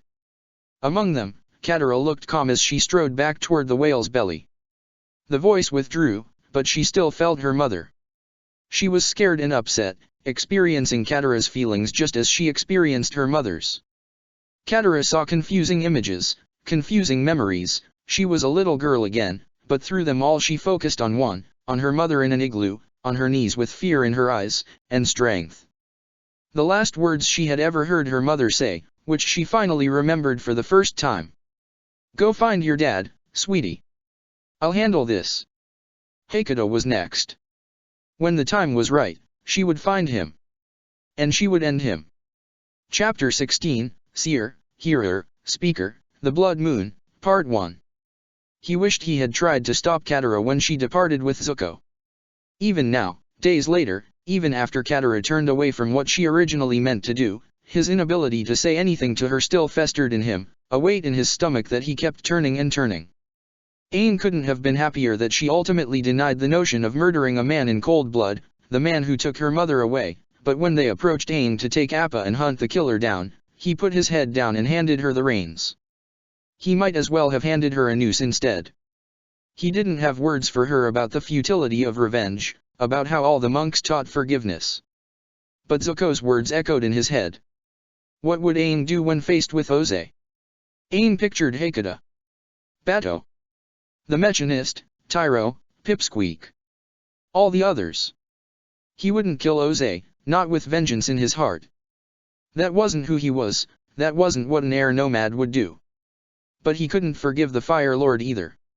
He was certain of both of those things. He'd come to spend a lot of time at the balcony overlooking the beach, listening to the sound of the waves as they rushed ashore, then pulled away. The waves left the sand flattened from all the playing among sculptures and miniature cities that day, all the stones smoothed. The night was a warm and humid one, the winds quickening in anticipation of a rainstorm. Perhaps later that night, or early morning. Just another night on Ember Island. The wooden floorboards creaked behind him and the door to the balcony opened. He knew it was Katara without looking. You've been out here since dinner, she said. Is everything all right? You were supposed to do some training with Toph, and you barely touched your food. He turned to her as she hugged herself in her Fire Nation reds, as if in an effort to ward off a chill. Was she cold? I've been meaning to ask you. He started. Ask her what? How she looked into the eyes of the man who killed her mother. How she remembered that day, so many years ago, and how she had been so overcome with rage and helplessness. How, despite all that, she turned away. Let him live? Did I ever tell you what the monks used to teach? About the Spid Earthly. Katara frowned in something like concern, but then her face relaxed into a smile tinged with just a bit of exasperation. Of course. I've heard all about the Spid Earthly who gets caught in its own web plenty of times from Sangmua. Aang blinked. Sangmua. What about me? Asked a voice from behind Katara. An air nomad, alive and well, walked through the door out onto the balcony, hands folded behind her back. Katara, why does he look more confused than usual? Katara laughed into her hand. This was wrong. Who was saying Mua? Why did she look so familiar? I don't know, but it's even better than the face Kuzan made at dinner when Suki told us all about how he crashed into that noodle stand in town. Aang's puzzlement washed away like the sand castles on the beach. Right, he said, joining in on their laughter. He remembered now. How could he have forgotten Sang Mua? It came up because Sang Mua found a noodle stuck behind his ear when we didn't have any noodles for dinner. Aang woke as if from a nightmare, his chest pounding. He pushed off his bedroll and sat on the dusty ground of his tent with his legs crossed, rubbing the sleep from his eyes. He grasped the pitcher of water near his other things and drank deep, the coolness of it refreshing and enough to help settle his heart rate. The dream was far from a frightening one, but even so, the wrongness of it had him shaken. Over the past 2 weeks, his dreams of life in his original world and his dreams of the other Aang's life kept his nights fitful, always alternating between one or the other. Memories of a destroyed world and memories that were never his prevented him from getting a full night's sleep, but they always happened one after another, always alternating between 2 different sets of dreams. But that dream was the first time they had ever blended together. And worst of all, the dream had continued as if nothing had been wrong at all, both memories colliding into something new, and it felt nearly indistinguishable from what he remembered. The boy, his younger self, felt as if he shifted uncomfortably at the back of Aang's mind. Aang almost always felt him now. Ever since he cleansed the darkness rotting away at the roots of the banyan, something had changed. Zabao had done something, but he didn't know what. Every action felt like a tug of war between the two of them. Whenever Aang did something in an attempt to restore or maintain the stability between worlds, Zabao did something else to undo or accelerate the instability. He had to stop the Rogue Master before it was too late, if it wasn't too late already. After dressing and freshening up, he pushed aside his tent flap and went out into the early morning. The White Lotus had supplied him with a variation of his old air nomad robes, lightweight boots and autumnal colors with a shawl like he used to wear, but longer and with a cowl that he made use of today. Tents quivered and strained against the blustery winds that shook through the camp. It was going to be another day where people had to keep their heads wrapped up like the sandbenders to prevent the dry sands and dusty earth from whipping their faces. But at least it was natural weather, not like the random and sometimes devastating weather patterns hitting other parts of the world, unusual phenomena like tropical storms where there was no water and heat waves where it should have snowed. If the rumors were true, anyway, but all the stories that travelers and messengers brought to the White Lotus camp suggested they were. And besides, Aang had seen snow in the desert himself. Though the sun had scarcely risen, Ba Sing Se soldiers were already hard at their drills, training and practicing formations and earthbending. A small handful of Dai Li agents patrolled the rows and columns of tents, Grand Secretariat Wu's retinue now that she was a member of the White Lotus. Sounds of tinkering and construction of the war balloons hadn't begun yet today, but Aang knew he would hear the clatter of machinery in just a matter of time. For 2 weeks, this is what he had done. What they all had done. Sitting still, gathering their strength, ensuring the war balloons were ready for the upcoming attack on the South Pole. But it wasn't time. Not yet. The lunar eclipse was due to begin the very next night, and the plan was to wait it out. Let Hakata keep his guard up now. The invasion force should have already been en route to the south, ready to attack over 2 weeks after the eclipse, but they hadn't even left Lake Laogai yet. And that was Aang's suggestion, as much as he hated sitting still. Waiting and listening for the right moment to strike, he tried to tell himself. He had an idea, a plan, even. He had to make sure everything was ready, that his plan wasn't a preposterous one doomed to failure. But every day he waited was another day he was away from his friends, days where they met all kinds of dangers without him there to help them. Away from Azula, wherever she was. The ache to see her again felt nearly as constant as the presence of his other self, even when he told himself he had no right to yearn, no right to be with her when he had to go home. But Toph insisted he needed to live in the moment. To tell her before something happened to her. He shook his head free of those thoughts as he spotted the astronomer drifting past the war balloons, offering a little wave to her son Teo as he rose from his tent. She was the only person in the camp excited to see the approach of the blood moon. Now that the sun had risen, she collapsed her little folding telescope and retreated into her tent to sleep the day away. An unfamiliar man emerged from the indigo and white circle of tents at the center of the White Lotus camp, hard-faced and solid as the spear he carried. An Earth Kingdom soldier, and one of the tasseled royal guards, at that. He mounted his armored ostrich horse and rode off in the direction of Ba Sing Se with barely a glance at Aang as he passed. Aang furrowed his brow. The man had departed from the central command tent. That meant some big news had come if he had met with Iroh and the others before sunrise. Aang made his way there at once. The heavy winds buffeted the tent flap before he arrived, and its occupants noticed his arrival as he approached. He entered and joined them at the rectangular table at the center of the spacious tent, lit by a trio of identical lanterns. All three of the other occupants at the table sipped at cups of hot tea. Though they smiled at Aang when he entered, all three had settled into different expressions. Kunna looked grave, her lined face settled into a deep frown. Iroh stared contemplatively into his tea, serene on the surface. Bumi still just wore the goofy grin he always did when Aang sat down. Was there bad news? Aang asked. He tried not to shuffle in his seat. A childish feeling stirred in his stomach that made him feel like he was in trouble with three adults looking at him. The other Aang's doing, he knew. Kunna rose and turned to the desk behind her, putting together a bowl of fresh greens and rice mixed with a sweet ginger sauce. She handed it to him, her voice stern. Have some breakfast, dear. You don't eat enough. Fresh greens like that are a rarity these days. Before he could protest, even though he knew the futility of it by now, she went on with a sigh. Word from Ki. The Council of Five has overturned his decision. Aang straightened. What? Why? He's going to be the king again, why won't they listen to him? Ever since Ki had returned to Ba Sing Se from hiding among the creeping crystal, he knew the Council of Five objected to almost everything Ki did. Even though he planned to do it, he did not yet officially resume his throne. No one dared object to that, but even with Grand Secretariat Wu and the Dai Li on his side, he was hard-pressed to assume any sort of control. They had spent Ki's entire life letting Long Feng pull the strings, after all.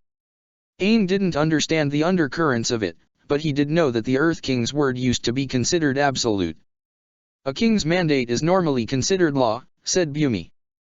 But ever since Ki returned to the city, he has acknowledged that things have changed.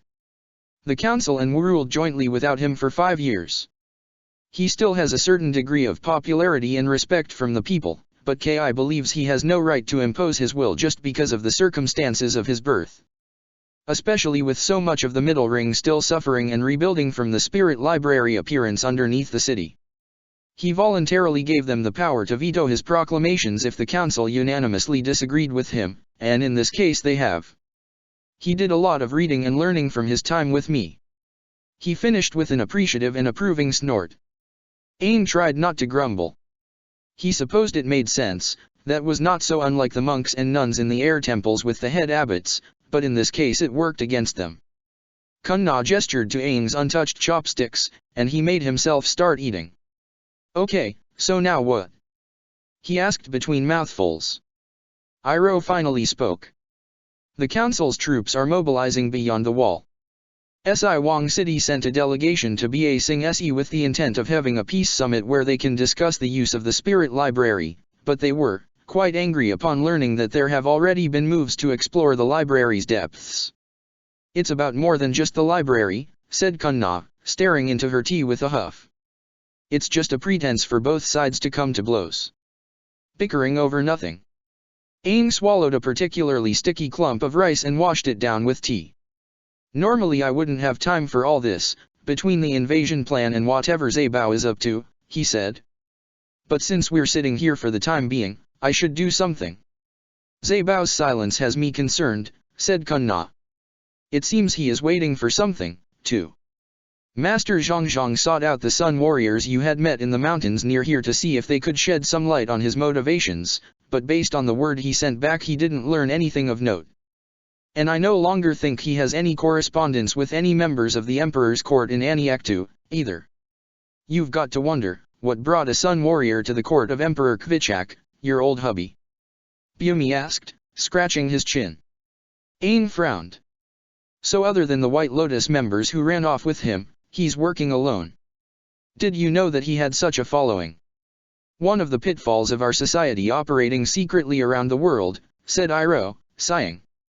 Even with our high ranks, we were unaware he had disciples who shared his views. All four fell silent until Aang tightened his grip around his bowl. I have to put him aside for now. This division in the Earth Kingdom needs to be dealt with. This, I think, isn't caused by Zabao. Topha's words echoed in his head. I have to focus on the here and now. Basing Se, and getting ready for the invasion to stop Hakata. Then again, something Zabao said once echoed in his head, too. The great divide had widened. You still haven't revealed this grand plan of yours, said Iroh, peering at Aang with a curious smirk. I'm thinking it's a good one if you'll risk us missing our own invasion plans to stay here instead of flying to the South Pole. Aang made sure to scrape his bowl clean under Kun Na's scrutinizing eye. It involves Wan Shi Tong, he said finally. It's just a theory, but I'm confident I can get it to work, with or without him. I think we can use the merging worlds to our advantage. Iroh sighed again and his eyes fell to a folded paper under his elbow, a letter. Just be careful you do not fail to see the difference between the white dragon bush and white jade. One makes a delicious tea, and the other is a deadly poison. He unfolded the letter. I received this during the night from my brother at Chameleon Bay. He speaks of the effect these widespread dreams and spiritual interference have had on his soldiers. Zhao in particular has been afflicted with some sort of madness, his mind lost in a fog from which he cannot seem to find himself. And I fear that story isn't an isolated one. Aang's shoulders tensed. Zhao? But he's gone in my world, and has been for years. So was I, said Iroh. Aang had never seen him look so somber. Yet here I am now. We don't know why such a thing has happened to Zhao. All I am saying, Aang, is to please be careful. This phenomenon has been impacting this world in ways we could never expect. Aang's eyes fell. I know. He couldn't bring himself to say more. If that had happened to Zhao, what was going through Oze's head? How could Azula even stand it? I'll go to Basing Se with Toph. I've got to talk to the generals before that summit. So the Emperor is keeping things from you, is he? Guard your tongue, little girl. You can never be sure of who's listening in this palace. Azula gave Long Feng a non-committal shrug as she sat in the only chair in the room and crossed her legs. It was a darkened room with no windows, part of the palace's stony interior, with only a small hearth fire providing scant warmth. This room was a small study near the servants' quarters, a fact that had Long Feng irritable to begin with. It was Azula's suggestion to meet here, a clandestine discussion that had become somewhat of the norm during Azula's time in the palace. We're in a tiny room in a forgotten corner of the palace with the door closed. I'm not nearly as careless as you seem to think. Besides, a statement of known fact is not likely to get me in any trouble. It is expected he'd keep certain things from you, you're not part of his inner circle, after all. No, but how I've come to know such things very well could, he snapped back. He also seemed irritated that she took the only chair, leaving him to stand.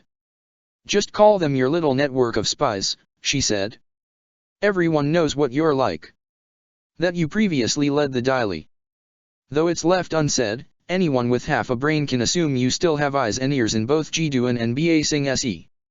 Even the Council of Five, in their infinite stupidity and short-sightedness, considered it fact when I was there.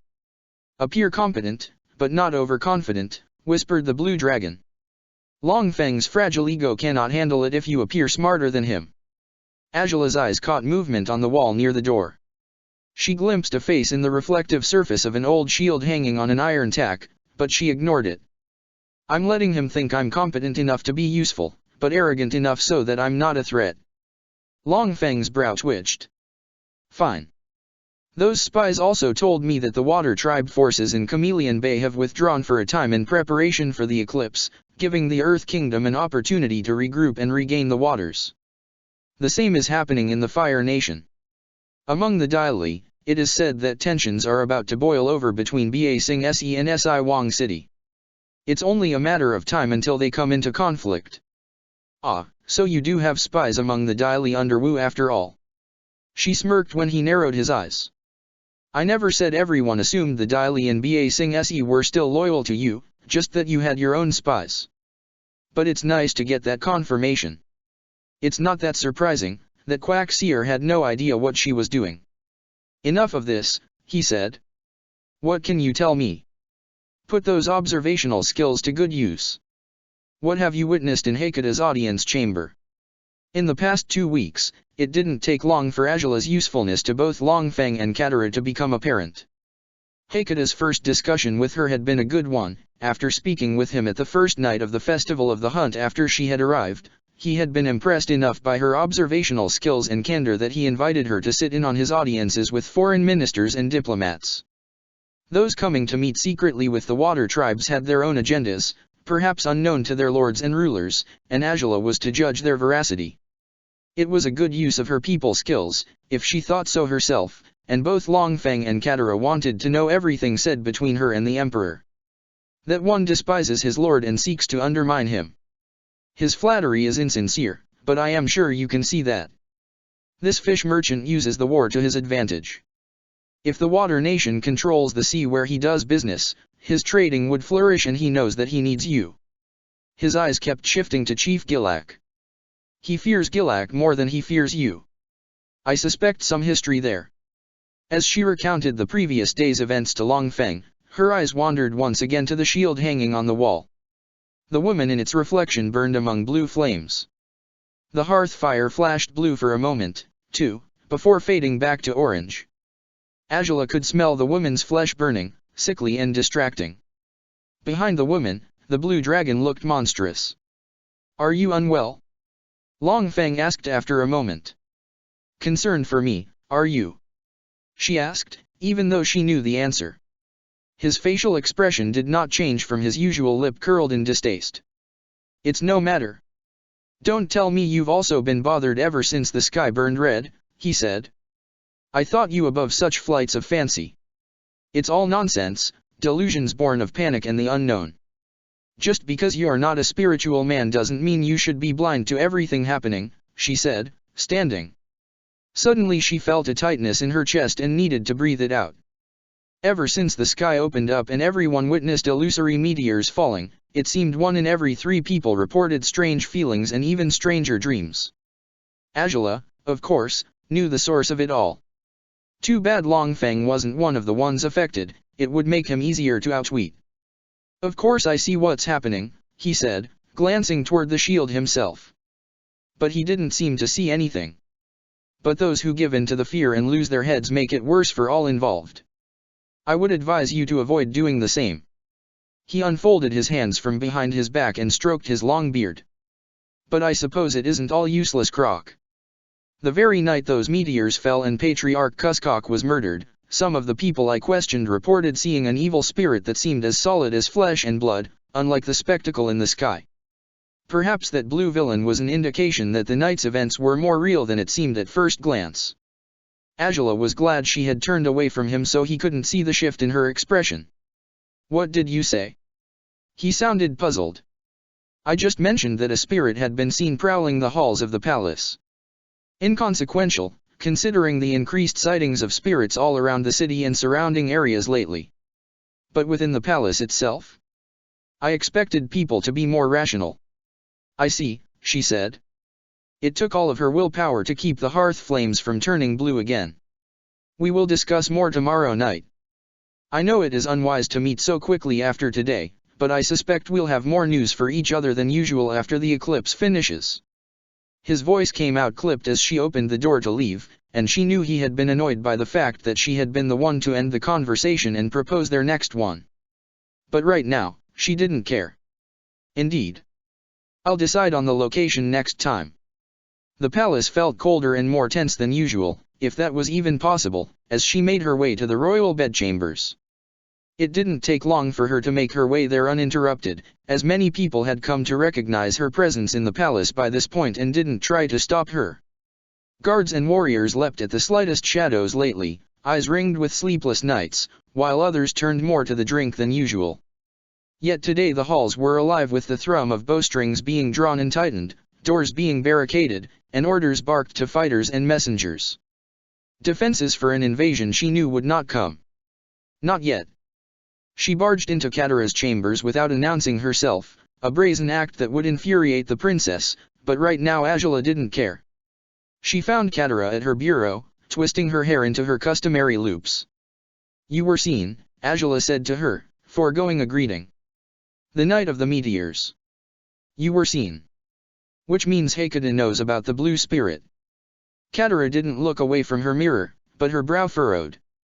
In the mirror, Azula saw the burning woman standing next to her, a hand on Azula's shoulder. She even felt it. "What's got you so worked up?"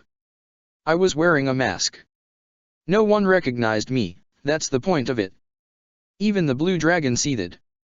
"Her carelessness will get you both killed." "Your carelessness will get us both killed," she said, her voice low. The hand on her shoulder felt hot. The woman murmured words that Azula couldn't hear. "If it gets discovered that you murdered Cuskok, we're both done for. I don't care that you're on this revenge quest, if anything, I encourage it, but only if you don't do anything stupid to endanger our main objective." Katara stood and the room turned so cold that Azula almost couldn't feel the burning hand on her shoulder. Almost. "You forget your place, Azula. I won't do anything to put this mission in jeopardy, mark my words. I'll make my father pay for what he did to my mother. Him and my grandmother."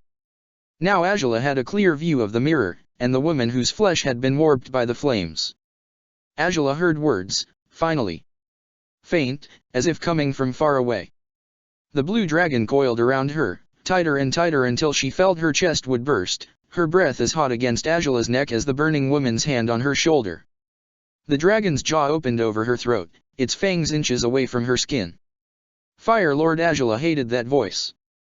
"My daughter, there will be nothing left, you're burning to ashes." Aang didn't know if it had anything to do with being part of the White Lotus now, but something about Grand Secretariat Wu seemed different as she argued back and forth with General Fong. The council chamber was filled with officers and scribes as usual while the leadership of Ba Sing Se bickered and Toph made herself at home with her feet up on the table. Even Toph had become used to this, involved in a way he never expected her to be. Toph seemed to like Wu. Ki was there, too. Also, as usual, with Bosco.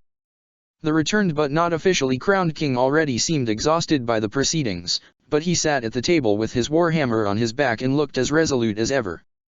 Bosco snored away, but Aang himself felt a restlessness in the winds that blustered outside the palace of Ba Sing Se. The wind carried with it the smell of dust, dry and hot. Beyond the council chamber, the sky was a vivid blue but rippled like water. The council overturned King Ki's decision to leave Si Wang City alone, Aang said, making a conscious decision to avoid standing to punctuate his words. He didn't want to seem like a child trying to make himself look taller. "Why? It's like you want to start a war with them." "Of course we don't desire war," said General Fong, perhaps a little too gently. "But Si Wang City has long been a threat to Ba Sing Se. Lest you forget, since we've learned of our dear Secretariat's innocence, we've come to the conclusion that it was the Sandbenders who attacked the palace on the night of the 100 revelries all along. If Ji Duan had fallen to the water tribes, ruling out Long Feng as the culprit, and they weren't waterbenders that attacked, and it was neither this Creeping Crystal or White Lotus Society, then who could it be? Our only enemy remaining is Si Wang." General Muku banged his fist against the table so hard that his metal-plated headband shifted across his forehead. "Their brazen attack on our palace was far enough. For too long we have sat idly by while their borders expanded. Soon enough their desert will devour our fair city, and they're not happy about the fact that we have their precious library within our walls now. This supposed peace summit is just a pretense for a declaration of war. And we have to defend ourselves." General Yoganjin stroked his long, white, pristine beard. "Our messengers indicate that it is their vaunted spiritual leader, the Hearer, who is leader of this delegation. Perhaps they are at fault for the spiritual happenings plaguing our city as well. They're threatened by all of their knowledge falling right into our lap. General Zhujiang already rides out to meet them," said Fong. He held out a hand to Aang. "If you want to stop her from coming to blows with them, let me assist you in stopping her. We'll at least hear them out." "She's already going to meet them?" Ki asked, leaning forward.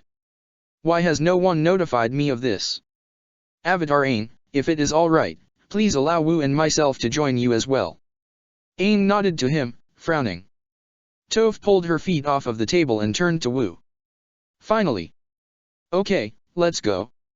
Wu, do you know if Nagi's with them? Nagi had been in Si Wang trying to keep the peace from that end for the past 2 weeks, but from what Aang and Toph had been able to surmise, she had been no more successful than they were. Not that I've heard, said Wu. Throughout the meeting, she had been examining a pile of animal bones, burned earlier, peering at the cracks running through them. Even despite the back and forth with the council, despite them looking at her tools of the trade with skepticism and distaste, she kept her composure and continued her readings. I fear our friend Nagi has stumbled upon some secret, something that prevents her from joining us today. I don't see her in any danger, but... Across the table, Fong narrowed his eyes at Wu. Your Dai Li agent. No, your spy. What is it she could have discovered? Aang clenched his fists at Fong's words. Nagi was no spy. But what, indeed? I wish to see Emperor Hakata. The guard sneered down at Azula in a way that made the blue dragon want to tear out his throat. Or perhaps that was just her. And what makes you think we'd let any old firebender savage saunter right up to the Emperor without an appointment? He's a busy man, you know. Especially today. He's already unhappy about having to deal with the giant of Annex Crossing reappearing for the first time in over 100 years on top of, well, you know, the eclipse. I have something important to say to him, she said, her face a cold mask. She had no interest in spirits of legend returning from forgotten stories. Something he needs to hear. You know he values my opinions. The second guard sniffed. Can't say why, though. She crossed her arms and tapped her foot impatiently, peering up and down the long, icy hallway. She had never been this way before. Her only dealings with Hakata and Winter's Heaven, the upper level of the palace, had been in the throne room. This was his war chamber. Despite their grumbling, the guards permitted her to enter. This is where power is. Smaller than the throne room, and indeed smaller than the war chamber in Ba Sing Se, a handful of Hakata's closest advisors and chiefs sat in a circle on the floor, with a map of the Southern Water Tribe stretched out on the wall across the ice. As usual for Winter's Heaven, the whole room was ice, with detailed carvings that showed no signs of melting. An icy whale walrus swam through the ceiling, frozen mid-dive, as if an echo of the ribcage in the whale's belly below them. Hakata was the only one who stood, gesturing to the map as he outlined the city's defenses. He stopped speaking when he saw her, but where she expected a harsh reprimand his brow only furrowed. Azula. What is it? She dares intrude on war planning. Chief Gilak rumbled. This isn't customary. Azula knelt, pressing her knuckles against the icy floor. Head lowered, but she knew the blue dragon coiled around her like armor so that the back of her neck wasn't bared to them. Emperor Hakata. There are things I need to tell you. Important matters that cannot wait any longer. Hakata nodded. She couldn't read anything from his expression. We were just about to break. He nodded to the 4 men on the floor. Leave us. Gilak was first to his feet, glaring at Azula as he departed. Chief Sayuk followed, his crossed machetes on his back rattling. Then Captain Shimo of the Koken Samurai in his pristine robes, and finally Thode of the Alchemical Institute. After they left, Azula took Gilak's place on the circular floor mat with her legs crossed, almost as if meditating. What is it? Hakata asked, taking a spear from the wall and examining the haft. This better be good. The blue dragon fell silent, but the burning hand on her shoulder felt as if it clenched harder than ever before. She tried not to wince in pain. There are 2 things I need to bring to your attention, she said. Despite the burning, she kept her voice steady. But the more she burned, the more it seemed to keep the blue dragon silent. Like a funeral pyre. Her mother's. First, Long Feng. When I first arrived in this palace, he sought me out to conspire against you. As you know, he seeks Ba Sing Se. But he wants the city independent of Water Nation rule. Hakata was ice. And what does he want with you? He learned I was sitting in your audiences with your subjects. He asked me to report on what I saw. He wanted me to be his spy, both against you and the Avatar. He walked around behind her. And why do you come to me now with this? You've been here for weeks. She lowered her head again. For this part, she wasn't sure how he would react. But it was a gamble that the Blue Dragon supported. I was unsure of my own loyalties at the time. I was here for Katara. I didn't trust Long Feng, but I sought to perhaps use him for my own ends. Since then, I've come to realize my folly. I have seen your strength and your fairness, your ability to look beyond the circumstances of one's birth to allow any who follow you to rise to greatness. I am loyal to you, Emperor Hakata. When he didn't immediately speak, she continued. And I wanted to gather proof. Proof of Long Feng's duplicity, and his network of spies. He still has Dai Li agents loyal to him in both Jiduan and Ba Sing Se, those who will carry out anything he orders of them. I have no proof yet, she said, her voice faltering for the first time. I wanted to tell you this before my meetings with him had been discovered and misconstrued as a betrayal of the Water Nation. But if you keep an eye on him, you are sure to see him meeting with his collaborators, sending messages in and out of the city. I see, he said. He stopped pacing behind her. Thank you for telling me this, Azula. It was the wise thing to do. There is no proof of wrongdoing yet, but I'll keep an eye on him. And he won't know that you've told me a thing. Continue to tell me what the two of you discuss. Azula nodded and allowed herself to let out a breath. The other matter involves Princess Katara. He didn't say anything at first in response. Instead, he froze the spear to the floor so that it stood upright and walked around to her front, kneeling so that he could stare her straight in the eye. What do you need to tell me about Katara? She stared right back. Dragon Fang and claw ripped at the backs of her eyes, fighting to break free. Katara is the blue spirit that had been sighted on the night of Chief Cuscock's murder. Katara is the one who killed him. And she plans to kill you next for your role in the night of her mother's death, for declaring her a taboo breaker. She had learned both Cuscock and his son Bato were involved, and with her bloodbending. He cut her off. How do you know what happened that night? We met a former taboo breaker the day we arrived in the city, she explained at once. Her voice came out hurried, defensive. A woman who was there that night. I believe she fled after that. Fled the city after she told Katara the truth. Katara was so angry once she learned there was a plan to sacrifice her to the spirits, she stopped seeing reason. And thus I could no longer be loyal to her. Hakata stood again. The room felt cold in the way it did when Katara got angry, but this was no balm for the burning she constantly felt, either. Again, I ask, why do you tell me this now? For this, I needed proof. Something concrete, she said. Today I learned that she was seen on the night of the murder. Careless. She deserves whatever comes to her. He is a more powerful ally. You'll find the spirit mask among her belongings, in her bedchamber. Pardon my forwardness, but you must act before she does.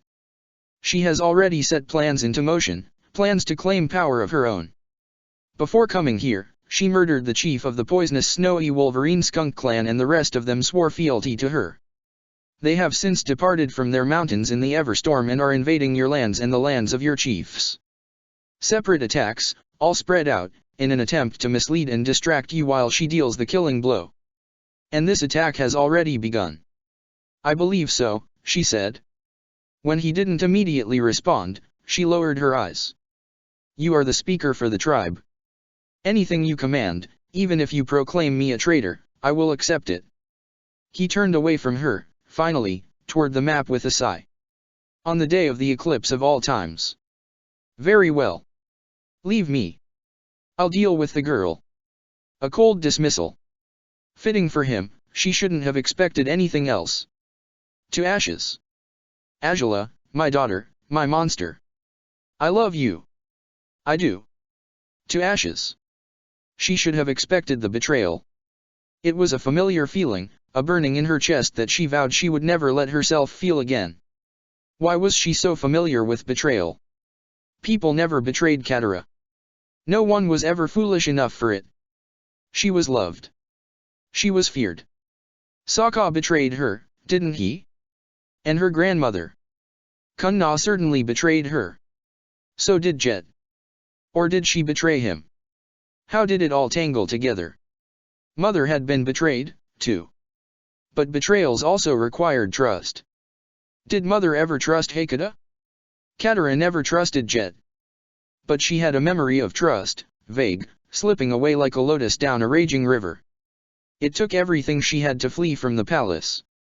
To avoid her father's men. What are you doing here? Get out of my room. I didn't permit anyone to enter. She held her knife behind her back. She'd been examining it before the warriors entered. Imagining the feeling of slaying her father with it, since waterbending would be out of her grasp. There were nearly a dozen men, Chief Sayuk foremost among them. His serrated machetes had been drawn, gripped tight in both of his hands. Stay here, princess. Your father is on his way. Hakata knew. He had to. What does Dad want with me? Find the mask, said Sayuk. I don't care what it takes. The mask. The only way they could have known it belonged to her. Azula, she whispered to herself. Blood bending those men away from her was the easy part. But so many, even with the full moon approaching. She had been hard-pressed to fight them off before the arrival of her father, but if she waited any longer her chances of escaping would have been slim. Flee into the city, said her mother's voice. You need to get out of here. Your dad's soldiers are going to be looking everywhere for you. Can you scale the walls? We need to find somewhere safe. Azula betrayed me. How stupid was I to trust her? Sweetie, I'm sure it's not as it seems. You can't think about that right now. Just know that no matter what happens you don't forget what it feels like to trust. To love. You've been betrayed. So many times. I feel it. You know what it's like. You've been hurt and you lashed out at them too, at everyone who ever did you wrong. I'll do the same, Mom. I'll end Azula too if I have to. Her destiny will end here, along with Father's.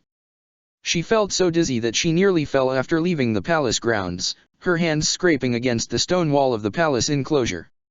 Everything passed by her in a blur, the speed she skated through the snow and ice on her descent into the city. She couldn't be seen.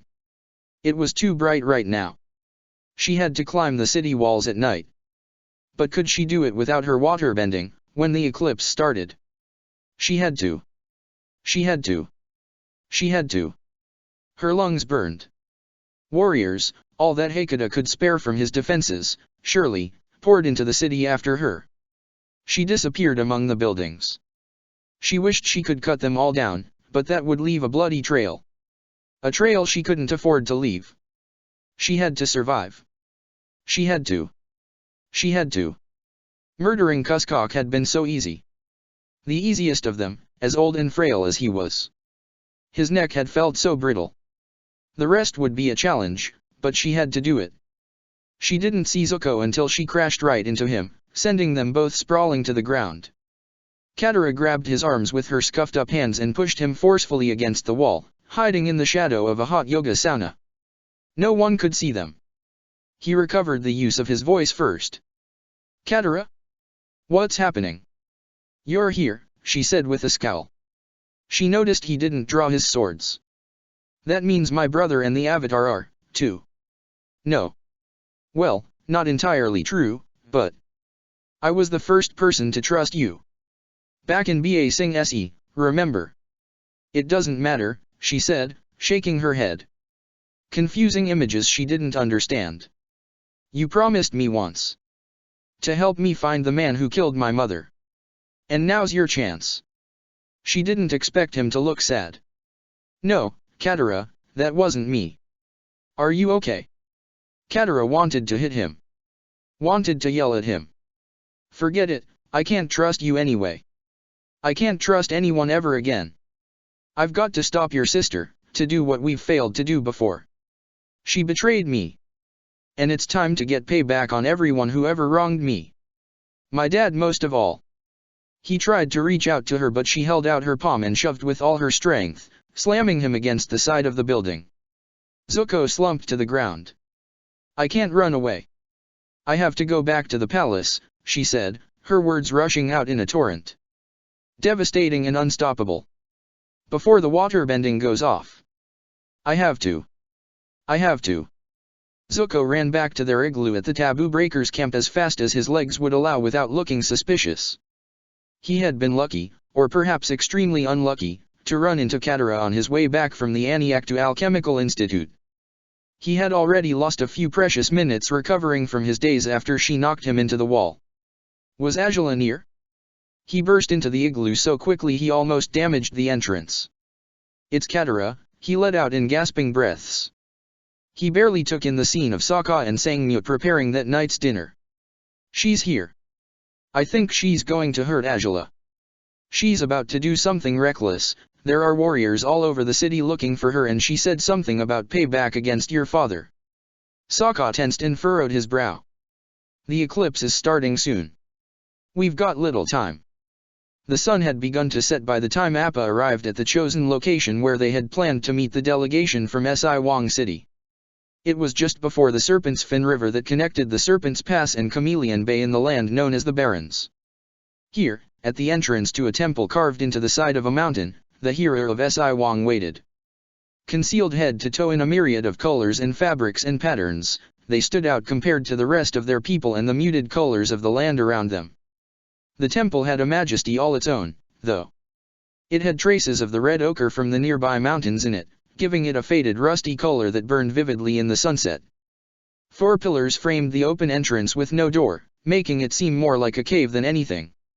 It was cavernous, too, the doorway looming over them so high that Aang wondered if it was intended for giants. It had 3 towers all borne from the side of the mountain, but he wondered if they could even be called towers if they were part of the mountain itself. These 3 towers had been crowned with what looked like polished geode, adding a splash of color. Aang could see only darkness inside. It seemed to be in remarkably good condition despite its obvious age. Perhaps there were earthbender artisans somewhere who maintained the temple exterior's hard angles and masonry to the point where it still looked almost new.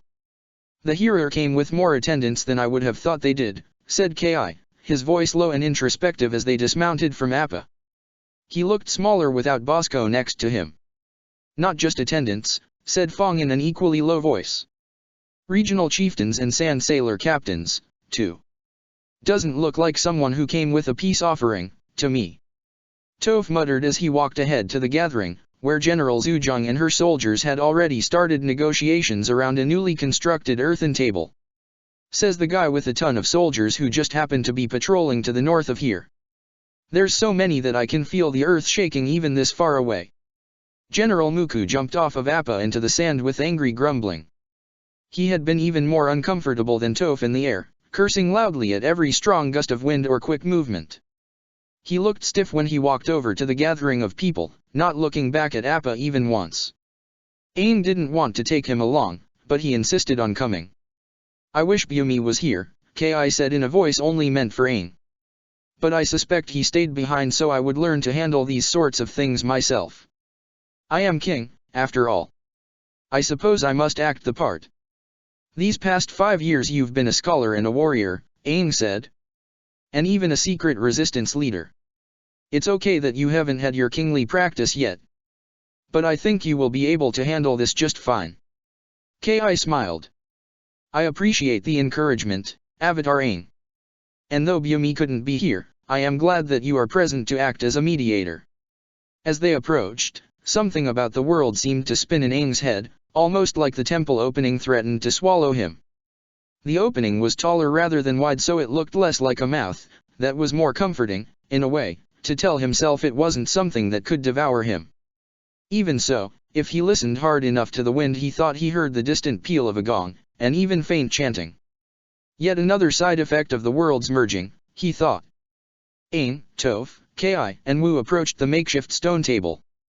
The terse discussions that had already started before they arrived had been interrupted by the arrival of the flying bison, and now all occupants of the table and those standing around it stared openly at Aang and the others as they approached. Zhu Zhang stood and bowed to Ki and Aang, but glared at the Si Wong delegation when none of them followed her lead. I present Generals Fong and Muku of the Council of Five, she said, and Aang didn't miss how Fong was the first one to be introduced from their ensemble. You are also in the presence of Earth King Ki, Grand Secretariat Wu, and the most honorable Avatar Aang. It is a blessing to be in the presence of these most esteemed personages, said the hearer, who rose. Their voice came out low and raspy, almost like someone sickly or aged or even wounded, but Aang couldn't tell how old they were. A round metal shield hung on their back, but Aang couldn't see any other weapons. Zhu Zhang held a hand up to her face and spoke to Aang and the others out of the side of her mouth. Wish I knew you were all coming. This turned into quite the gathering. To the hearer, she scowled openly. This is the Earth King. You need to show the proper decorum. Despite your independent sovereignty, you are still a city-state of the Earth Kingdom, and he is still your ruler. Ki held up a hand. There is no need, General Zhang. I have been absent for 5 years, but even before then I was barely a king worthy of the title. I am honored to meet you in person, hearer and chieftains of the Si Wang. I hope that we can reach a peaceful agreement today, as we are all citizens of the Earth Kingdom. The hearer seemed to accept his words, inclining their head as all the players took a seat. Aang thought he could even see some softness in their eyes, but it was difficult to read their body language under their layers of colored robes. On his previous visit to Si Wang City, he had learned from Nagi's father that the hearer was someone who had no name, as they had given it up to the spirits and gods they worshipped upon ascending to the position of spiritual leader of the desert. It's a pleasure to meet you, hearer, Aang said, offering a smile. His inner child found delight in their colorful motley of robes and fabrics and he couldn't help it. Their return smile, covered by a yellow cowl and indigo veil, reached their green eyes. Aang could tell they were kind eyes. Likewise, Avatar Aang. I hope I did not offend you in some way. I learned that you had been to our city but we never had the opportunity to meet. Aang shook his head. Not at all. I'm sorry that I didn't get the chance. That seemed to release the tension somewhat, but silence fell on the gathering once a massive white cloud appeared in the sky above their heads from nowhere, swirling with unnatural speed into the shape of a mushroom, and then something that might have been a drill or an arrow and then disappeared as quickly as it came. One of the sand sailor captains leaned forward, her mouth set into a hard grimace as she pointedly ignored the sky. Now that introductions are over with and everyone's here, back to our earlier discussion. The Spirit Library is a treasured belonging of the Si Wang Desert. It has been among our people for eons. We cannot simply leave it in the hands of those who would misuse its knowledge. Aang frowned. That sounded an awful lot like Wan Shi Tong's belief. Your people could never even reliably pinpoint its location, Zhu Zhang retorted. It moved around the desert all the time. What makes it yours? Besides, said Fong. We cannot simply pick it up and put it somewhere else. It exists under the city now, and has replaced any foundations that existed there previously. If the library were to move, or, spirits forbid, disappear, it would take half the city with it. Even more of the Middle Ring and beyond would suffer irreparable damages, perhaps more so than when the library first appeared. It got stuck there because of the upheaval in the spirit world, said a chieftain, tugging on his beard. The Avatar and the hearer should work together to enlist the aid of spirits to get it out. General Muku muttered something unintelligible to himself that Aang couldn't hear. Wu sighed. General Fong has a point. If that is even possible, it would cause greater damage to the city. That we cannot accept. The first sailor captain crossed her arms. What do we care?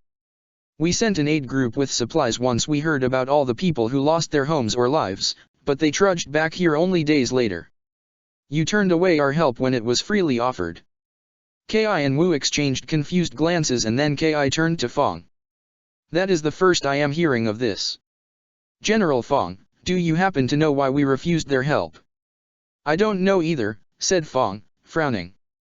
Any number of defenders on the wall could have made the decision to turn them away. Our city was facing an unprecedented crisis. I do not blame them for barring entry to the city. They had their orders to defend our wall. Muku tightened the metal headband across his forehead and crossed his arms. How do we know that claim is even true? Don't you have enough of your own refugees to look after? Based on what we've heard, your precious city has become the popular destination for those fleeing the war. Are you not thankful?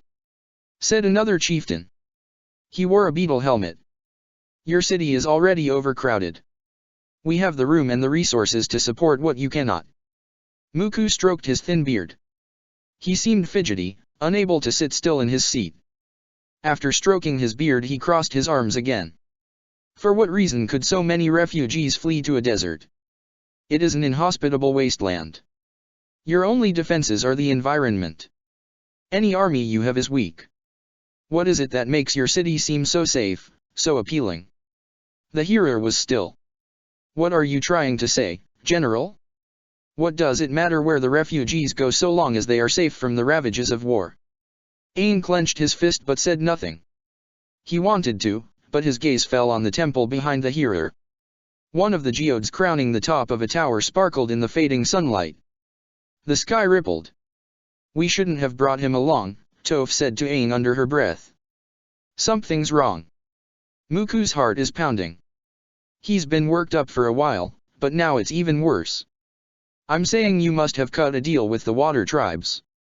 He slammed his fist against the table and it shook. Why else would your desert remain untouched after all these long years of war?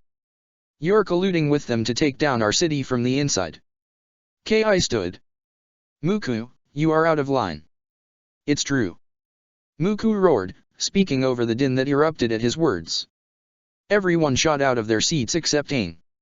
His dizzy spell came back, his vision unfocused. He thought he saw two people standing where Muku stood. One was the general, the other was a man with a spear and rugged clothes, a Daofei. But when his vision cleared again, the second man was gone. It was you who attacked the palace that night. You who did some spirit mumbo-jumbo to summon Wan Shi Tong and all of his destruction in the middle ring. How else would you have gotten into the city? We know that the waterbenders in the attack just a few nights after the Revel Rise had sandbenders helping them. How dare you accuse us of such a thing? This spirit world upheaval is not our doing. Wu spread her hands out wide. Everyone, please, let us remain calm. Muku, you need to step away. I won't be silenced. He shouted over her.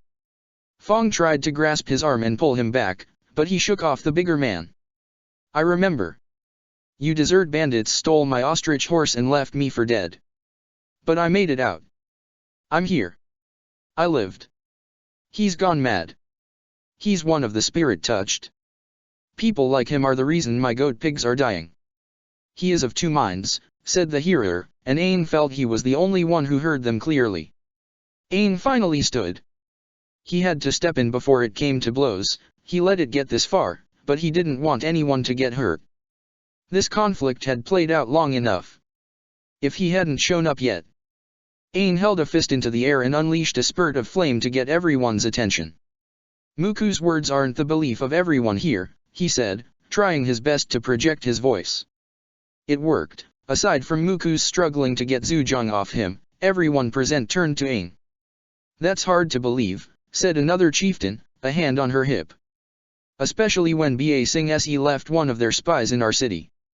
Did you all truly think we'd let her slide just for being one of our people? Toph stomped her feet. You mean Nagi? What happened to her? She was arrested, of course, said a sailor captain.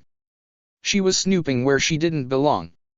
Everything we've heard here today supports that decision. Wu looked taken aback, but it was Fong of all people who had the next outburst before she could speak. Spy? And you've arrested her? She was simply a citizen of your city visiting her home. Chieftains of Si Wang, such an unprovoked act, admitted freely from your own mouths, and concealed up to this point, to boot, can easily be seen as the first open act of aggression between our two parties. He gripped the side of the table, leaning forward with a hard glare. I suggest you choose your next words carefully. Fire Lord Azula was in a good mood. Azula had taken actions today that had pleased her, but the blue dragon's serpentine body coiling and flapping wings just gave her a sense of restless thrill. Katara had been ousted from the palace. Long Feng was under scrutiny. And best of all, she had taken her place among Hakata's good graces. A small part of Azula was concerned about retribution from Katara, especially since the princess had escaped arrest, but that was a problem for later. Azula could take her. Especially now that she had the advantage of power and status over her. As for Long Feng, that wasn't a thorn she had managed to extricate just yet. Katara's blunder as the blue spirit forced Azula into a different contingency, a rushed one. She'd meant to learn more about Long Feng before outing his machinations to Hakata.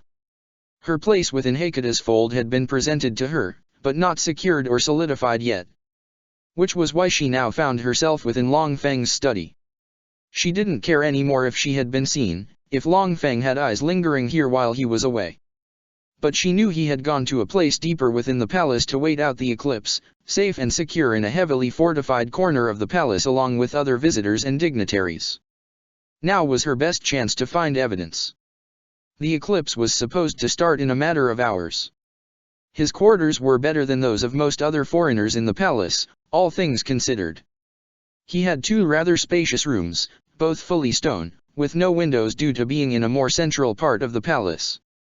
One room had a blazing hearth fire but the other had a bath heated with water from somewhere below them.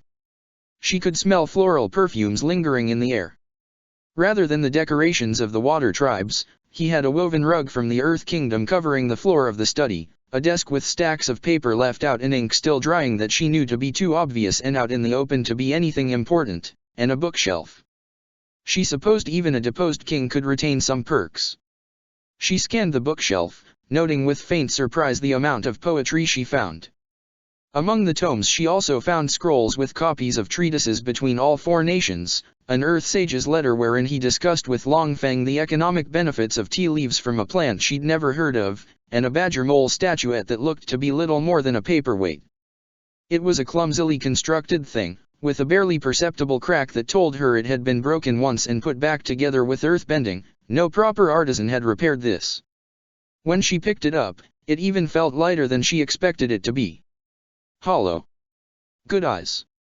Knowing that there'd be no hiding this if her intuition turned out to be wrong, she clutched it in her hands and threw it at the wall with all of her strength. The badger mole shattered. And among the shards of clay and stone she discovered a tiny piece of rolled-up paper that she shook free of dust and unfurled, reading its contents. Avatar still here. Revel rise continue, battle imminent. Rest of council moves as intended.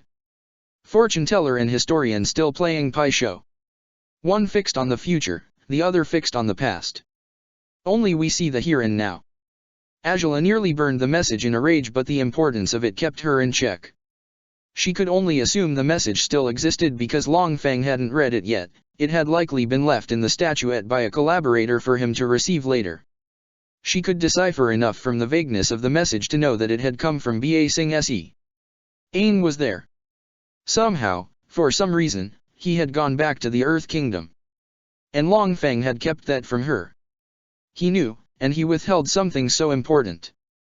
The blue dragon hissed. Control yourself. Consider the implications hidden in the rest of the message. Revel rise was a word that stuck out to her. A reference to the night of the 100 Revel rise, perhaps. It continued, perhaps because the mystery of who attacked was still unsolved. Could this be the answer? Could Long Feng have been behind it after all? Not entirely a surprise, but this message seemed to come from within the Council of Five. There was a traitor within their ranks. But who? Which member exchanged secret messages with Long Feng, their former Grand Secretariat? The fortune teller she knew to be Wu. But who was the historian? Could that have referred to Ki? Perhaps they were dealing with the White Lotus Society. If so, that was bad news, it meant the council knew of them. Aang. Aang was there, away from the South Pole. Had he abandoned Toph, or even rescued her already? What was he doing? Was he in danger? No, she thought. The danger is here. It's all with me. She departed from the study, her footsteps silent down the palace halls despite her quickened pace. Even now, the halls felt emptier than usual, but she had the vague feeling that a shadow could leap out at any moment and attack her. Warriors readied traps outside the palace, appearing only occasionally in the halls in even more of a hurry than she was. Firebender, a voice called out to her just as she passed by a hallway. She froze. She recognized the voice and the man when he appeared. He was the guard who had stood outside of Hakata's war chamber earlier. He still had that look of distaste on his face as he regarded her. I need you to come with me. Might I ask why? She asked, examining her nails. She didn't want to appear the least bit tense in front of him. The warrior grit his teeth and seemed to be forcing his words out. "The Emperor commands your presence," he said. With Chief Skilak and Sayuk returning to protect their own clan halls from the traitorous Wolf Skunk clan, Emperor Hakata's guard is in need of your skill. The man's face twisted into a grimace. "Just during the eclipse. Consider it a great honor. And a test." The blue dragon's teeth bared in something like a smile. Chapter 17, The Eclipse, The Blood Moon, Part 2. The news that Nagi had been arrested by her own people didn't do Aang any favors in trying to smooth things over. Voices only grew louder as both sides accused the other of underhanded dealings, each claim more outlandish than the next. Aang, Ki, and Wu all went unheard in their attempts to keep both sides settled. Fong demanded more information about Nagi. Muku's ramblings became more and more forceful. Zhu Zhang nearly got into a fist fight with a sailor captain. An undercurrent of energy thrummed through the gathering, something hot that spurred their anger. "The library is ours!" shouted a chieftain. "It is of great historical importance to all of the Earth Kingdom." Fong retorted. "It has been under your control long enough. Ba Sing Se doesn't deserve it." Above them, the sky darkened. Aang thought a cloud had passed over them, but the sky was perfectly clear. Its color had just faded, the vibrant blue leached out of it like a woodblock painting faded with age. The gong kept pounding in Aang's ears, the chanting of monks unrelenting. "Can't you do something?" Toph asked Aang. "This is getting bad. Really bad."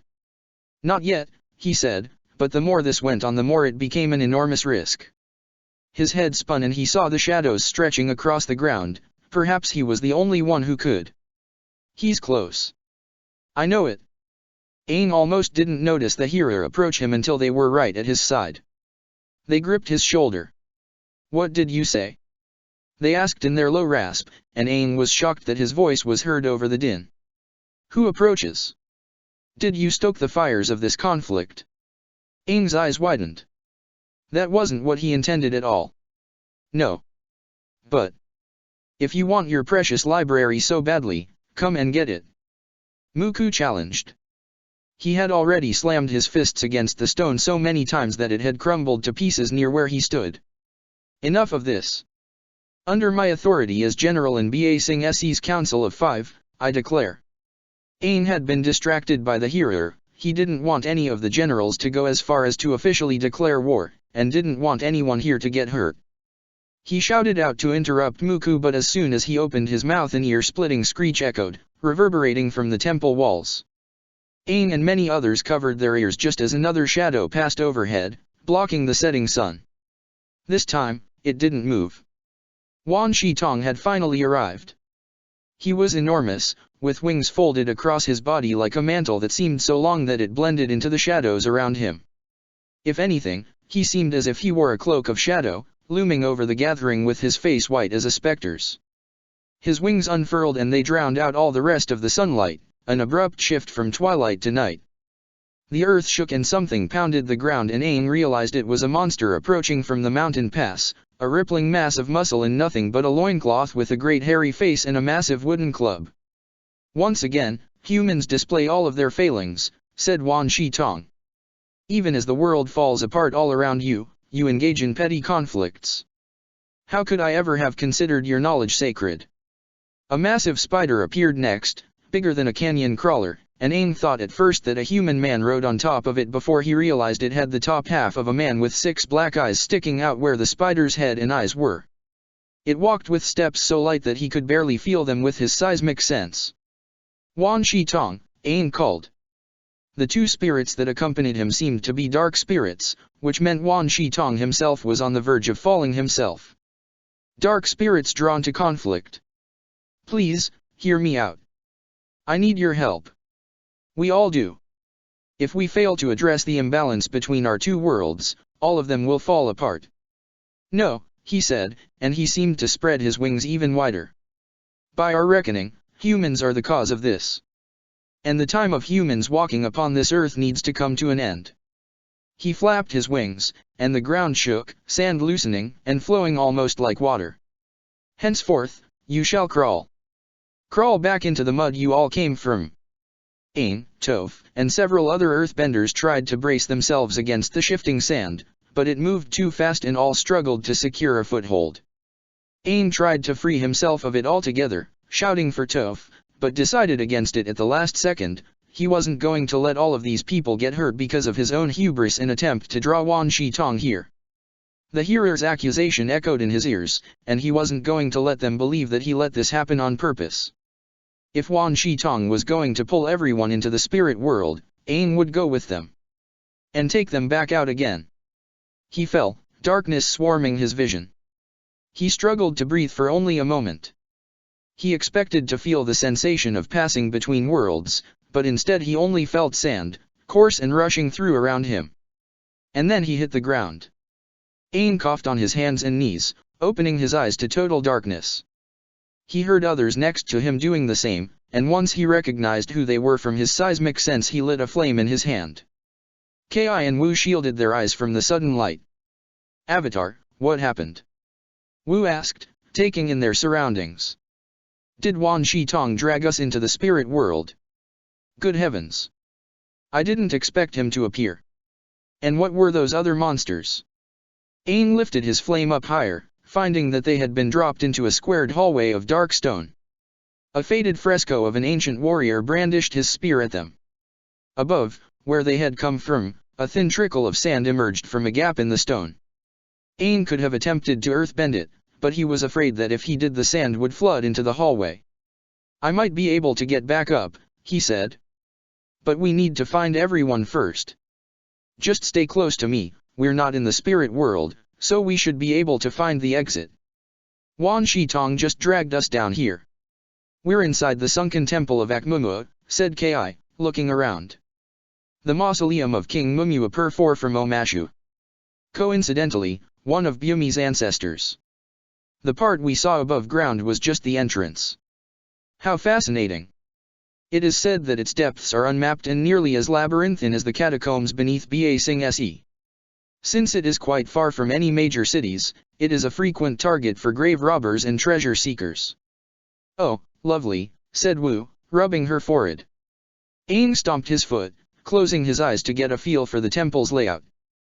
The three of them had fallen deeper than he expected, with pathways above them that they had somehow bypassed in their descent.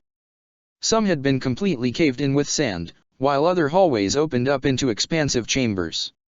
He could sense the presence of some people, but he couldn't tell who they were yet, along with no sign of Wan Shi Tong or the other spirits. This hallway leads to a bigger chamber and there are some people there. Stay close and make sure you step where I step. Some of the floor tiles are connected to a mechanism underneath that might be a trap. Oh, yes, said Ki, perking up. I forgot to mention, King Mumuapur was known for breeding Shirshus. I wouldn't be surprised if their venom was used for a number of traps here. Wu groaned. Don't sound too excited, now. The hallway led to a separate hall that was wider and sloped downward at a surprisingly steep incline. Aang led them down, wondering which people would meet him at the chamber near the bottom. He hoped he wouldn't have to keep everyone from fighting even as they struggled for their lives down here. At least the temple put Ki in good spirits. He told them all about the reason for why an ancient king of Omashu was buried so far away from his city. Apparently he loved a princess in Ba Sing Se who died tragically young and wanted to be buried near her. Stop! Wu shouted. Aang thought she was talking to Ki first, but she held out a hand and Aang stopped moving just in time to avoid stepping on a tripwire. She let out a breath of relief. For a moment, I thought you were going to hit that and we were going to have to avoid a giant rolling boulder like in the stories. Behind them, something rumbled and Aang's eyes widened.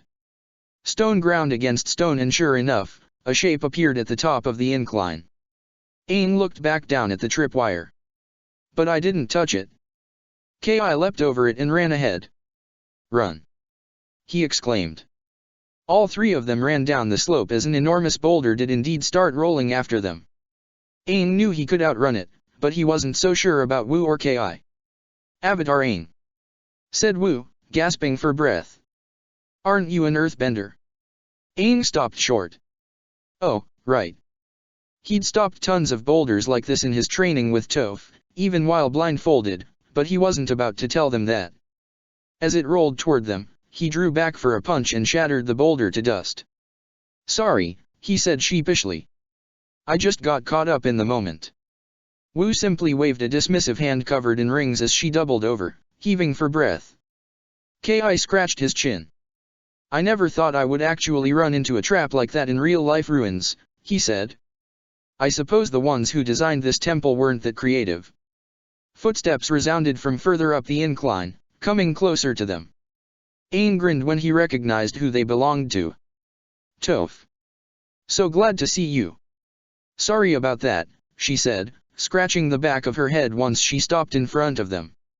"That wasn't a trap you set off." "That was me, I did it to crush that giant spider spirit." Wu stared at her in disbelief. "Well, I hope that boulder was big enough." "That spider was a fearsome creature of local legend, the thread puller. Quite a nasty one. I would rather not explain the origins of that name, it is too horrid." "And the big muscle one?" Toph asked. "I'll crush that one too." "I believe that was the ogre of Taewa Mountain," she replied, shivering. "He is said to eat eyeballs." "Let's keep moving," said Aang. "I'd prefer to stop them without crushing any more spirits." "We stopped Koh the face stealer," said Toph, walking alongside Aang as they continued. "Wan Shi Tong will be a piece of cake." The incline ended at a steep drop into the next chamber, enormous and rectangular, with two statues of a man and a woman. Torches in sconces low to the ground lit the chamber. At the center of the room, he saw a man earthbending at the unmistakable figure of the hearer, who was lithe enough to jump around his attacks and block rocks launched at them with their shield. The hearer wielded a strange weapon Aang had never seen before, a one-handed double-bladed weapon with two jagged tips, almost like hooks. Not a weapon that he expected a spiritual leader to wield. Toph created a ramp and slid down to the two combatants. "That's Fong. What are they doing?" Aang made it between the two of them first, banging his staff against the ground to make the ground rumble and disorient them both. "Both of you, stop. What's going on here?" Fong answered first, pointing a finger at the hearer. "We both found ourselves here and I suggested working together to get out." The hearer straightened and lowered their weapon, eyeing Aang and the others. They seemed like they were trying to gauge their chances against the Avatar and his allies. "The general assaulted me first," was all they said. "He suggested working together to get my guard down, I suspect." Aang didn't take his eyes off either of them. "Toph." Toph knelt to the ground. "They're both telling the truth." She stood up again, holding her fists out toward Fong. "He knows I can tell if someone's lying. I mentioned it once, so he knows to choose his words carefully." "You're going to take their word for it?" Fong asked, stepping forward. "What reason could I have to attack the hearer while their back is turned?" A wind carried into the chamber and the shadows at the connecting hallways seemed to coalesce into the shape of a feathered serpent with a ghostly face. "A man steeped in lies and secrets," said the face. Wan Shi Tong had found them. Men have always put down others for the sake of their own personal gain. All to hide their schemes. "But I see you, Fong Qiwang. I am he who knows and he who sees all." Aang faced the owl spirit. "You're turning dark, Wan Shi Tong," Aang said. "Please, try and resist it." "Why would I?" said Wan Shi Tong. He fixated on Fong. "Now I can look at you all and see all your history behind your eyes. Everything you are and everything you've done. I know the evils of which you are capable, the evils you have committed, all in the name of maintaining your power in your insignificant human kingdom. You've demonized an entire culture in your pursuit of more power, of more control. You've staged attacks in their name. Colluded with foreign powers to wage war for your advantage." He turned to Aang. "This is the example you would show me? The example of humans who would do good?" Fong gaped, his eyes almost comically wide. What? Preposterous. You're just some spirit, what do you know?" He tried to turn around and run away, but Aang and Toph both raised a wall to block his path. Upon hearing Wan Shi Tong's words, Aang narrowed his eyes, the pieces all falling into place. "You're the one behind the attack on the palace that night," he said. "It was you all along." Fong turned back to face them, finally standing his ground. But Wan Shi Tong opened his beak and let out another screech. Ain covered his ears and screwed his eyes shut, but it seemed to penetrate him. It went on and on, echoing in the chamber, bringing them all to their knees. Just as the owl whirled to the top of the chamber, preparing to swoop down for the kill, Ain used all his willpower to pull his hands from his ears and press down on the air around them, as he'd seen Sang Mu do. All sound muted. Wan Shi Tong even stopped, but a pillar emerged from the wall and slammed into him, sending him careening to the opposite wall. Sound returned with a crash courtesy of Toph. "Neat trick," said Wan Shi Tong, righting himself. "But you will need more than that to defeat me." Night fell, and with it, an unexpected storm that gripped Aniaktu. Some thought it to be the work of raging spirits.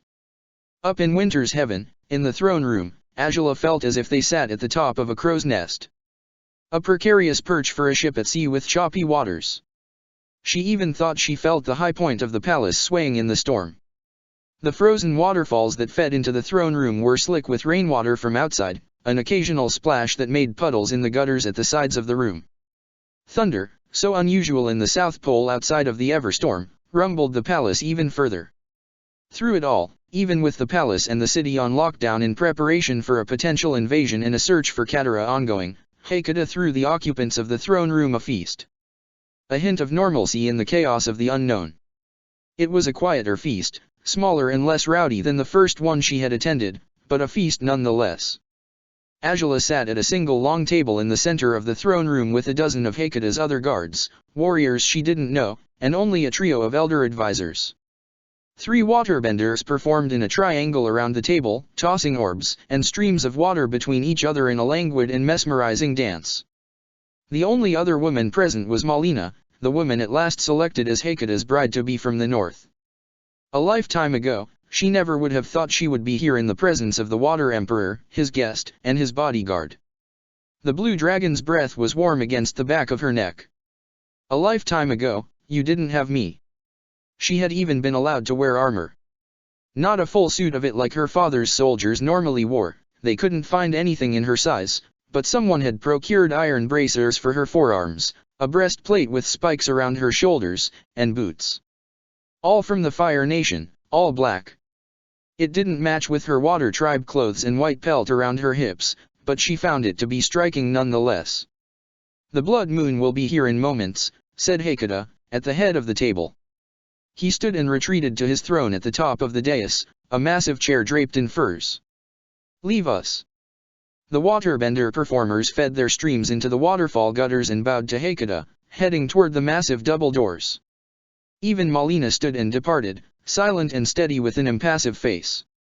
The trio of elders followed at the rear, closing the door behind them and sealing it with ice. There was a finality to the sound of the heavy doors grinding shut, keeping Hekata inside with only his guards. Keeping everyone else out. The feast was over. All of the guards stood, including Azula, and backed up from the table, taking their positions near each of the pillars lining the throne room. They held spears and clubs and machetes ready, and more than a few gave Azula odd looks just for standing there with her hands calmly folded behind her back. The only firebender and woman in their midst. "Men," said Hekata, sitting with a spear that looked more ceremonial than anything across his lap, and Azula, with an incline of his head toward her. "Now, we wait." The blue dragon roared. Deafening only to her. "No." She bent low, striking the guards on both sides of her with twin concussive blasts of blue flame. Part of her felt as if she burned with them as the force sent them crashing into pillars. The other guards leapt into action, but Azula danced light on her feet as one guard's spear darted through the air toward her. She ducked low into a sweeping kick, an arc of blue across the floor. Wide gouts of flame gave her space, kept them away from her, a pack of wolves biting and hunting as she stood atop the table, around the pillars, constantly moving to keep up her relentless onslaught. Azula roared back at the blue dragon in defiance, but she couldn't have said if she did it for real or not. The guards all took formation in front of their emperor, who stood in front of his throne with his own spear readied. 8 guards all standing in 2 neat lines. Despite the burning, despite the blue dragon clawing and raging within her, Azula felt a sense of certainty, a calm rationality, settling over her. The same certainty she felt in the Plum Blossom Garden so long ago, so far away. The same corner of her mind where she saw the burning woman, where she tucked away the love of her mother and her love for Aang. The only place where the blue dragon hadn't yet left a trail of devastation. The crackle of lightning at her fingertips echoed the storm outside as her arms circled and she aimed at the guards, unleashing her power and linking them all in a convulsing chain. After it struck all 8 guards, she cut off the flow and watched as they collapsed, falling still. She couldn't have said who survived or not. It all happened in a matter of seconds. Hakuto was still. Even without the threat of waterbending, he cut an imposing figure. Unflappable. I wouldn't have thought you would do something so foolish. You have the true heart of a warrior. Despite watching his men fall, he hefted his spear toward her. But you have rejected my hospitality, my respect. Was all of this your plan? Did my wayward daughter's betrayal fall into it, too?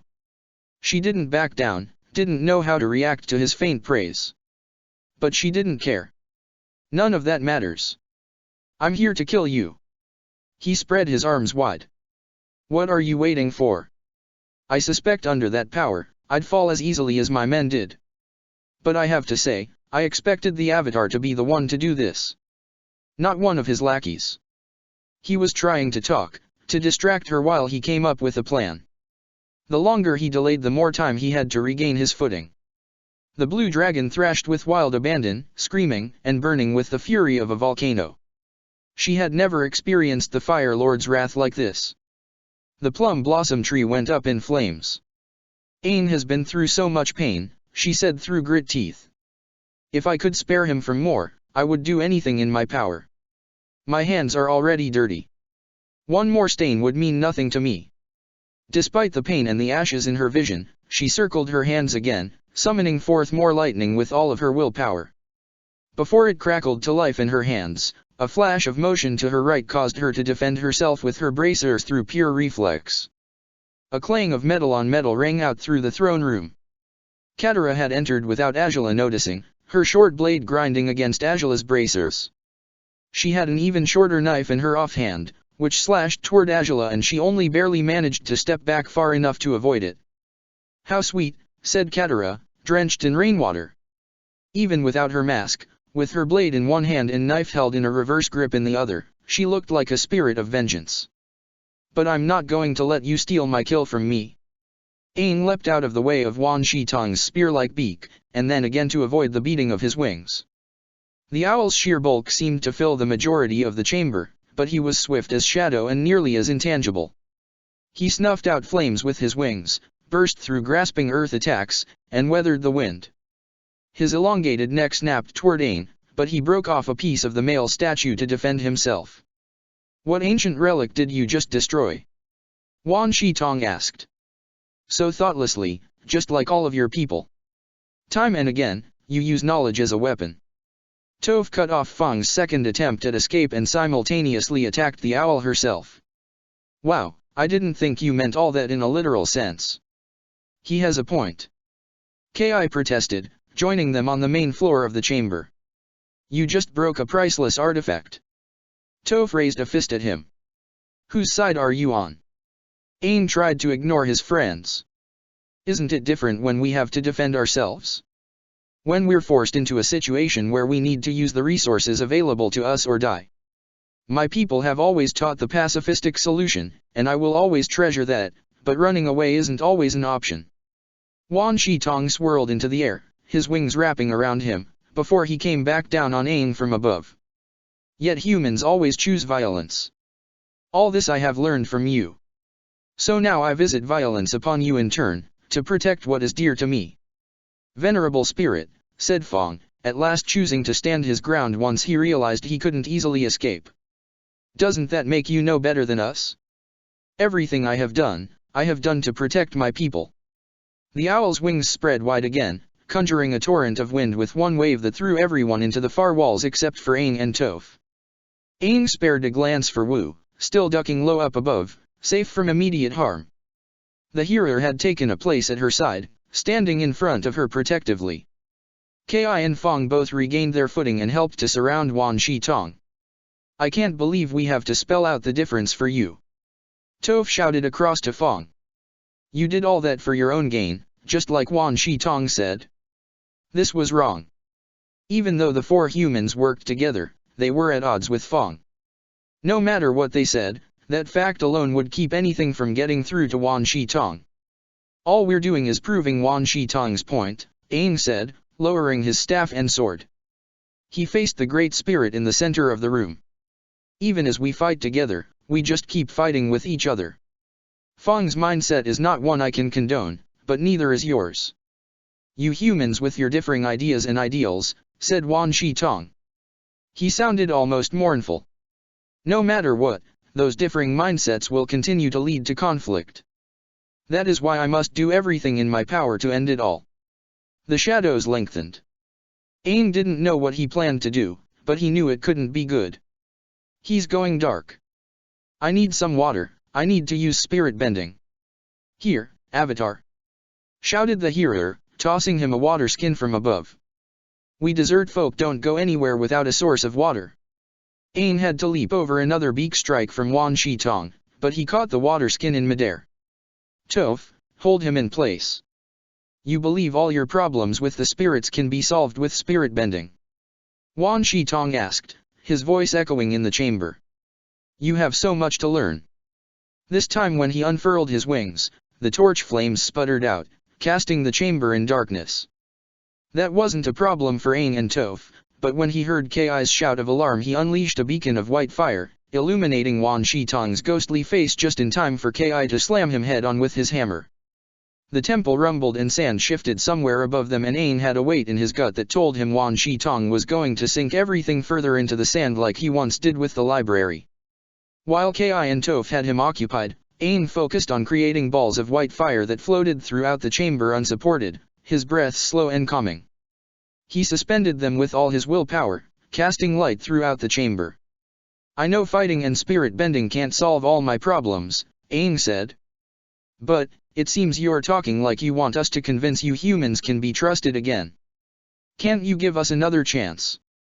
You've destroyed my accumulated knowledge, used it in endless wars against each other in countless worlds, and you think I secretly want to give you another chance? He made a sound that sounded like a scoff. Don't be absurd. Ki used the haft of his hammer to ward off Wan Shi Tong's talons. Throughout history, people have waged war. When we have differences, sometimes it does lead to that, it's true. But sometimes we also learn from each other. Peace between your peoples is always ephemeral, the spirit continued. Just as he pinned Ki to the ground and was about to impale him on his beak, Toph rolled the ground under the owl and slammed it into his side. Wan Shi Tong picked himself up again. Even if you do find peace now, soon enough, you'll wage war again and again and again. As I've told you once before, it's nothing but a vicious cycle. Even if conflict is brewing between my people and theirs, said the hearer, I choose to believe we can find peace. The actions of a few do not determine the feelings of the many. I understand that. Fong ducked behind the ruins of the statue Aang had destroyed. What does a spirit want with all that human knowledge anyway? Aren't you just hoarding it? Aren't you just as selfish as the rest of us? Something roared in the distance, an echo that carried into their chamber. The ogre, Aang surmised. They were running out of time. It's not always born from selfishness, Aang said. He waved his arm and the white flames soared to the torches, lighting them again. He let his staff and sword clatter to the floor, and the hearer's water skin with them. I'm not going to fight you, Wan Shi Tong. Or spirit bend you. I want to come to an understanding. You've been hurt and betrayed by humanity in the past, and I won't deny that we've done so much wrong. There are bad humans among us just as there are bad spirits among you. Wan Shi Tong lengthened, rising closer to the ceiling. Your point. Aang glanced toward Fong. Fong may misunderstand, but he does have a point. You're just hoarding all those books and inventions. But my past lives told me that long ago, you used to be the champion of human knowledge. You had to gather it all for a reason. Koh the face stealer wanted to understand humans, Toph said, her voice smaller than usual. Is it the same with you? You are children wriggling in the mud, he spat. Helpless worms. But there was indeed a time where I admired your people, your persistence, and growth. But times have changed. You've all let me down again and again, destroying each other, destroying the world around you. You've burned villages and forests. You lie and cheat and steal and murder. Wu finally found the courage to speak in his presence. But for every forest we burn, we plant trees anew. For all those who hurt others there are even more who help and heal. Kindness still has a place in this world. What use is all that accumulated knowledge if it isn't freely shared? Ki asked. He followed Aang's lead in dropping his hammer, a heartfelt plea. You'd keep it to yourself, all alone in the depths of your library? The more people learn of our history, the more we teach each other, the fewer opportunities we have to repeat the mistakes of our past. You have to give us that chance. Even you resorted to lashing out when you had enough, said Aang. Wan Shitong had hesitated, his wings slowly unfurling. Even you fought to protect what was important to you. Can't you see that we're trying to do the same? Violence is never justified. As an air nomad, I know and believe that, even after everything I've been through. But sometimes you have to fight for what's important, fight when there are no other options left. The owl spirit shook his head, but even as he spoke he seemed to return to something closer to his normal size. We argue in circles. Even as I hear you out, even as I consent to listen in the hopes that you may finally sway me, all I hear is further justification for your people to slay each other. Your knowledge once allowed your people to achieve a great many things.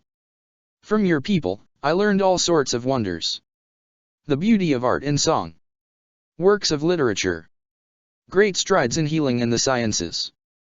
There was a time when I sought out your people for more, traveled the world along with my knowledge seekers. I had friends in the human cities, a past king of Ba Sing Se known for inventing musical instruments. A sage of the water tribes who first learned our world was round. A child from the west who invented a game of sticks all on her own. Aang recognized the pain in his voice. It's grief, he said. You're grieving those you have lost. Ki's face lit up. I know two of those people you're talking about, he said. King Yishu, of the Jade Dynasty. And that sage was Anno, from the south. When Wan Shitong looked at him with something like surprise in his white mask of a face, Ki smiled. That may have been long ago, but their legacy lives on. Their knowledge and their memories live on. And that child's name may have been forgotten by the world at large, but I am sure there are children somewhere who still laugh and play her game. We know how far you'd go to protect your knowledge from humans, said Toph. But what about protecting it all from the end of the world? Both our world and the spirit world are in danger. And we could use the help of a spirit to stop that from happening. And we can help you, in turn, Ki continued. You don't have to protect that knowledge by yourself. Now that it's in Ba Sing Se, it could be the start of a new era. A time where all of that knowledge inside the library can be shared, where we could learn from you and you can learn from us again. Your Majesty, I think you would be a wonderful choice for a steward of the library along with he who knows 10,000 things, said the hearer. As a token of goodwill between our peoples, I will suggest it to our council, provided the great knowledge spirit consents. I would like to suggest an additional steward, said Wu, smiling to the hearer. Wan Shitong looked back and forth between them. Nagi has an appreciation for the history of our world too, and there are no Dai Li who wish to uphold the rich culture of our kingdom more than her. As a member of the Si Wang tribes as well, she would represent the interests of both our cities.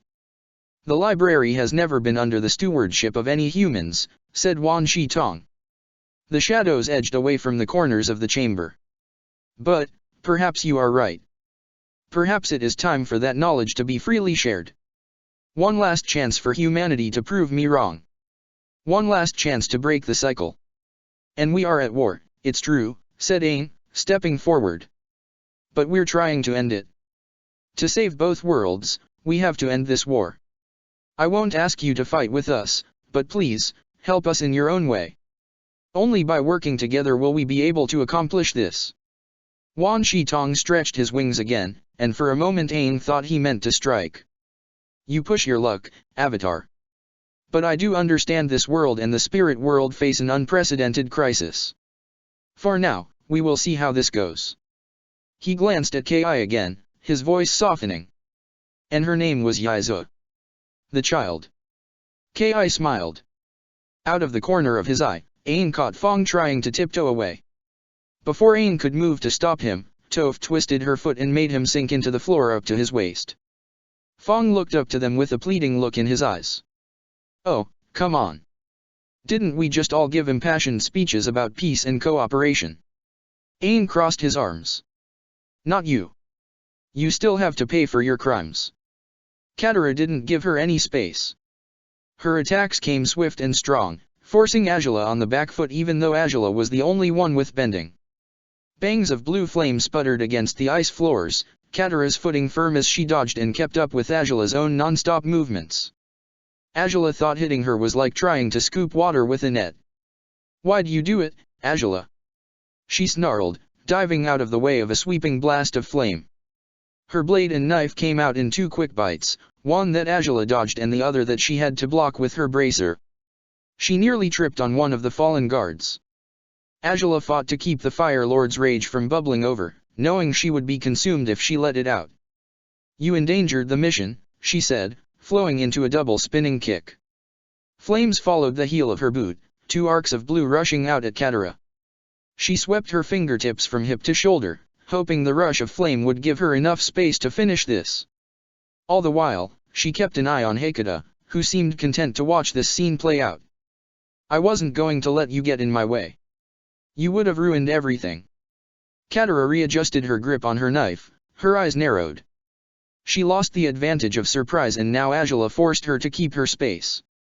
I could say the same of you. She held the knife level with her face. Was that your plan all along? To come in close so you could take out the Emperor yourself? Azula didn't bother answering. She fixed her eyes on Hekata again and focused on the swirling energies within herself, once again calling forth lightning, but Hekata moved to duck behind the pillar. She hesitated for just a moment for Katara to lunge at her before she could get the attack off and the blue dragon continued to wail with rage as she tried in vain to chain it down. All three distractions combined to a detonation of fire and smoke issuing from her fingertips instead, throwing her to the floor where she almost fell into the icy waterfalls. Rainwater from outside splashed onto her, and when she looked up, she saw Sokka there. Katara had moved to the other side of the throne room in an attempt to fight Hekata herself now that Azula was out of the way, but Sokka shouted. Stop, Katara! Katara unfolded her blade from against her forearm and stood up straight without looking in Sokka's direction. She stayed fixated on Hekata, her back to Sokka and Azula both. I knew you must have been in the city, brother. Did you manage to scale the outside of Winter's Heaven and climb in through the waterfalls like I did, without your waterbending? He ignored her question. Whatever you're thinking of doing, don't do it. At the throne, Hekata started laughing. Well, never would I have expected a family reunion. Both my son and daughter have come back to me. Are you here to try and kill me too, Sokka? It's been too long. You've grown, boy. It isn't a family reunion. Katara's shoulders shook. And it's because of you. You took Mom away from us. You and Gran both. Azula edged away from Sokka.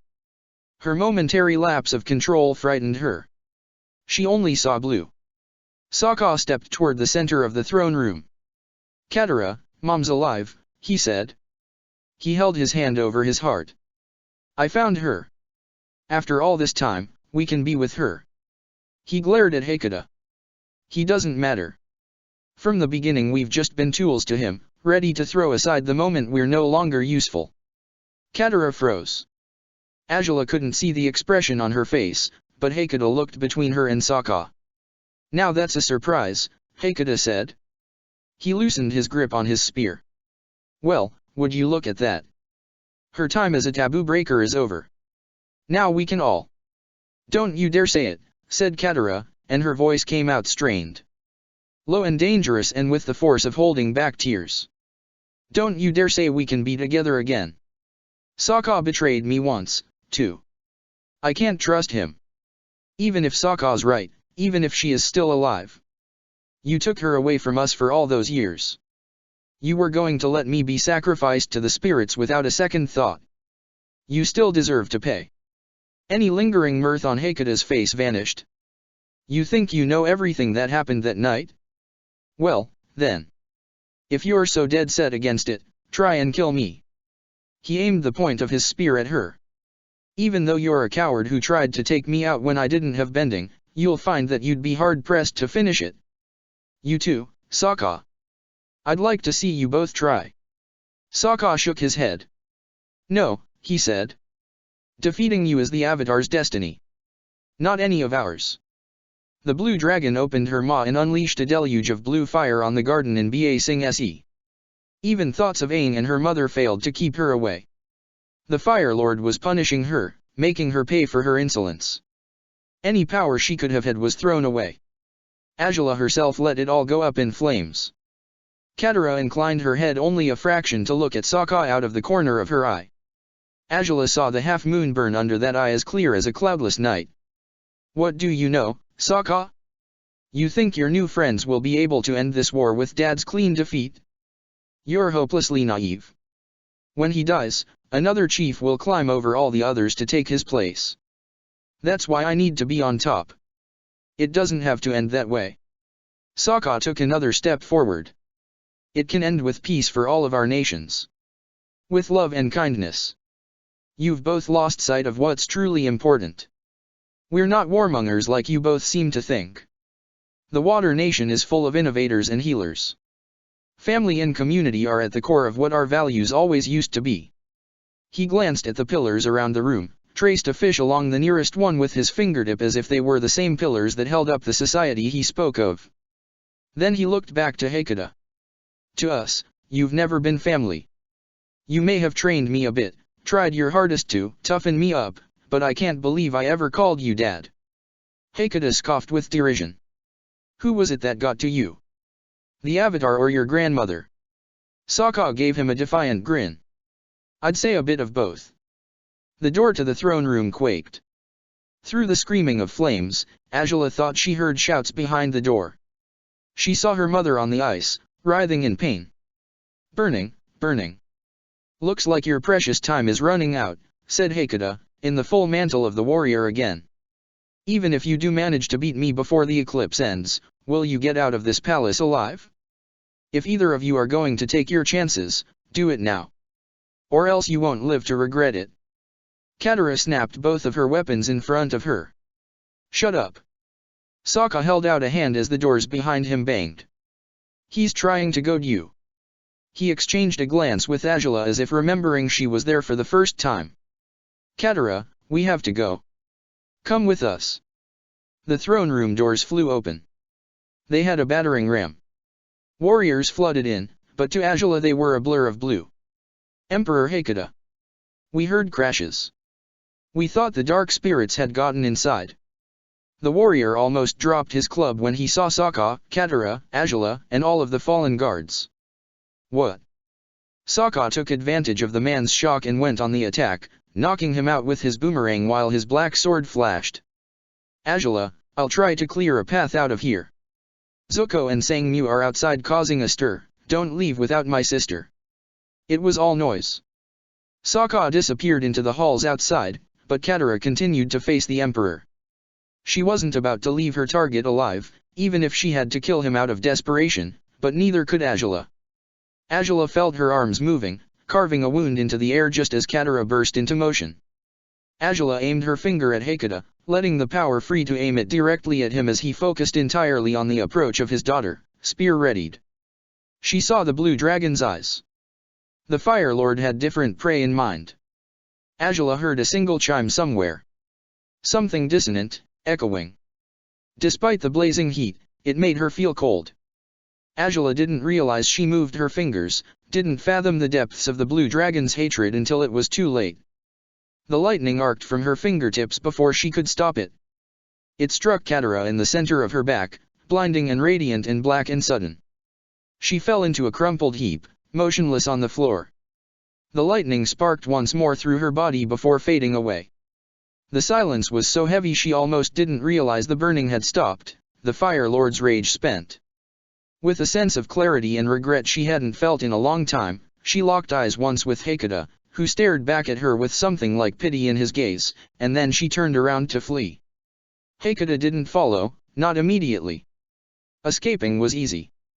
When she met up with Sokka again at the stairs to the whale's belly, he looked at her without the knowledge of what she had done, but seemed to accept that she couldn't force Katara to come with them.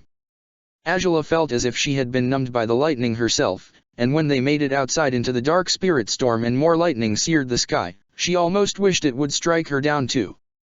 They emerged from Akmumu Temple to a night sky laden with moving stars, reminding Aang inexplicably of the day in the library when the skies moved.